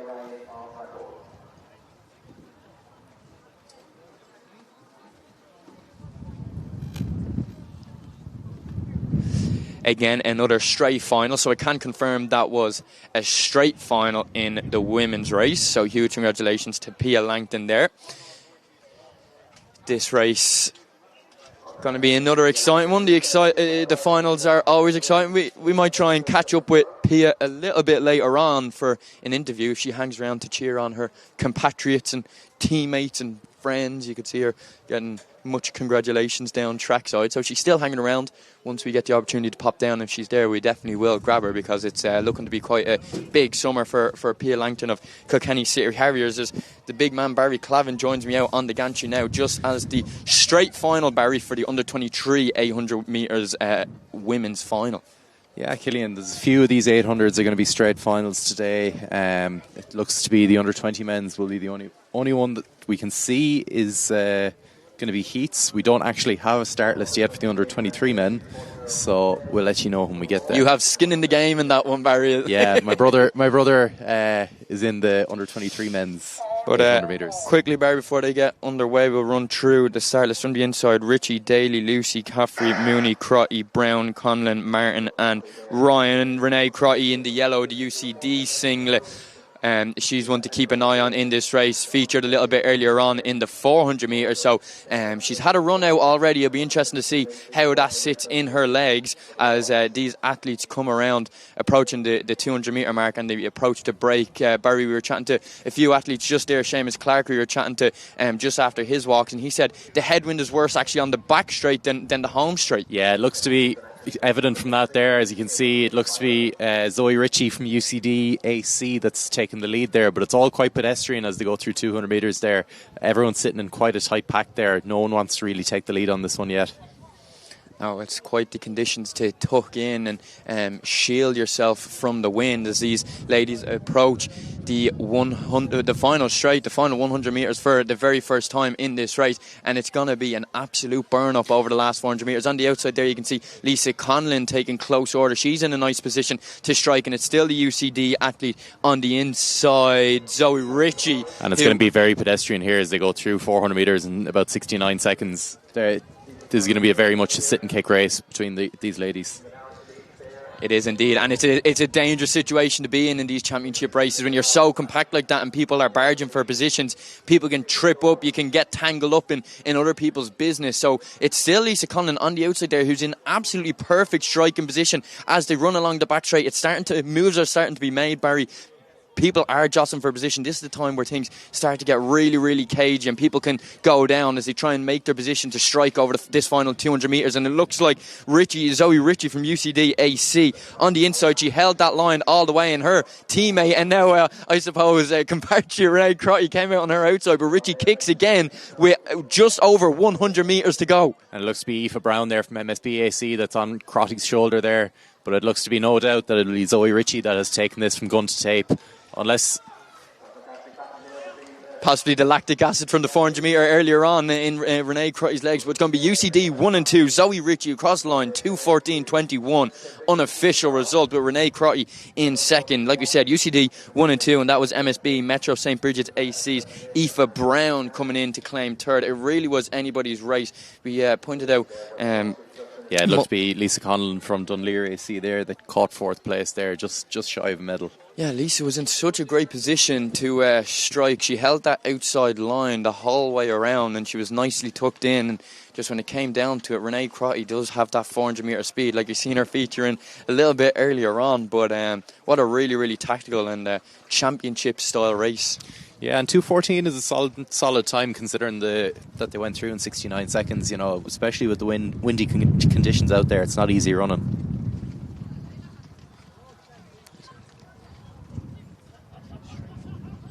So it looks to be the under-20 men's will be a straight final. So we'll just go through the entries there for that. We have Kieran McCarroll from Finn Valley AC, Conor O'Brien from Skibbereen AC, Ryan Vickers from Farron 4 Main Valley AC, Declan O'Connell from Crockwell AC, James Kelly from Ratoath AC, Caelan Gilbride from Cheerconnell AC, Conrad Latham from Raheny Shamrock Athletic Club, Bobby Moore from Bray Runners AC, Jacob Shiomek from Lucan Harriers AC, Dylan Kelly from Denore Harriers AC, and Adam Bradley from Selbridge AC. So the standout entry here looked to be Conrad Latham from Raheny Shamrock AC. Recently he's ran a 1:49, so that puts him in a very strong position here. He's the national schoolboys champion from last weekend, but he will have some strong competition here with the likes of Bobby Moore in the white hat in his Bray Runners singlet.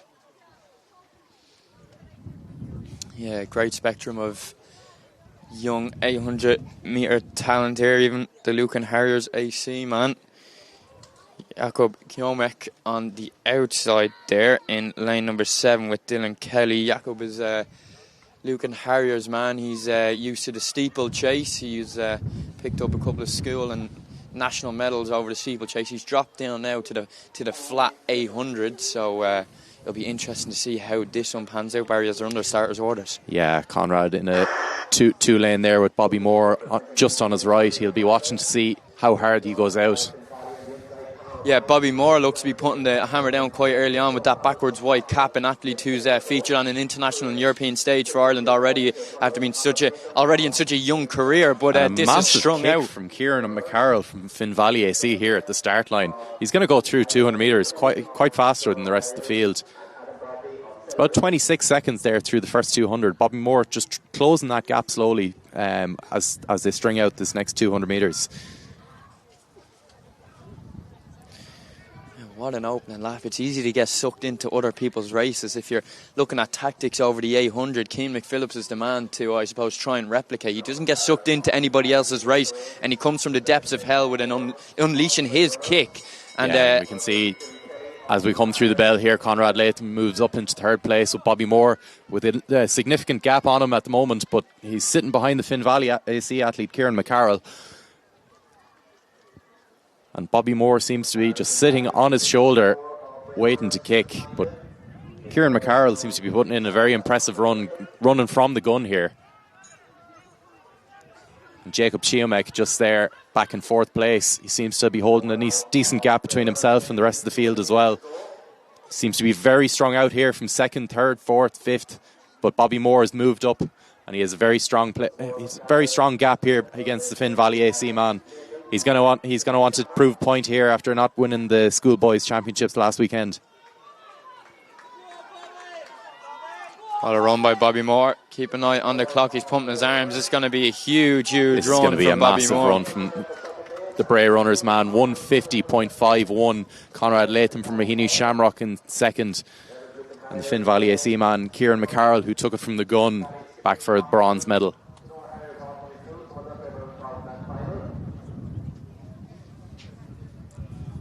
That was a brave run from Kieran McCarroll from Finn Valley to take it out that hard from the gun.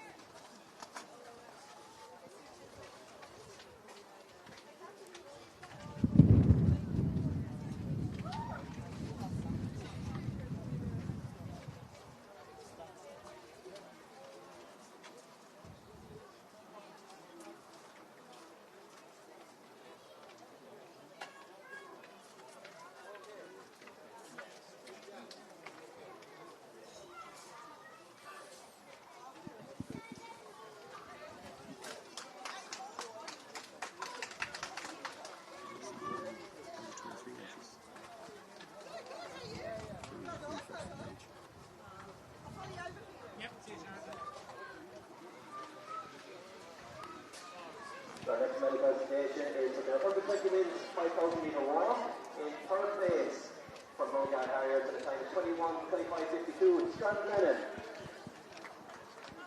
In second place from Castlegar, Benedict Roberts McInerney. It's time 20:08:79. And just out of frame at the moment, you can see Seamus Clark receiving his second ever under 20 national title medal on the track. Matthew Newell in second place. Both of these going toe to toe all year long, with lads battling for the spots on the plane, heading over to Eugene, Oregon a little bit later on this year, just before the European Senior Championships. So Seamus has a couple of those standards banked already, as he told us when we were chatting to him. So we'll have an interview coming from Seamus a little bit later on. But the depths in that 800, or in that, 5,000 metre race walk on the track on the boys' side was really, really deep, with Glennon on the side as well. He's huge talent coming through. So we don't have a start list for the men's under 23 800 metres, but I'll go through the entries. So we have Dara Donoghue from Lucan Harriers AC. Oisin Lynch is entered, but I don't seem to see him there from Killarney Valley AC. Matthew Fitzpatrick from Dunleer AC. Oisin Kelly from Cranford AC. Rocher Adiede from Tuam AC. Andrew McGilton from Dundrum South Dublin AC. Jack O'Donnell from Ratoath AC. Ben Clavin from Carn AC. Sean Nolan from Moy Valley AC. Goodwin Matthias from Dundrum South Dublin AC. Alan Hegarty from Castlebar AC. Antoine Roquette from DSD. Jack Lazac from Cork City. Conor Flaherty from Clonmel. And Aidan Maher from Carrignavar.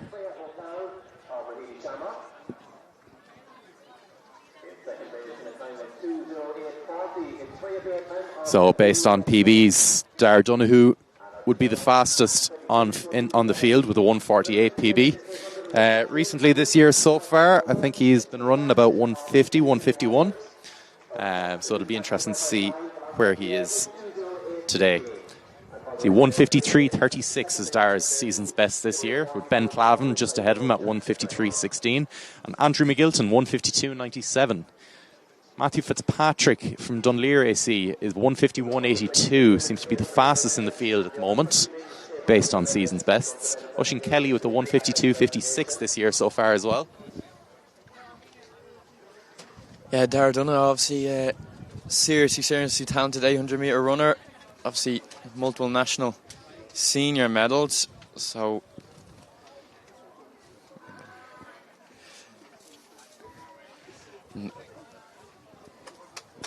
yeah, national senior indoor silver medalist last year.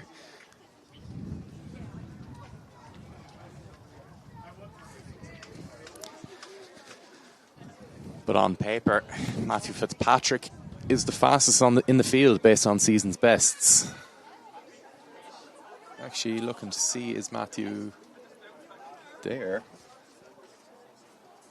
I don't see any Dunleer AC singlet, do you? I don't think he's there. And without Matthew Fitzpatrick, Oisin Kelly would be the fastest in the field with a 1:52.56.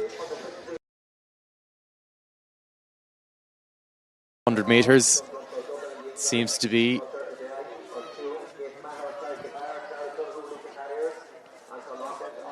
Seems to be Antoine Roquette from DSD with Andrew McGilton and Dara Donoghue sitting at the front there. 200 metres will go similarly quick to the under 20 men. They're in about high 26s through 200 metres. Andrew McGilton and Dara Donoghue just sitting on the shoulder of the DSD athlete, Antoine Roquette.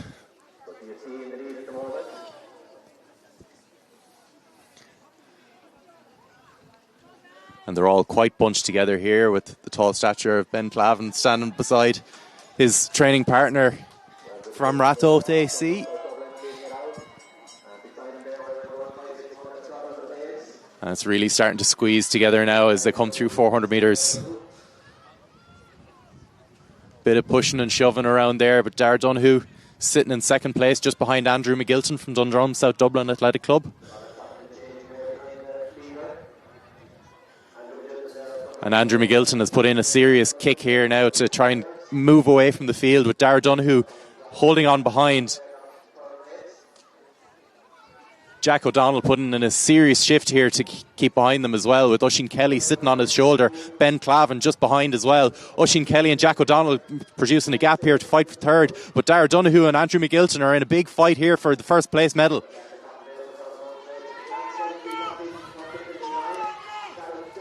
As we're coming up to the finish, it looks like Dara Donoghue is going to be Andrew McGilton. And Oisín Kelly could get him on the line there. And huge celebrations from Andrew McGilton. It'll go to a photo finish between second and third there for Oisín Kelly and Dara Donoghue. Ben Clavin seemed to come in fourth there.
123.ie has benefits like 24/7 breakdown assist that won't affect your no claims bonus, so you can forget about us. And remember the more important things. 123.ie. Give better a try.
We're back and we're ready for the last few finals of this first day of the 123.ie National Under-20 and Under-23 Track and Field Championships. And taking to their blocks in front of you are the Under-20 women for the 400 final.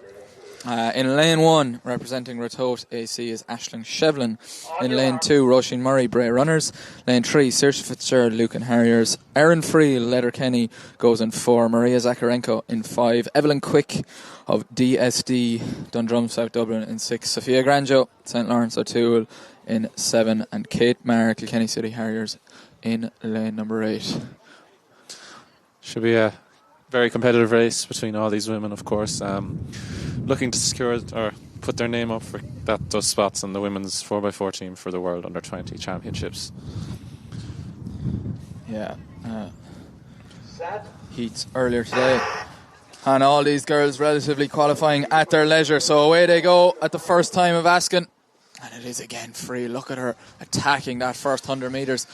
Moving up onto the shoulder of the cool athlete, Maria Zakharenko, and in fact going past her, going well on the inside as well, is Roisin Murray of Bray Runners. So it is Friel who probably has the initiative over the first 150. Keep an eye on Sophia Granjo, the St. Lawrence O'Toole athlete, who will look to push her as she did in that Under-19 final a couple of weeks ago at the juveniles. So rounding into the home straight, now the stagger unwinds and we get a better reflection of that race. Friel now looking to be struggling a little bit.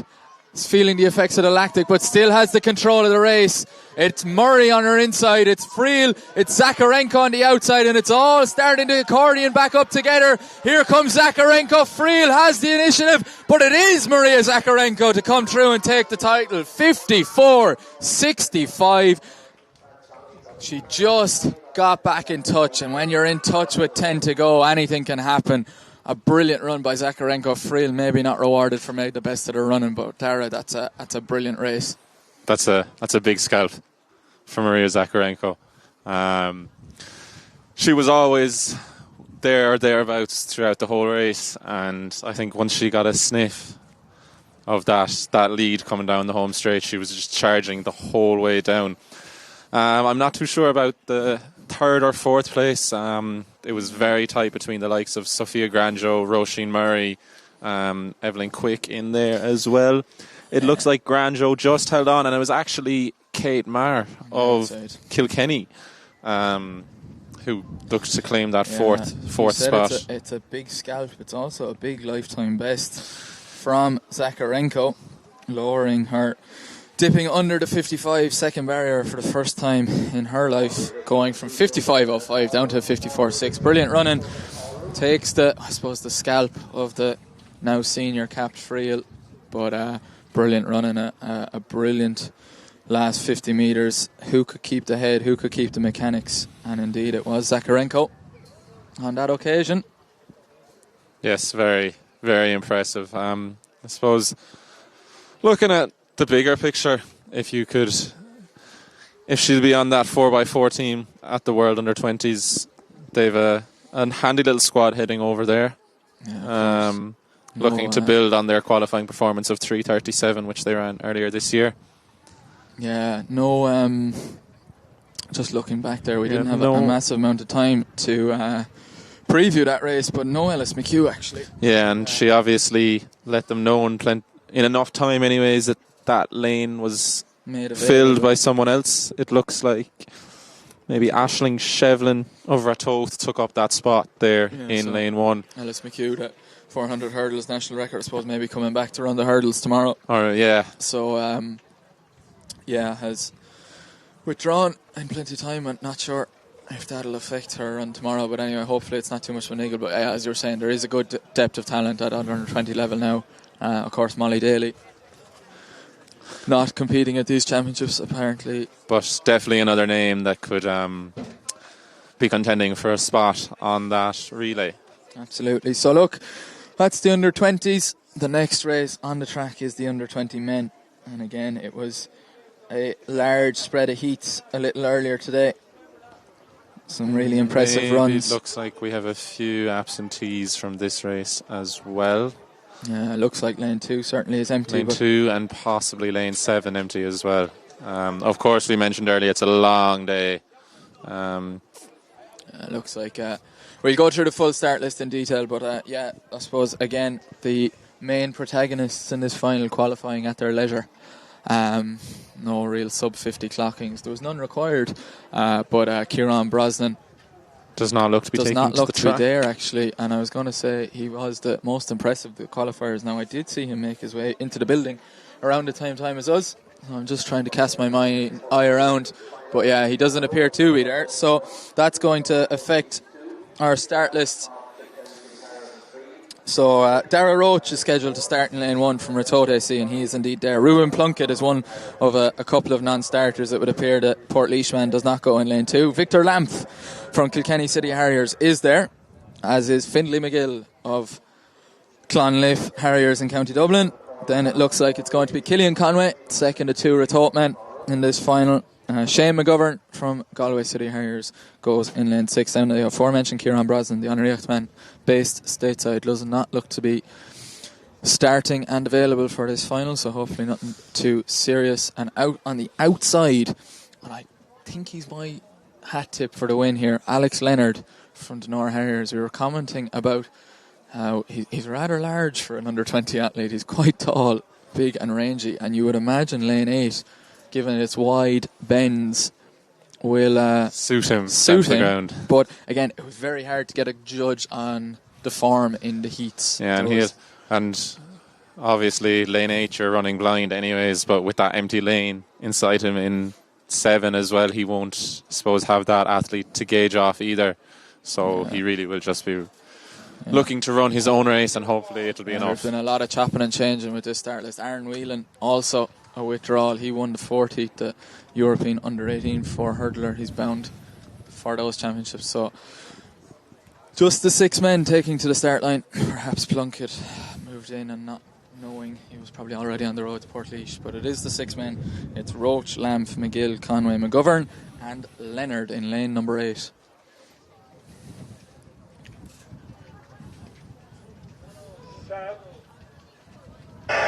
And away they go at the first time, and it is the Kilkenny Harriers athlete Victor Lampf who gets away quite well, and he honours even around the rest of them. Alex Leonard. Yeah, the Donora athlete out in lane 8 has made a very, very quick start. Definitely put a gap into the athlete. 2 lanes inside him. Clonliffe athlete Findlay McGill also making strides down that back straight, has made up the stagger on the 2 athletes outside him. But I think Alex Leonard has the lead. It's not even a doubt. He definitely will have the lead coming into the home straight, so it'll just be about holding it now for the next 100. He has about 10 metres on the rest of the field. So it's going to be Alex Leonard coming home strong. Also is the Kilkenny City athlete of Victor Lampf, but it's going to be Alex Leonard who's going to hold on for the win in the under-20 men's 400. 48-88 for Alex Leonard, takes the title and continues the tradition of 6 foot plus Denora Harriers athletes at these championships. A real powerful run, running blind the whole way around. Probably a victim of his own ease in the heats. He qualified at a canter in a 51 something, but unfortunately didn't I suppose run quite hard enough, so found himself in lane 8. But cool cam as you like, 48-8 for the Denora Harrier.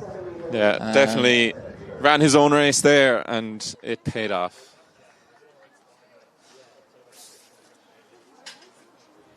Great win for the Chapel Elizabeth Club, and indeed just a margin outside his own personal best that he set in Belfast earlier this year, 48-64. So again, it's not about times, it's about titles. Exactly. He is the national under-20 400 metre champion. So last individual race of the day up next is going to be the under-23 men's 400 metre final. So we had heats earlier today, and the finalists we're going to have James Nixon of Enniskillen in lane 1, Oisin Phelan of West Coast in lane 2, Sam Kiley of Riverstick Kinsale in 3, Joe Doody UCD in 4, Fintan Dewhurst of Tyrconnell in 5, Dar Murphy UCD in 6, Christopher Lynch of Clonliffe in 7, and Dar Masterson in lane 8. Processional, I would describe the heats as, Dara. Yeah. processional, I think, is a very fair way to put it. I think quite a high quality field with terms of some of the athletes showing up. No doubt. It's look, I suppose your eyes are immediately drawn to Doody, Dewhurst and Murphy in the middle of the lanes. They're probably the men to watch here. Masterson and Lynch in 7 and 8 will be there to pick up the scraps should a medal come their way, but you would imagine the podium is relatively predictable, but it's the order in which they make they I suppose Joe Doody is probably the only one of them that's established 400 flat athlete. Dara Murphy in the last 2 years, I suppose, has made that step up from the 200. And of course, Fintan Dewhurst is primarily a 400 hurdles athlete and testing out his flat speed here at these championships. I mean, if all have set PBs over the distance, of course, Dewhurst indoors, as we alluded to earlier, taking silver at that National Senior Championships in dramatic fashion, diving chin over heels to just fall short of the medal to Sean Doggett, who we will see in the 200 tomorrow. Doody, 46.77 in Brussels earlier this year, and Murphy 47.21, just a couple hundredths faster than Dewhurst. But again, it's a championship race. It's not about the times today. I expect the time to be quick. The time could be quick, but I would expect the race to be better. Yeah, that's a very good way to put it. So they're just doing the final preparations in the blocks now. Can we see if we have an official result for the under 20 women's 400? We can. Maybe while we do. So it was Maria Zakharenko 54.64, Erin Friel 54.72, and Sophia Granjo 55.05, just ahead of Kate Maher in fourth with 55.14. Quite a high quality final, I think, with 8th place 56.11. I think in previous years that would have seen you a bit further up the field, but in this case not to be. Yeah, brilliant running by each and every one of those, and it was a competitive set of heats as well. But just having a quick flick over. I think we're missing an athlete in lane 1, unfortunately, which is not what you want to see after having to go through the process of heats this morning. When there was 9 athletes that showed up this morning, and now only 7 taking to the final. But such is the joys. Yeah, they'll have to deal with it anyways. That's James Nixon of Enniskillen, appears to be a non-starter, hopefully. Nothing too untoward has happened for James, but it is Oisin Phelan from West Coast in 2, Sam Kiley from Riverstick Kinsale in 3, Joe Doody from UCD in 4, Fintan Dewhurst in a UCD sandwich representing Tyrconnell in the red, and then the second UCD man on his outside, Dara Murphy, rounding out the field. Christopher Lynch, Clonliffe Harriers in 7, Dara Masterson in 8 from Ratoath AC.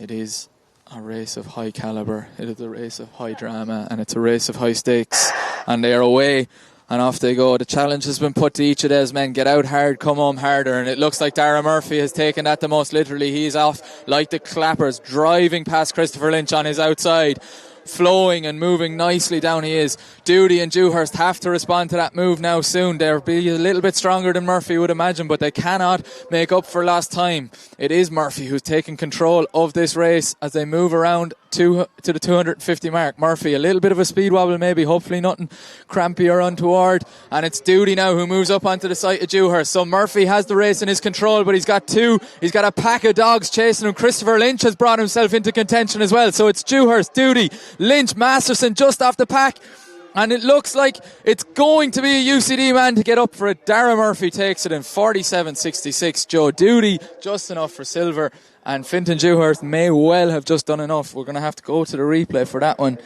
and wait for the final results. Christopher Lynch, to his credit, he does not get out hard, but by God does he come home fast. And he may well have done just enough off our replay here.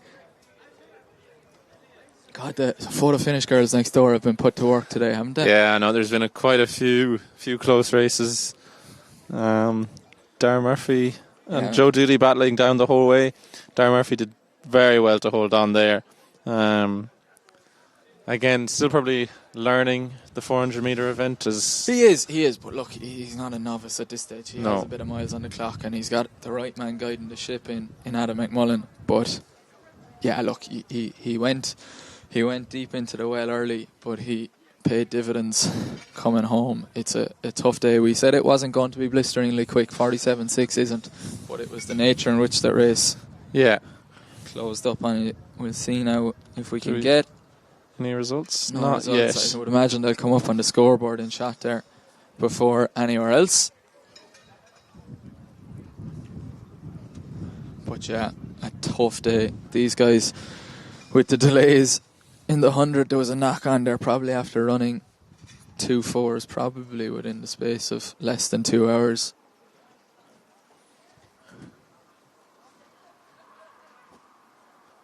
And no sign of any verified results just yet. But it is no doubt about your winner. Darren Murphy takes that title. As there's an eerie quietness over Tullamore Harriers. Just descended upon us just there. We can see a few relay teams practicing over on the back straight. But other than that, yeah, it's fairly quiet down here.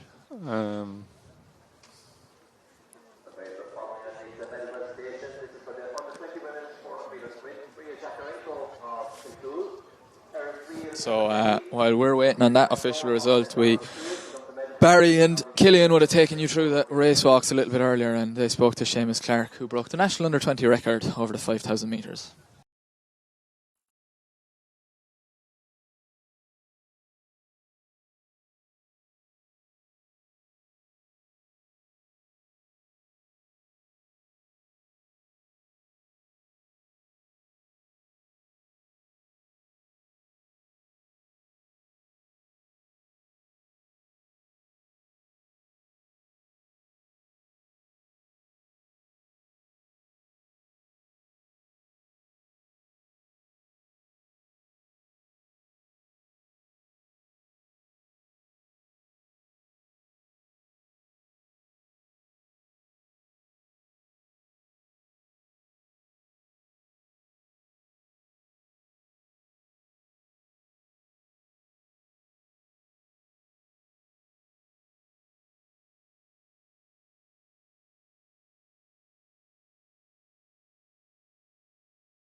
Wow, what a brilliant interview that just didn't work, unfortunately.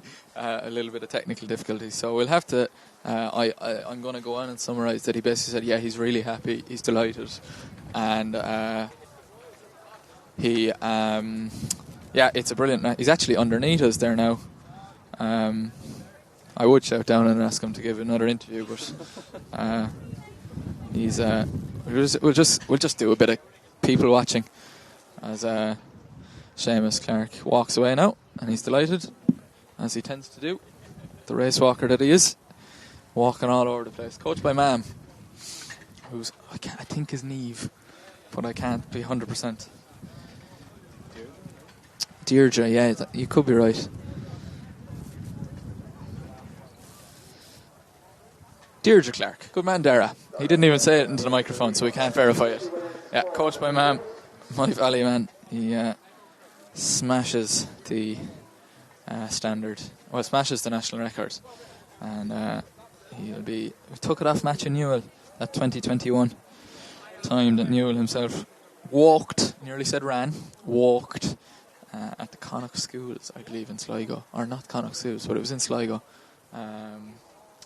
Brilliant feat of walking by Clark. Sub 20 minutes for 5k. I have not ran that before.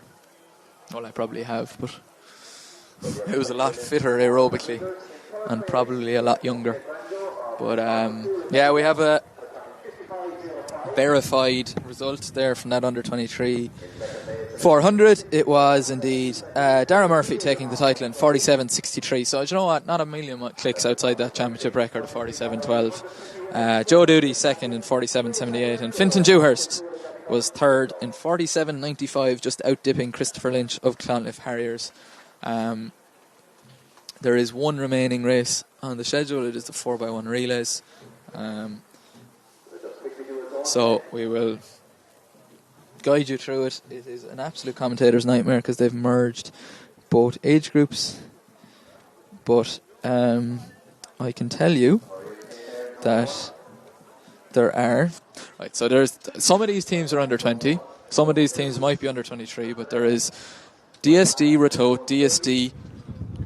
Tullamore, I'm going to say. And Ratoath. So there is 2 DSD teams, 2 Ratoath teams, and another team in blue as well. I would imagine one of the Ratoath and DSD teams are under 20. You would imagine under 23, but I we won't. would say we they're won't. both under 20.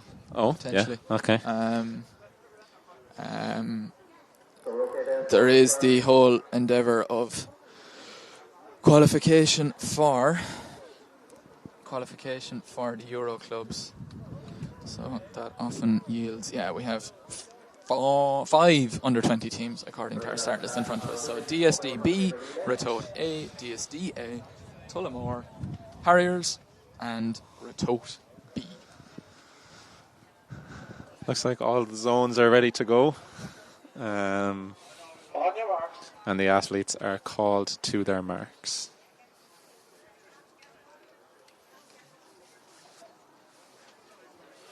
I think a team with blue in their singlet is going to win this one. That's a shout.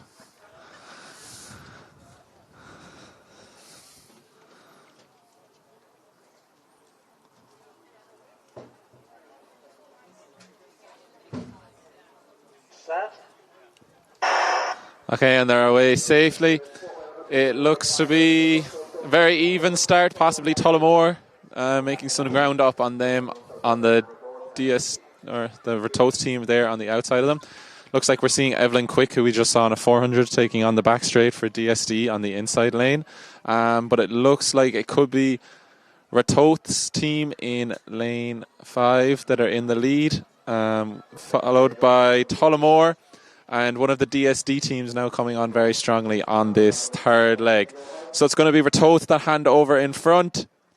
Spaten safely exchange, and Ratoath are well on their way to winning this girls under 20 4x1. Very tight between DSD and Tullamore. Looks like DSD slightly overtaking and going to get that silver medal ahead of Tullamore, and then Ratoath in 4th and DSD in 5th again. Strong runs by all the team. Most importantly, safe runs by all the teams. All 5 of them making it around with no red flags to be seen around the track. So all safe exchanges. Yeah, well done to them. Brilliant running by the Dundrums and the Ratoaths and the Tullamore quartets. Really impressive running. 48.57 on the clock. So not a million miles off the championship record of Ratoath set 2 years ago. But yeah, they'll be delighted with that. And good to see DSD and Ratoath flexing their depth. Sometimes they'll field an under 20 and under 18 team. But on next relay now is the under 20 men's 4x1, which doesn't appear to be loading for us. And that would be because there isn't an under 20. Well, look, some of them could have been under 23 teams. We don't think so. There is 4 teams named at under 23 men's 4x1. Great to see. Great to see, actually. I don't think we've ever. Yeah, and it looks like Titans AC, are they Dublin based? Titans AC are Dublin based. West Coast, Galway. Crusaders is Dublin. And then obviously Sligo is... I think that's in Sligo. Could be right there. I suppose I don't think we saw many of the athletes competing on the West Coast AC team compete individually, so it looks like they're really going all in for this relay. I don't remember many of them in the 100 that we looked at this morning. No, there was a couple of West Coast scattered amongst the heats earlier today, but I think they were at junior level, so not an under 23 men's team. Yeah, Titans, Dublin-based club under Israel Ibanu, but members maybe I suppose scattered across mainly the Dublin and Cork bases. Think of Emmanuel Akinrolli probably there, number one guy in the club. He's scheduled to go on the relay now. If they are going to run the relay, I suppose they're still in the call room.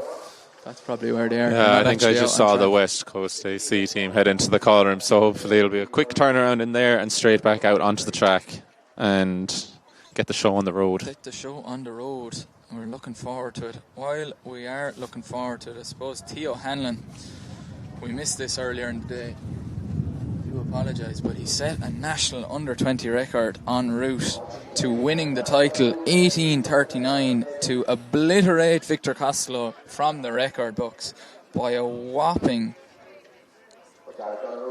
I'm going to say metre. I think that might be a mistake now that I look at it, because Victor Costello's record is listed as 16:58, but the championship record, so I will seek clarification on that. But nonetheless, 18:39 by Theo Hanlon, the Suncroft man, the senior schools champion, becomes the under-20 shot put champion. Kieran Keane, the Honoriacht man, the far long Gael Gas Lispol, Kiri here, featured on TG Cahir recently. Cahir, yeah. So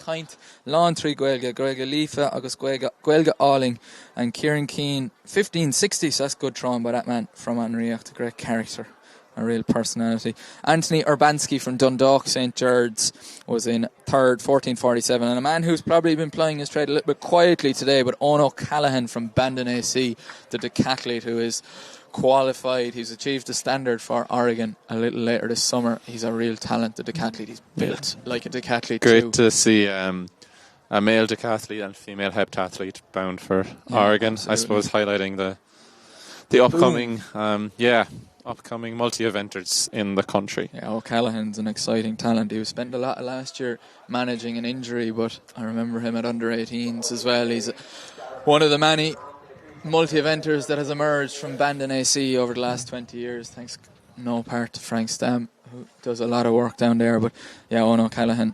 14:31 his shot put. That was the under-20 men's shot put. The under-20 women's shot put, that was won by Josephine Fagbemi of Dundalk St. George, so great medals for them. 12:51 to take that title.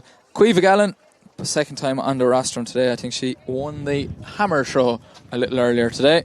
12:13, and Niamh Madden, the national senior indoor bronze medalist in the shot put, she took third, ahead of the heptathlete heading Enya Silkenna. She's been quite busy. She was throwing javelin a little bit earlier today, but Niamh Madden 11:13 to take the bronze. In the under 23 category,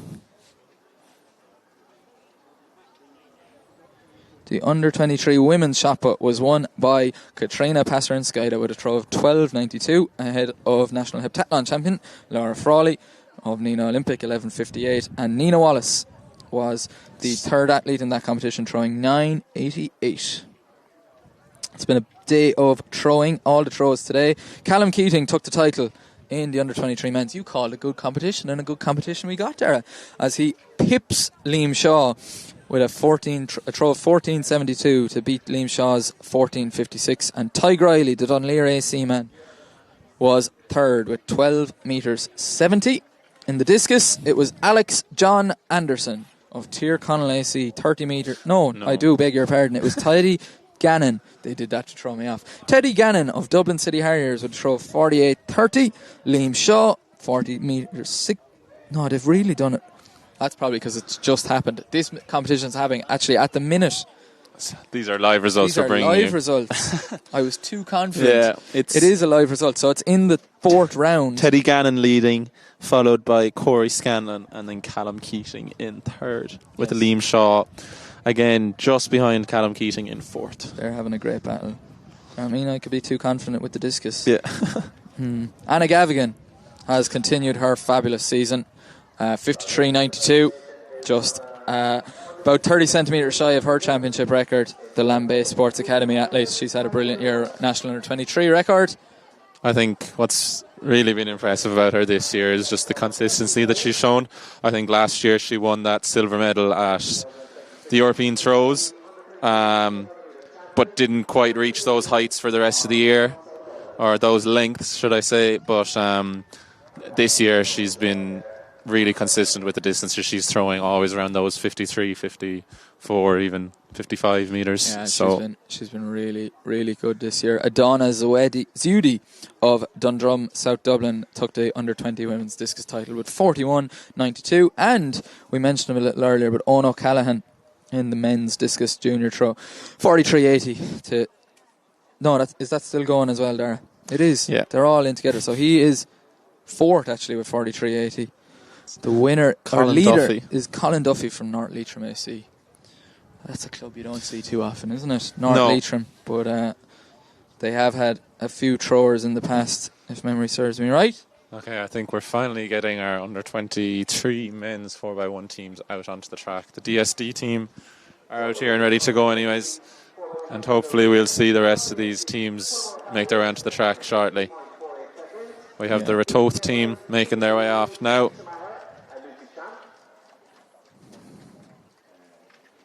I can bring you the last of the throws results for today, which were the javelin throw under the junior, which was won with a huge throw of 62-31 by Curtis Ford of Lagan Valley.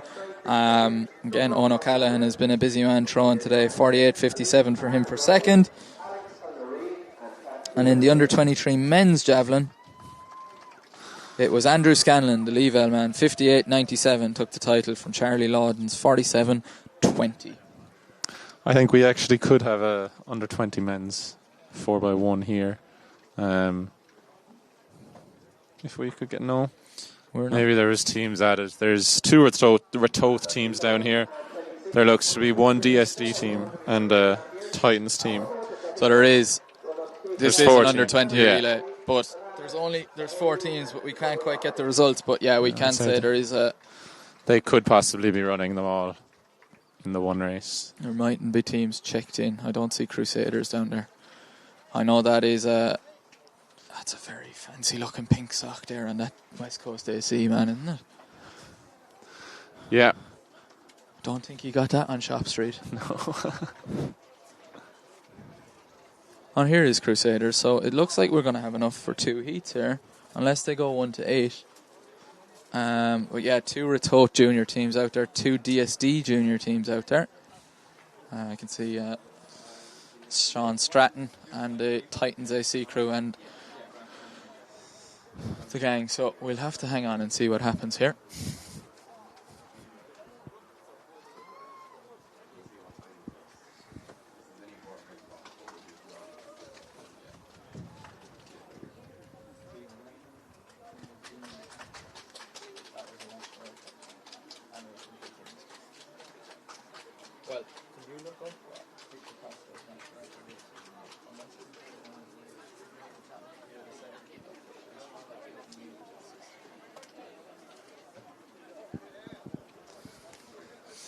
So,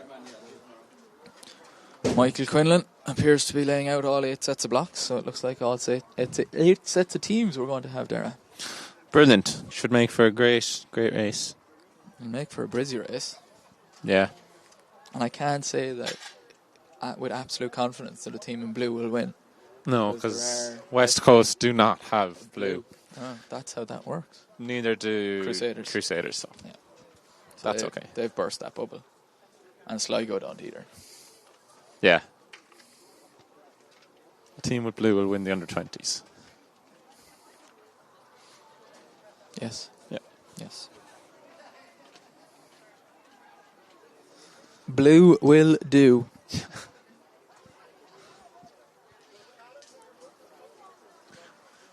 Really clearing out here now in Tullamore as we await for the last race of the day. I think the wind has finally quietened down. Just in time for the 4x1. Just in time. Hopefully tomorrow it might be a little less, or a little bit more favourable.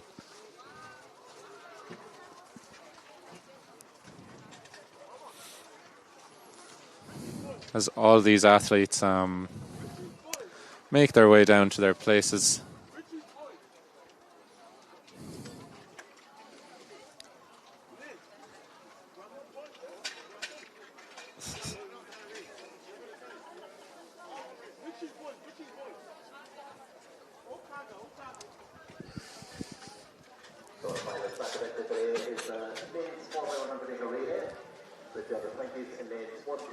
Looks like the women's weight for distance is actually still ongoing over in the far corner. I was wondering. Yeah, it looks like Katrina Parsker-Skide is probably going that one. Actually, maybe it's it's the lads, men's is it? one. I don't know. I don't have my glasses on. Yeah. It's very hard to see over that I think that is the Did men's I ever one. tell you about the time I threw the weight for distance here? No. I didn't really. I kind of participated in it. Okay, that's I got fair. kind of stung for it in the National League. So Look. I had to go down. It's £56. That's like half of me. So I kind of picked it up, and then I realised Fell forward. my back wasn't going to work, and I dropped it, and it went about 3 metres, and that was the end of my weight for distance career. Short and sweet. Short and sweet, just like the throw. Yeah. And that was measured by Rosemary Dewhurst, Oh, yeah. the mother of Finton and Ethan. Ethan, of course, being the Donegal Donegal record holder. who was down underneath us there, actually. Yeah, we might see him in action tomorrow over the hurdles. Would be a great race, I think. Maybe if himself and Des O'Neill both having standards Des for O'Neill. the World Under-20s. We might see them both in action tomorrow. I see Make for a he great race. won the Welsh Championships last weekend. He's not Welsh, so he didn't get a medal. But he was certainly participating in it. But yeah, Des O'Neill. Both down on the start list, so hopefully they'll... I see famous TikToker and decathlete James Kelsey entered for the 4 hurdles tomorrow. So that'll be great. Lovely. I'm sure he'll tell us tonight. Good exposure for the sport. He is great exposure for the sport, and he's a lovely young lad, as they all are. Yeah, there's a lot of good 4 hurdlers. Brian Cullinan, actually reigning national senior champion, is entered. Very good. Sligo, I see. He's probably part of that Sligo quartet. No, he's not, because he's under 20, and you can't run under 23 when you're under 20, because that's not how that works. So, the inside 4 lanes, which are DSD, Ratoath, DSD and Ratoath, are under 20 teams. And then Titans, West Coast, Crusaders and Sligo, the under-23 teams from lanes 5 to 8. So obviously the under-23 teams got the better lanes because they're bigger and stronger and age. Respect your elders. Respect your elders. Some of them have to spend the day on the commentary booth.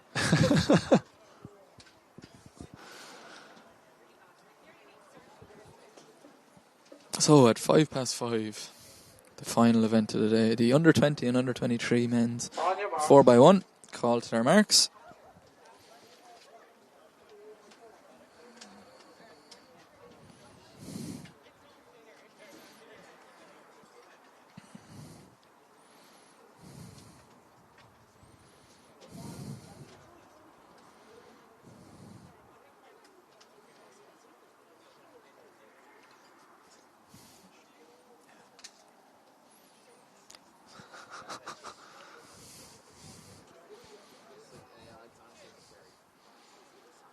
They're under starters orders now.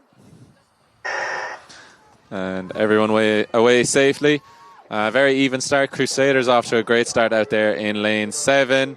And Ratoath out to a great start in the under-20 men's race. And Crusaders have gone past Sligo AC out in lane 7. And Titans have gone past West Coast. And it's very close still in the under-20 men's race. Disaster of a handover there for Crusaders. Their first handover wasn't much better either, and that's brought Titans AC and West Coast AC straight back into it. But Crusaders do have Sean Owens to hand over to, so it's Emmanuel Akinroley versus Sean Owens, under 23, 4x1 title on the line. It looks like Owens is going to do just enough. I don't know what I'd be celebrating after handovers like that, but they have taken the title in just the nick of time. 42-84. Not to be for the Titans AC men. But a great effort. Not sure who came through in the under 20. I'll have to check back on the stream.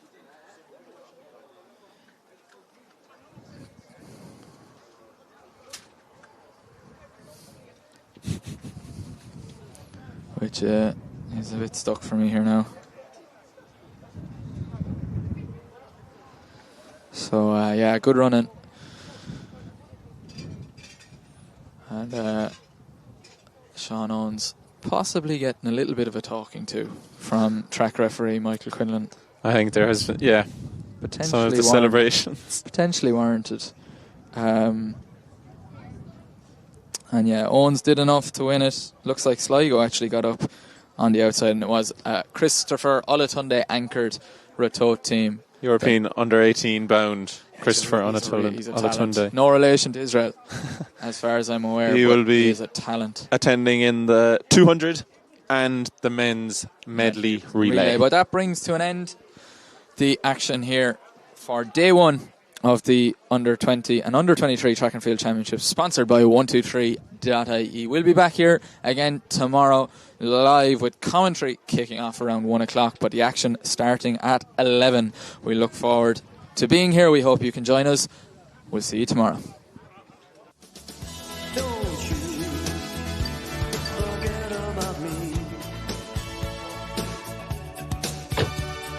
123.ie has benefits like 24/7 breakdown assist that won't affect your no claims bonus, so you can forget about us. And remember the more important things. 123.ie. Give better a try.